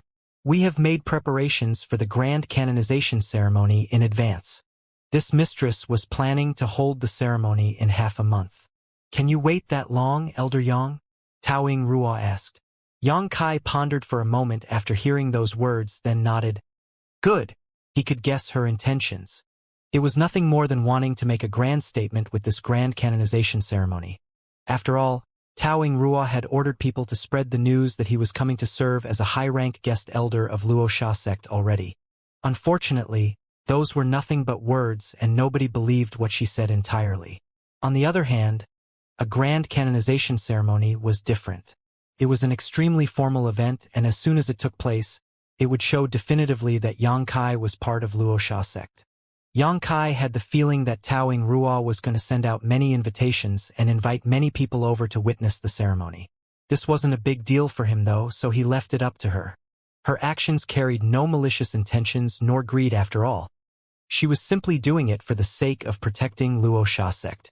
Seeing that Yang Kai had no objections to her plans, Taoing Ruo smiled and stood up. In that case, please rest here for a few days, Elder Yang. After saying that, she signaled Qin Pei with a look. Qin Pei immediately stood up and said, Elder Yang, please follow me. Yang Kai nodded, stood up, and said his goodbyes to the others before following Qin Pei out of the palace. Luo sect might not occupy a large area, but it was not small either. It was naturally not as grand as High Heaven Palace, which had over 100 spirit mountains, but even so, it had about 20 or 30 spirit peaks. Yang Kai followed Qin Pei, flying all the way to the highest spirit peak with the densest world energy. They landed lightly in front of several beautiful buildings atop the spirit peak where more than 10 female disciples immediately stepped forward to greet him. Qin Pei waved at them to indicate for them to forego the formalities. Then, she pointed to Yang Kai and said, This is our Luo sect's high-rank guest elder, Elder Yang. Serve him diligently in the future. Yes. The dozen or so female disciples replied respectfully, with one of the more courageous young women among them sneakily raising her gaze to peek at Yang Kai before quickly lowering her eyes. Only then did Qin Pei turn around to look at Yang Kai. This used to be the place where sect master lived. When senior sister Tao heard that Elder Yang was coming, she ordered it cleaned up. Please don't hesitate to let me know if you find anything undesirable, and I will do my best to fix it. Yang Kai was slightly surprised and asked, the place where your sect master used to live? Isn't this a bit inappropriate? This was their sect master's residence, so how could he, a mere high-rank guest elder, stay here? Although Yu Luosha was gone, it would certainly appoint a new sect master in the future. Wouldn't he be usurping something that rightfully belonged to another by staying here? Pursing her lips, Qin Pei smiled. This was what senior sister Tao decided. Elder Yang, please don't refuse. Yang Kai pondered in silence for a moment before he nodded. Very well. Many thanks, junior sister Qin. Hearing him addressing her in such a manner, Qin Pei couldn't help being stunned for a moment. Nevertheless, she soon broke out into a wide smile. Senior brother Yang, please have a good rest. If you require anything at all, please let these disciples know and they will fulfill all your needs. After bowing, Qin Pei took her leave. Even so, Yang Kai couldn't help but get the feeling that the way she looked at him just before she left spoke volumes. Moreover, the last sentence she spoke was extremely enticing. A group of female disciples serving him who would meet all his needs. It was difficult not to overthink things. Rubbing his chin, Yang Kai turned and glanced at the dozen or so female disciples standing before him. His gaze caused them to lower their heads immediately in response, while on the contrary, his eyes lit up brightly. Leaving aside the cultivation of these young women, each and every one of them had exquisite beauty and a voluptuous figure. This was no surprise as Luosha sect was an all-female sect, so finding a few pretty faces among them was not a problem. Yang Kai had not noticed before, but now that he got a closer look, he realized that these disciples each had a different flavor of beauty. Some were dignified, some were seductive, some were vivacious, some were innocent. The most notable were the two women standing at the head of this group. One of these young women had watery and lovely eyes, as though they were inherently covered in a layer of mist. When he fixed his gaze on her, she quickly lowered her head shyly while biting her red lip. Her every movement exuded a strong sense of allure, tempting a person to hold her in their arms and make her their own. Yang Kai had seen many people who possessed innate charm, but this young woman was quite outstanding even among them, only second to Shan Qingluo, his beguiling demon queen. This woman was not deliberately trying to act seductive and enchanting, but instead had a kind of naturally overflowing allure that stimulated a man's desire. Yang Kai was somewhat surprised. He had no idea if Luosha sect had charm techniques in their library, but if it did, then this girl would obtain twice the result with half the effort if she cultivated them. Meanwhile, the other lead woman gave Yang Kai a sense of purity. Her entire person seemed to contain no trace of mortal trappings, making her appear weak and gentle, arousing an instinct to protect her. It was as though just looking at her was blasphemy.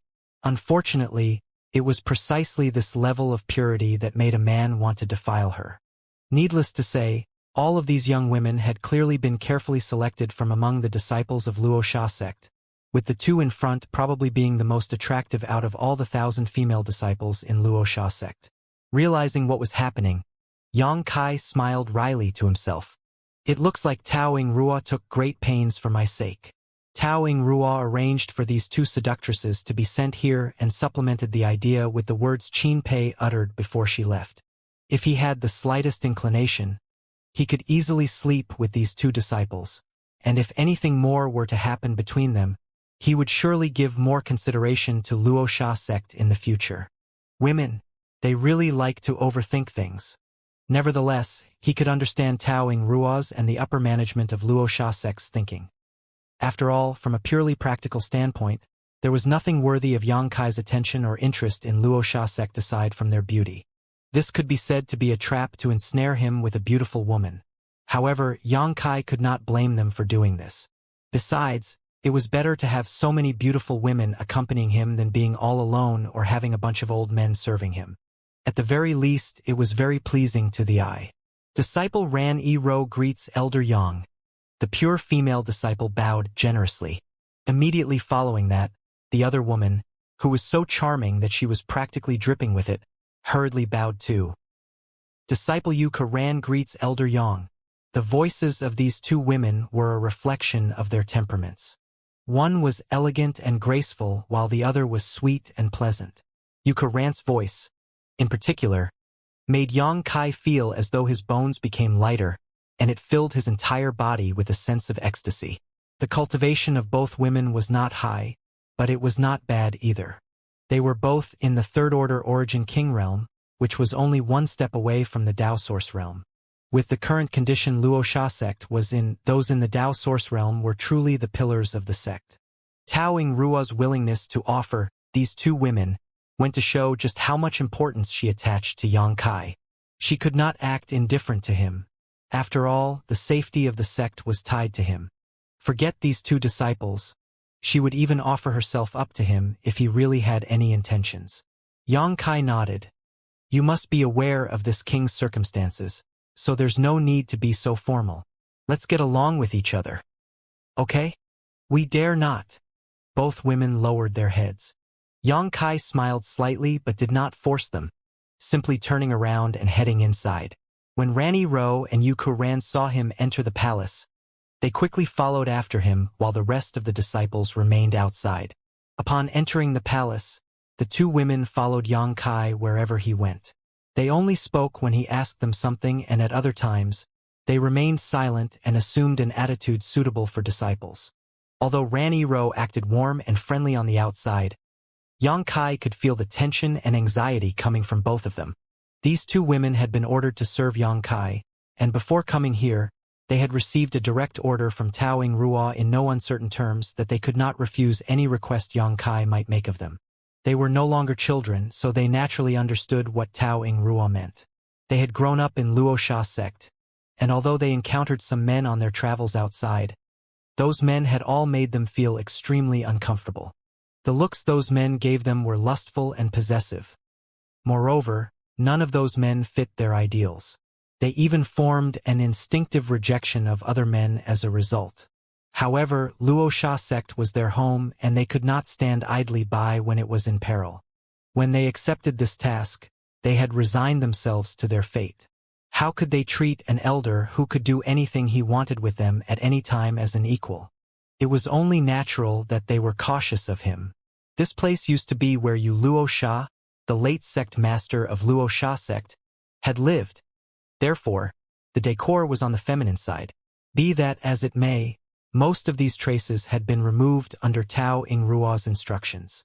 Most of the items inside the palace should have been newly purchased, though a faintly feminine scent still lingered around the place. It didn't take long before Yang Kai finished touring the palace, and afterwards, he leisurely walked out again, leading the two young women around Luo sect as he explored aimlessly. Although it had been a long trip here, Yang Kai had not found it strenuous, so he was in no hurry to rest. Since he was going to be shielding Luo sect from now on, he had to learn more about this place. Besides, it was also a kind of life experience to appreciate a different scenery and custom once in a while. There were 26 spirit peaks, large and small, in Luo sect, each one having its own specialty. So Yang Kai started with Luo Sha Peak where he was staying. While he was touring, Rani Ro and Yu Ran accompanied him. They answered all his questions but did not speak unless spoken to. It wasn't until they reached a certain place that Rani Ro had to speak up. The restricted area is located up ahead. We disciples are unable to accompany Elder Yang inside. Please forgive us. While speaking, she and Yu Ran both stopped walking. Restricted area? Yang Kai stopped and looked up ahead, but could not detect anything special about this place. Nodding, he continued, "Let's go somewhere else then. Since this is a restricted area." Every sect had its own restricted areas, and Luo sect was no different. Most ordinary disciples had no right to enter such places. Yu Ran followed up, "Elder may enter if he wishes to."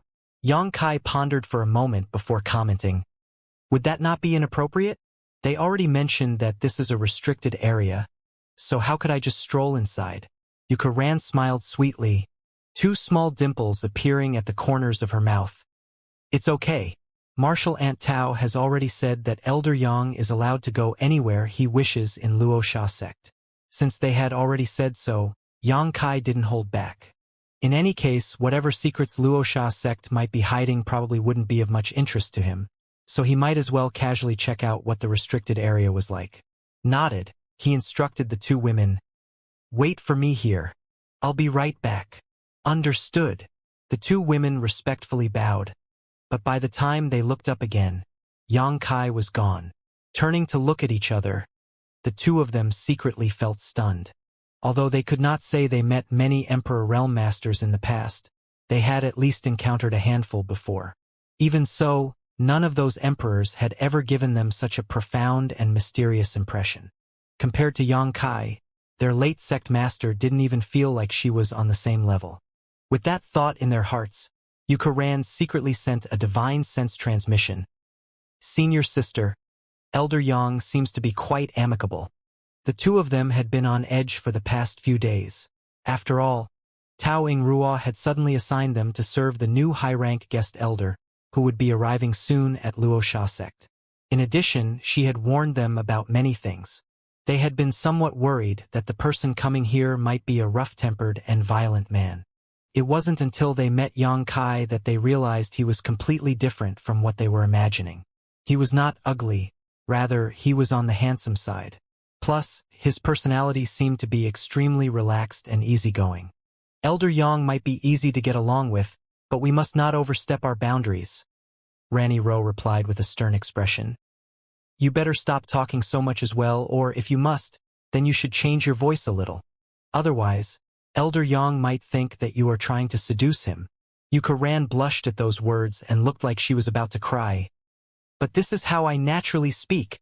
What should I do?" Ranny Rowe looked at Yukaran with a troubled expression. "You're doing it again. Forget a man. Even I feel my heart racing when I hear her voice." That sweet and gentle melody was like an invisible little hand that continuously stroked at a person's heart. Yukaran lowered her head with an anxious look. "Good. I won't talk in front of Elder Yang anymore." Ranny Rowe sighed. "The sect is currently taking shelter under Elder Yang's protection, while you and I have been assigned to serve him. We are currently representatives of the sect. Of course I know what you are like since we have been sisters for so long. But Elder Yang has only been here for a day, so if he misunderstands your actions, he might look down on both you, me, and the sect. NN, senior sister, is right." Yukaran looked up and nodded repeatedly. Stretching out her hand, she pinched her lips and muttered, "I will act like a mute from now on."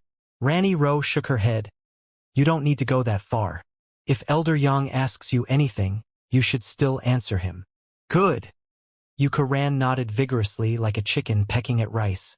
Then, she suddenly thought about something, bit her red lips softly, and whispered, "Senior sister, there's something I want to ask." "What is it?" Ranny Rowe saw the strange expression on Yukaran's face and suddenly got a bad feeling.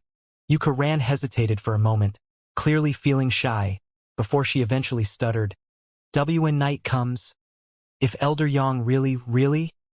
She couldn't bring herself to finish her sentence anymore. Ranny Rowe was also blushing furiously, and she swiftly reached out and poked Yukaran in the head, speaking to her through gritted teeth. "You silly girl! What are you thinking?" Yukaran clutched at her head with both hands. "But, Marshal Aunt Tao said all that. Besides, it's not like you don't know. Those Emperor Realm Masters have countless wives and concubines, and I heard that every night they... What?" Ranny Rowe's voice trembled slightly. She could feel her cheeks burning like they were on fire when she asked that question. "Aren't satisfied unless they have a woman beside them." Yukaran lowered her head and blurted out a few words. Ranny Rowe fell silent. Yukaran looked up and tilted her head to look at her senior sister before reaching out her hand and waving them in front of Ranny Rowe, calling out, "Senior sister?" Ranny Rowe chuckled faintly. "The joining of Yin and Yang is a part of the Grand Tao, pure and natural. If it really comes down to that, is he not worthy of us given his status and position? In fact, we would be the ones seeking that which is beyond our station."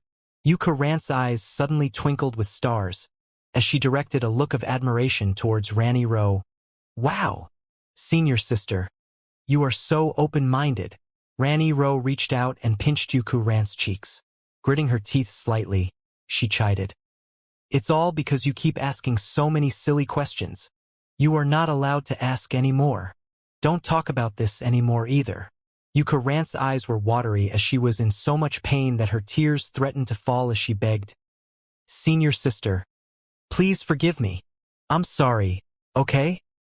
The so-called restricted area was just a mountain valley located behind Luosha Peak. Xianxia walked around and found nothing worthy of attention. The world energy here was not much richer than any other area, and there was nothing in the mountain valley that could increase one's cultivation progress. That made him feel rather curious. If it was a restricted area, then it must have some sort of secret hidden within. However, the mountain valley seemed completely ordinary no matter how he checked. Glancing around, his eyes eventually landed on a certain cliffside. If there was anything worthy of attention in this mountain valley, then it could only be this cliff. The cliff was as smooth as a mirror, and it was hard to imagine how it could have been formed. Xianxia stepped forward and knocked on the cliff lightly, quickly determining that this was not the work of man, but a mystery of nature. Thus, he couldn't help marveling at the formation of the cliff. Nevertheless, the cliff was just an ordinary cliff, and he did not discover any hidden barriers or alcoves. It wasn't that he was deliberately prying into Luo Sha sect's secrets. It was purely out of curiosity. Besides, Taoing Ruo had said that there was no place in Luo Sha sect off-limits to him, so there was no reason to restrain himself when they were being so generous. After investigating for a while though, Xianxia returned to where he came from with a sullen expression. He was certain that the mountain valley was just an ordinary mountain valley, and the cliff was also just an ordinary cliff. There were no secrets to speak of in there. Why is such a place a restricted area? He was puzzled. Needless to say, he could probably learn the truth if he asked Taoing Ruo about it. Briefly considering for a moment though, he decided to forget it. What I can find depends on my own ability. If I deliberately ask about it after I've failed to discover anything, won't it seem like I am coveting their secrets?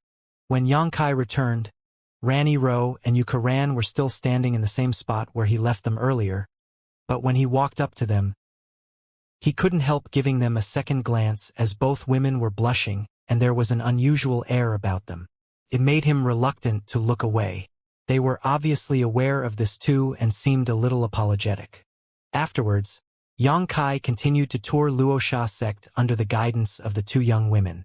They occasionally encountered disciples patrolling along the way, most of whom had seen Xianxia before, while those who hadn't could infer his identity from the attitudes of Rani Ro and Yuka-Ran, so it was only natural that they were allowed to move freely without any hindrance. Half a day later, Xianxia finished touring the entire Luo Sha sect. Then he headed straight out the main gate, bringing Rani Ro and Yuka-Ran outside with him. Inside the main hall, the 5 remaining Dao Source Realm Masters of Luo Sha sect were busy preparing for the grand canonization ceremony. All of a sudden, a female disciple walked in, came to Qin Pei, and whispered a few words to her regarding the traffic and the main gate. Qin Pei waved the female disciple away and let out a light laugh. Our high-rank guest elder sure isn't one to sit around idly. Taoing Ruo asked, "What happened?" Qin Pei replied, "He went out with 2 disciples." Taoing Ruo's eyes lit up when she heard those words. "Where did he go?" Qin Pei explained, "Supposedly he is just taking a stroll around.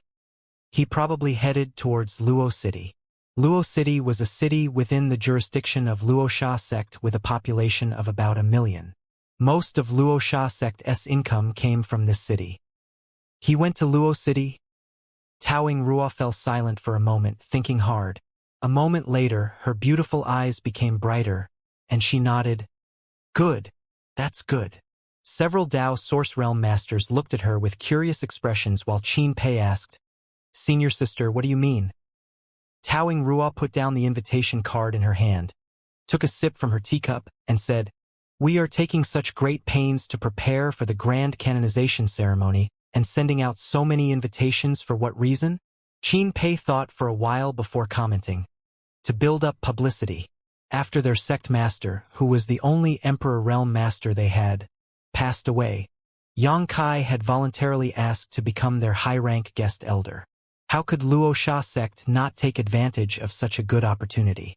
They had to create as much momentum as possible right now so that none of the great forces surrounding Luo Sha sect dared to look down on them in the future. Taoing Rua nodded. Yes, and all of this is based on Elder Yang's reputation. The ceremony is simply us borrowing his name to create a shield for ourselves, but it is different if he makes an appearance on his own. Elder Yang's trip to Luo City is equivalent to announcing his relationship with Luo Sha sect in advance. Let's see who dares to look down on our sect after today. When the Dao Source Realm Masters heard that, their eyes lit up and Qin Pei asked, "Senior sister, are you saying that Elder Yang is doing this on purpose?" Taoing Rua nodded and smiled. If not, why didn't he just take a good rest after arriving here?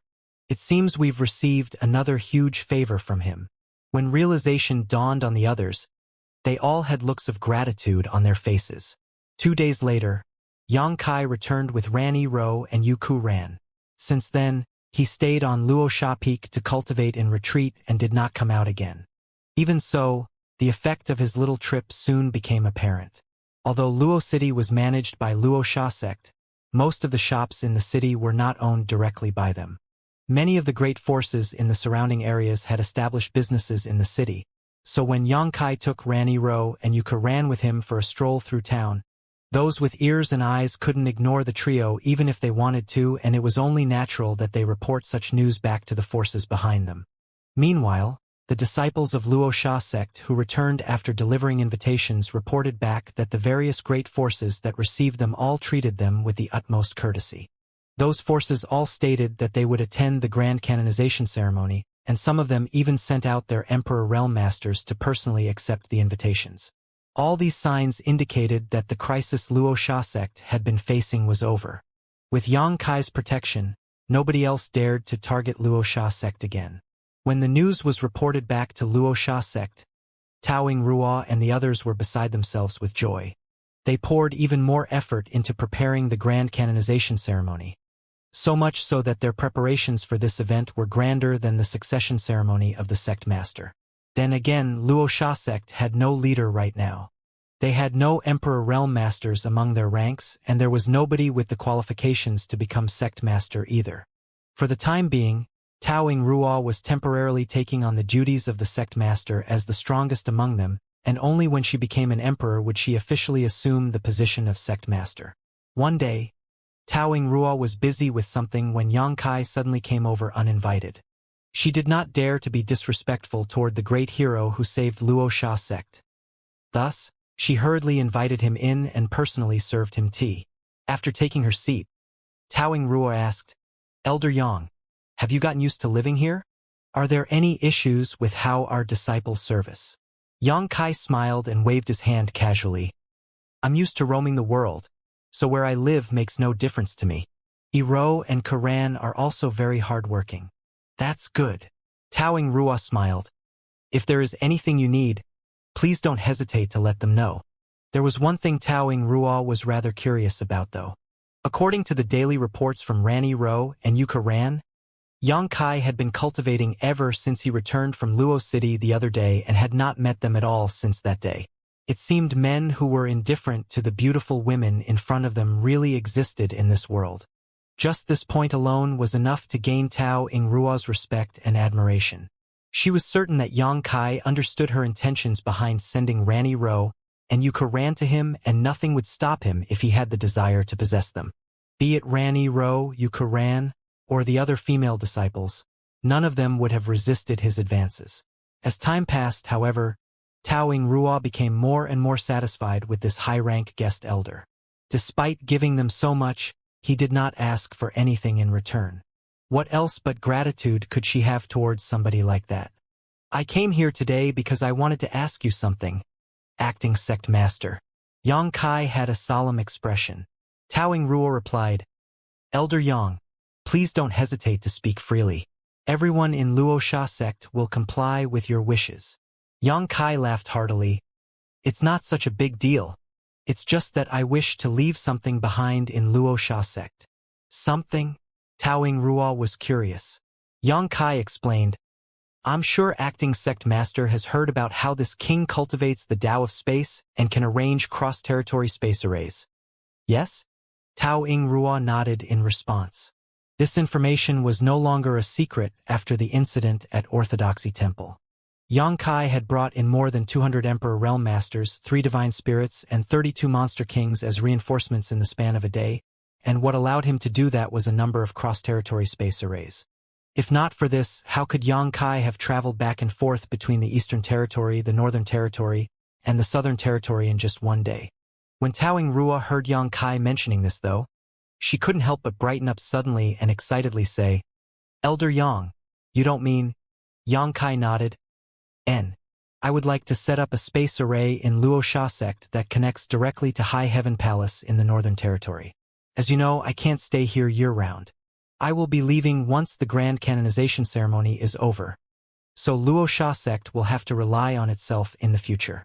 Still, it is better to plan ahead.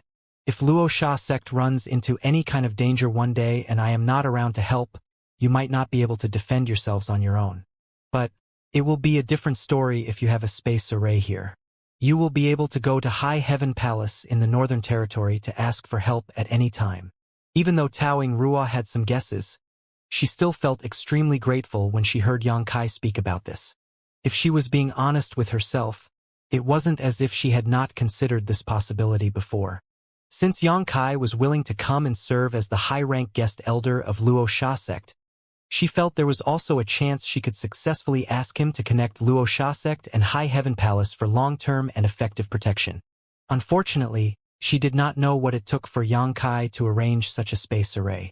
In her mind, something as mysterious as a cross-territory space array would surely consume a massive amount of resources, and it might be so costly that even selling the entire Luoxia sect would not be enough to cover the expense. More importantly, she did not want to give Yang Kai the impression that she was being excessive or greedy.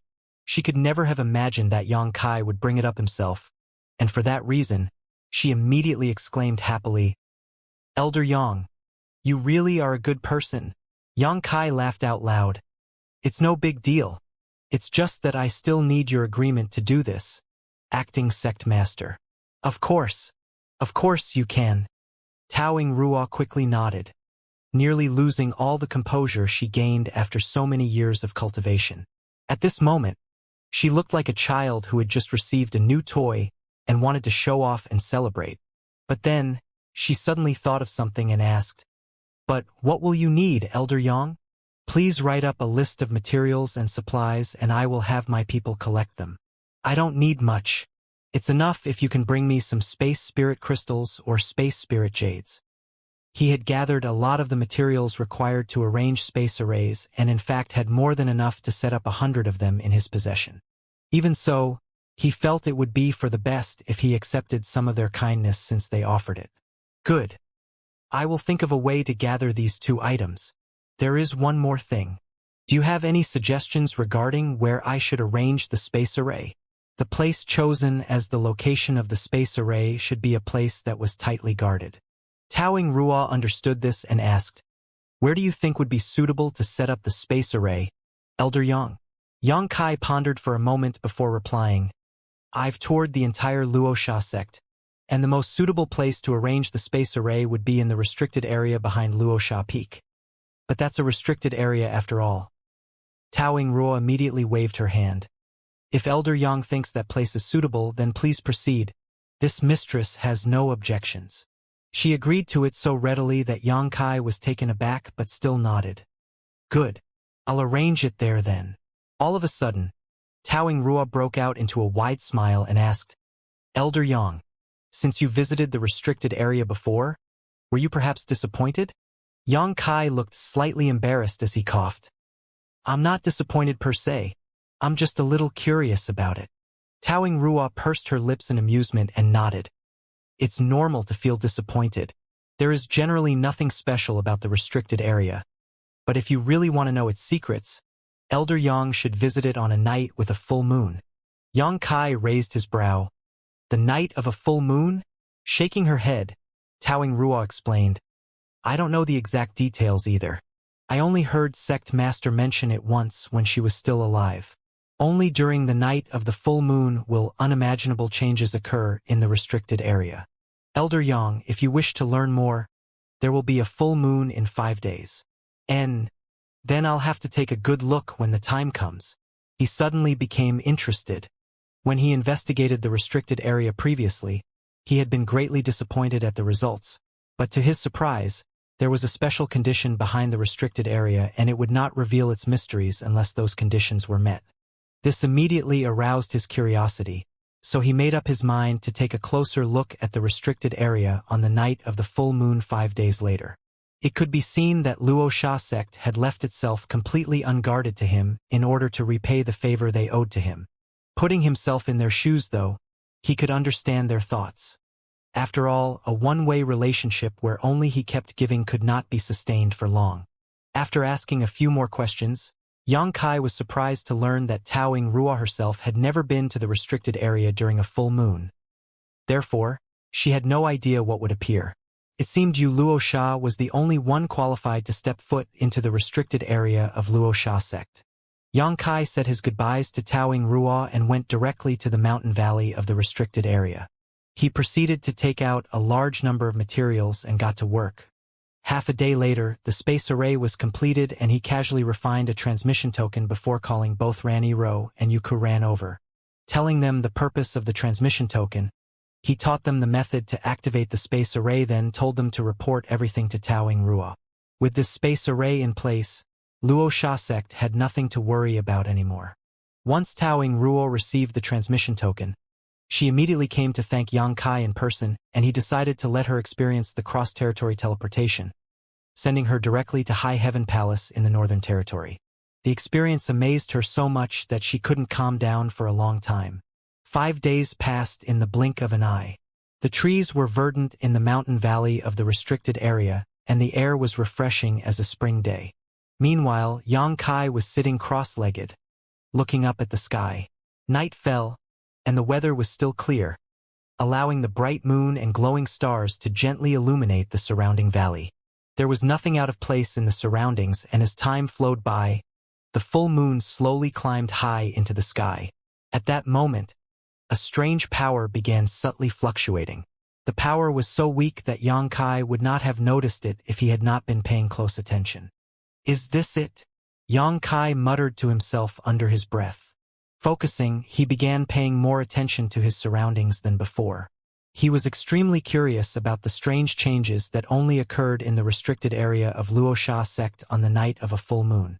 Under his perception, a sense of calm fell over the mountain valley again, almost as if the fluctuations just now were nothing but an illusion. A few moments later, though, the same strange fluctuations appeared again. It was much clearer than before, but disappeared again in a flash. Where is it coming from? Xianxia pondered as he studied his surroundings with great interest, his eyes shining brightly. The third wave of fluctuations soon appeared, and this time around he was prepared. Instantly, Xianxia cast his gaze in a certain direction and was stunned. When he visited this place 5 days ago, a certain cliff in this place had left the biggest impression on him, as it was clearly naturally formed but was as smooth as a mirror. Now, though, it would appear that the strange energy fluctuations were coming from this extremely flat cliff wall. Xianxia was surprised and thoroughly scanned the entire cliff with his divine sense, wondering if there was some sort of sophisticated barrier that had escaped his prior investigation. However, he found nothing even after careful study. Fortunately, the frequency of the appearance of the peculiar fluctuations increased over time until, finally, a wondrous scene appeared on the smooth wall of the cliff. It was as though the cliff wall had transformed into a mirror, a blurry and somewhat vague one. Following those changes in the cliff wall, a sizable amount of world energy appeared out of nowhere and filled the entire mountain valley to the brim. Xianxia couldn't help feeling surprised as a brief scan of his surroundings told him that the world energy in this mountain valley was now no inferior to Spirit Lake Palace's heaven-grade cultivation rooms, located just outside of Maplewood City. If an ordinary cultivator were to cultivate in this place, a day's effort in this place would be equivalent to 10 days' worth of effort in other places. That was not the case in the mountain valley during the day, as the world energy here was not much stronger than the surrounding region. Thus, it was simply amazing for this place to experience such shocking changes on the night of a full moon. Nevertheless, Xianxia had the feeling that this change was simply scratching the surface of this mystery. The most important revelation might still lie in that smooth cliff wall. So he focused his gaze and stared intently at the cliff in hopes of stumbling upon its hidden secrets. A moment later, Yang Kai made a soft exclamation of surprise because he witnessed something inexplicable coming from the light pulsing from the cliff wall. As his attention focused, the folding and flipping light transformed into a set of characters, and the more he focused, the clearer the words became. Not daring to be negligent, he carefully wrote down this text. After a while, he realized that this was an extremely profound secret art, astonishing him greatly. On the night of a full moon, a secret art would appear on this sheer cliffside in the mountain valley of Luoxia's restricted area. If he had not seen it for himself, he would never have believed it. Yang Kai could not get a complete picture of the secret art. However, a careful study revealed that it was a cultivation technique suitable for women. It was somewhat similar to Luoxia's core inheritance in fact, and upon further thought, Yang Kai surmised that the secret arts that were cultivated in Luoxia sect probably came from this cliff wall. In the past, Yu Luoxia probably discovered the anomaly in this place and obtained this opportunity, which allowed her to cultivate until she became an Emperor Realm Master. It was precisely because of this reason that she established Luoxia sect here. While Yang Kai was immersed in his thoughts, the scenery on the cliff wall changed again. It was no longer a wall of vague and distorted text but instead a vague figure. That figure seemed to be dancing atop the cliff under the moonlight.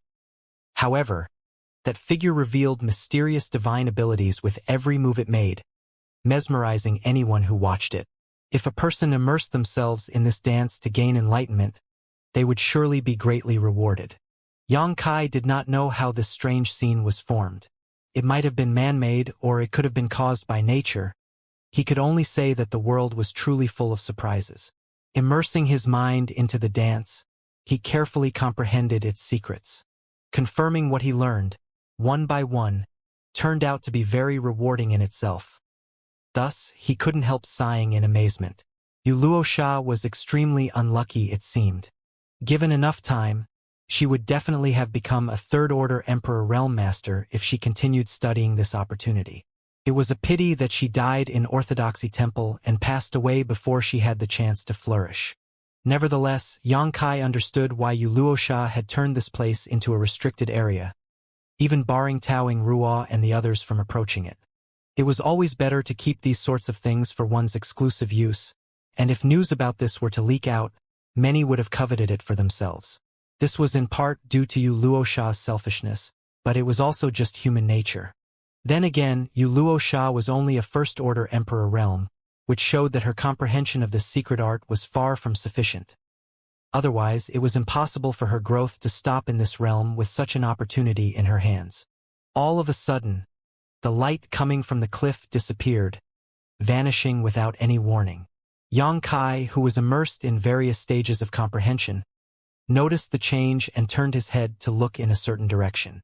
His gaze was penetrating, almost as though he could stare directly at something through the barriers of space.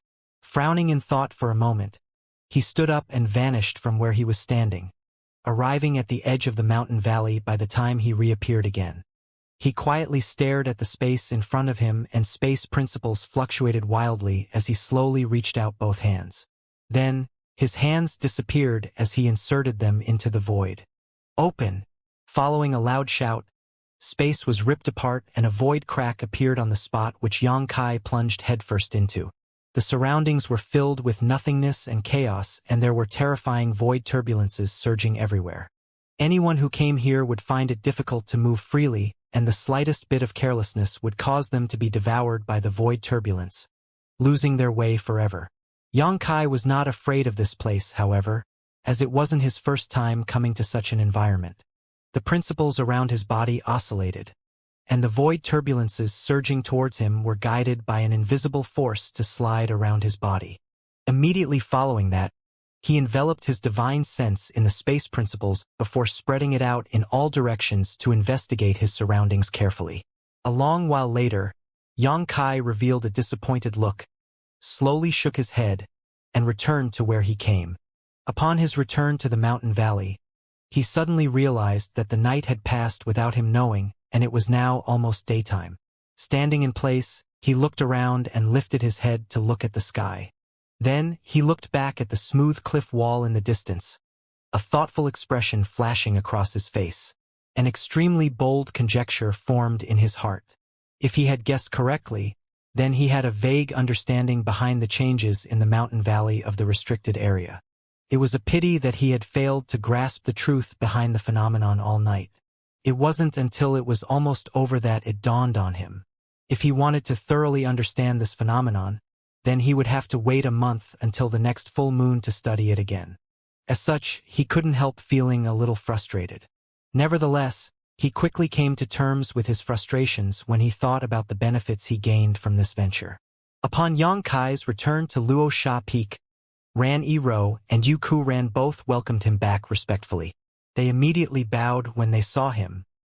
He passed them and headed directly into the room, his voice floating out. "Inform me when it's time for the ceremony." "Yes." Ran Yi-Ro and Yu Ku Ran responded respectfully. For the next few days, Yang Kai remained behind closed doors to cultivate and didn't take a single step outside. It wasn't until the day of the ceremony that he dressed in formal robes with Ran Yi-Ro and Yu Ku Ran's help. It was not his first time experiencing a grand canonization ceremony, as he had participated in one at Azure Sun Temple before. Speaking of which, it was rather amusing that, while both times were the same grand canonization ceremony to become a high-rank guest elder, it only became increasingly grand each time. Any other sect would not have held such a large ceremony like this even if they hired a high-rank guest elder. At most, they would send out an announcement to the surrounding sects that were on good terms with them, telling those sects something along the lines of, "This person is now the high-rank guest elder of our sect. Please show some respect if you run into them in the future." On the contrary, Yang Kai was highly valued by both Azure Sun Temple and Luosha sect. Leaving aside Azure Sun Temple for the moment, Luosha sect's very future was tied to him, so how could they not hold a grand celebration for him? Guests from all around came to offer their congratulations. It wasn't just those from the nearby great forces who had received invitations who came, as many people whom Luosha sect had never even had dealings with before appeared. Facing a stream of Emperor Realm Masters who arrived uninvited, the disciples in charge of welcoming guests in front of the main gate were under a lot of pressure. Similarly, Taoing Ruo, Qin Pei, and the others didn't know whether to laugh or cry, as they did not expect so many people to attend the grand canonization ceremony. There were only 5 Dao Source Realm Masters in the entire Luosha sect now, but even so, they had no choice but to send out 3 of them to welcome guests at the front gate while the other 2 were busy ushering people into the ceremony grounds. They were so busy that their feet barely touched the ground and they couldn't excuse themselves from their duties. Nevertheless, they knew the reason these people came without invitation was not out of respect for Luosha sect but for Yang Kai. After such a long time, news of the incident at Orthodoxy Temple had spread throughout the entire Southern Territory. Not to mention, most of the influential sects in the Southern Territory had been involved in the incident. All those who survived that incident basically owed Yang Kai a life debt. Therefore, it was only natural that they come to offer their congratulations on this occasion. The disciples in charge of recording down the gifts various guests brought were almost numb from shock by the generosity of these offerings. The giant pile of precious treasures left the group of Luosha sect disciples, who had little experience in the outside world, feeling utterly dumbfounded. Even their hands holding their brushes trembled as they recorded down the gifts. There were so many guests that the seats originally prepared for the ceremony were far from enough. Taoing Ruo urgently mobilized the disciples of Luosha sect to increase the number of seats by nearly 5 times, which barely made up for the insufficient supply. On that day, the 1,000 or so disciples of Luosha sect, regardless of their cultivation, worked around the clock with no time to rest at all. After the ceremony, the records showed that hundreds of Emperor Realm Masters had come to offer their congratulations to Luosha sect. In addition, there were countless other cultivators with varying cultivations who came as well. The total number of guests reached around 1,500, a number so large it was greater than the total number of members of Luosha sect. This truly showed Taoing Ruo and the others what it meant by being influential. The ceremony was held as scheduled, and under countless congratulatory wishes, Yang Kai became Luosha sect's high-rank guest elder. When his position was confirmed, Towing Ruo and the others finally breathed a sigh of relief.